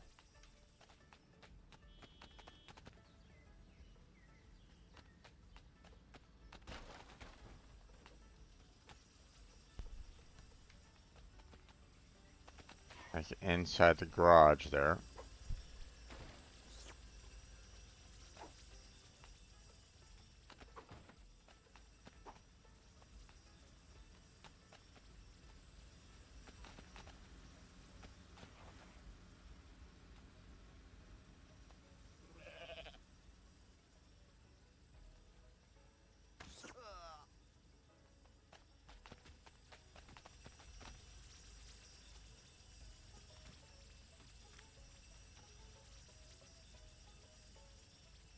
Yeah, glitch through that door.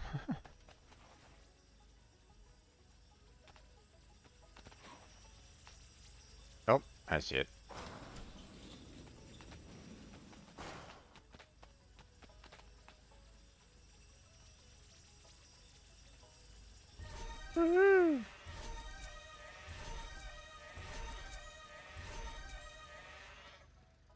Oh, it's the trinkets in that one. Fright Cave.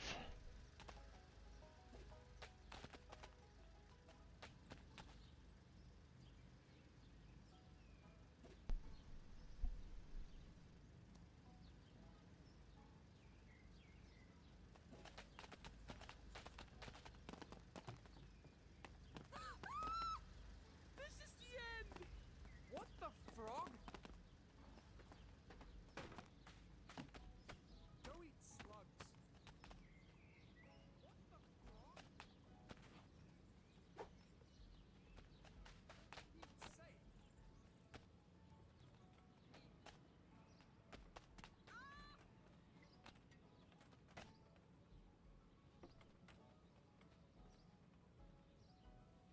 Hmm. I'm getting tired again.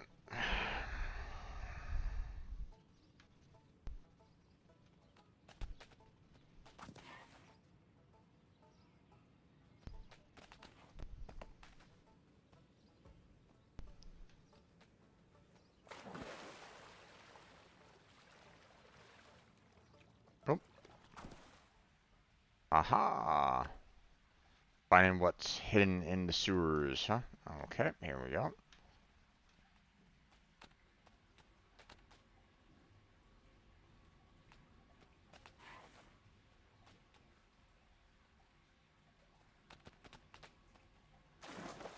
Ew.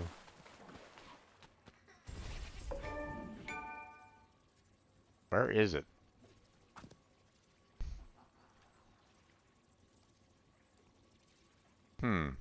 Red balloons. Looks like it's a clown dancing. Yeah, that's not a movie reference at all, is it?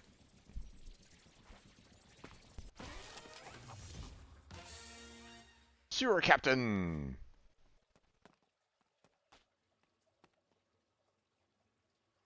Let's see.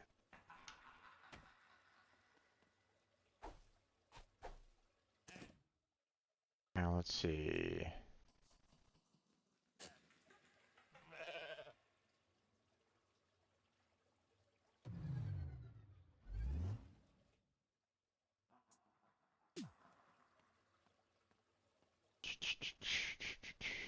Dancing with the guy. Yay! Dance, dance, dance.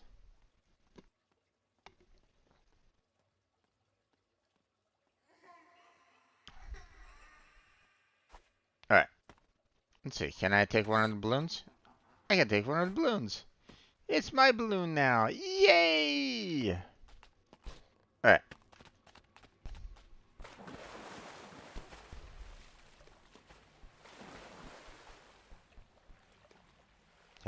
Can I get out of the water, please? Thank you. Let's go out this way. Ugh, thud. Ah, okay. We're there, huh? Okay. But I didn't really want to go all the way out here. Can I go back in?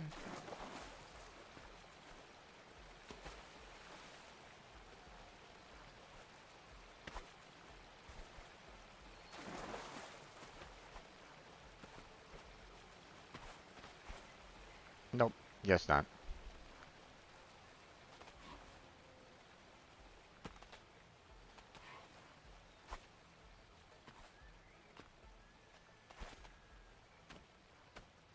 Oh, thud. Ah!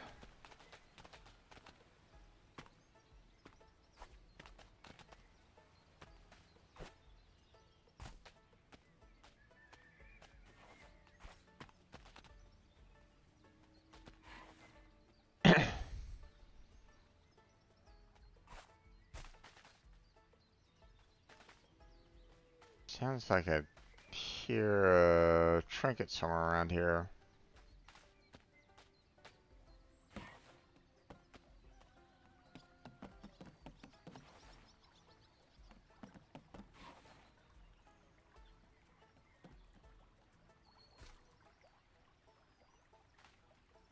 Guess I have a pet Really now. happening? Go. There's a goat. Hmm.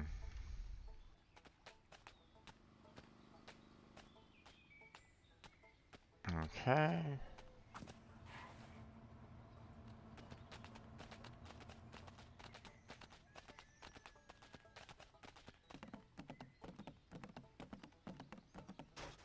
More, please.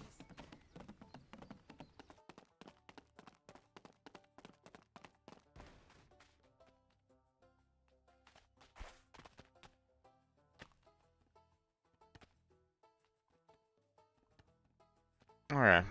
I think I'm getting a little tired there, folks. So I think I'm gonna go ahead and kind of call it at this point. Um, you know, found, a few things here. Was able to complete all the events, which is nice. Don't need to worry about that anymore. Oh, getting stuck, getting stuck. Come on. There we go. Um, you know, um, the Go Castle has already been done before, so that's nothing that, I can really do anything about. We have our map that we still need to kind of get, take care of with the Go Gear trinkets and stuff like that. Now what might help me in next week, while we're going through this is that, you know, they give you like, you know, kind of uh, like sections to kind of look around for the trinkets. So that might be something that I might want to do. Now, I've already tried looking around the Bloom Hill Cemetery a little bit, but I haven't found that last trinket that's up there. Haven't really done much at the construction site, so maybe I need to look around there a little bit more. We have downtown, which still has 9 more trinkets to find. Fair Meadows Ranch, I've only found 13 out of the 31. Gurnenberg, 10 out of the 37, so yeah, quite a bit there. Hoover Dam, only 2 out of the 8, so still got plenty to do. Look around there. Libertarian Island is 3 out of 5, so still got some more out of there. Morningwood Falls, 7 out of 19. Plenty Foods Factory is only 10 out of 14, so not too many more left on that one. 2 out of 7, so still got some more there. Sawmill, 2 out of 8, so still got some more there. And then, of course, there's some Suburbsville at 19 out of 32, so we still got, quite a number in terms of trinkets, and, we got some in terms of ramps as well, So, so obviously, don't need to worry about ramps at the construction site. That one's all done. But, as you can see, there's still more ramps around that I need to kind of take care of. So, now there's 29 ramps according to the collectibles. So, that's what, 6, 5, that's 11, plus another 5, that's 16. Plus another 5, that's 21. There's no ramps there. And then you have 6 more ramps there, so grand total of 27 ramps total, which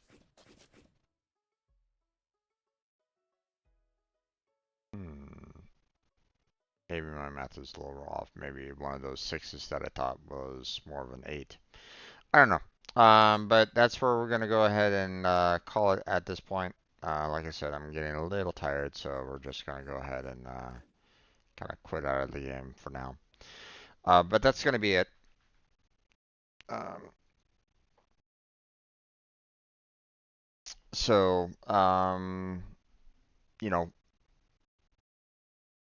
so uh, like I said, it's a silly game. It's not meant to be taken too seriously or anything along those lines. Um, so if you ever do get the game, just have fun with it. Go wild. Um, you know, um, the how much you can do in the game just gets even crazier, especially when you add even more people into the game.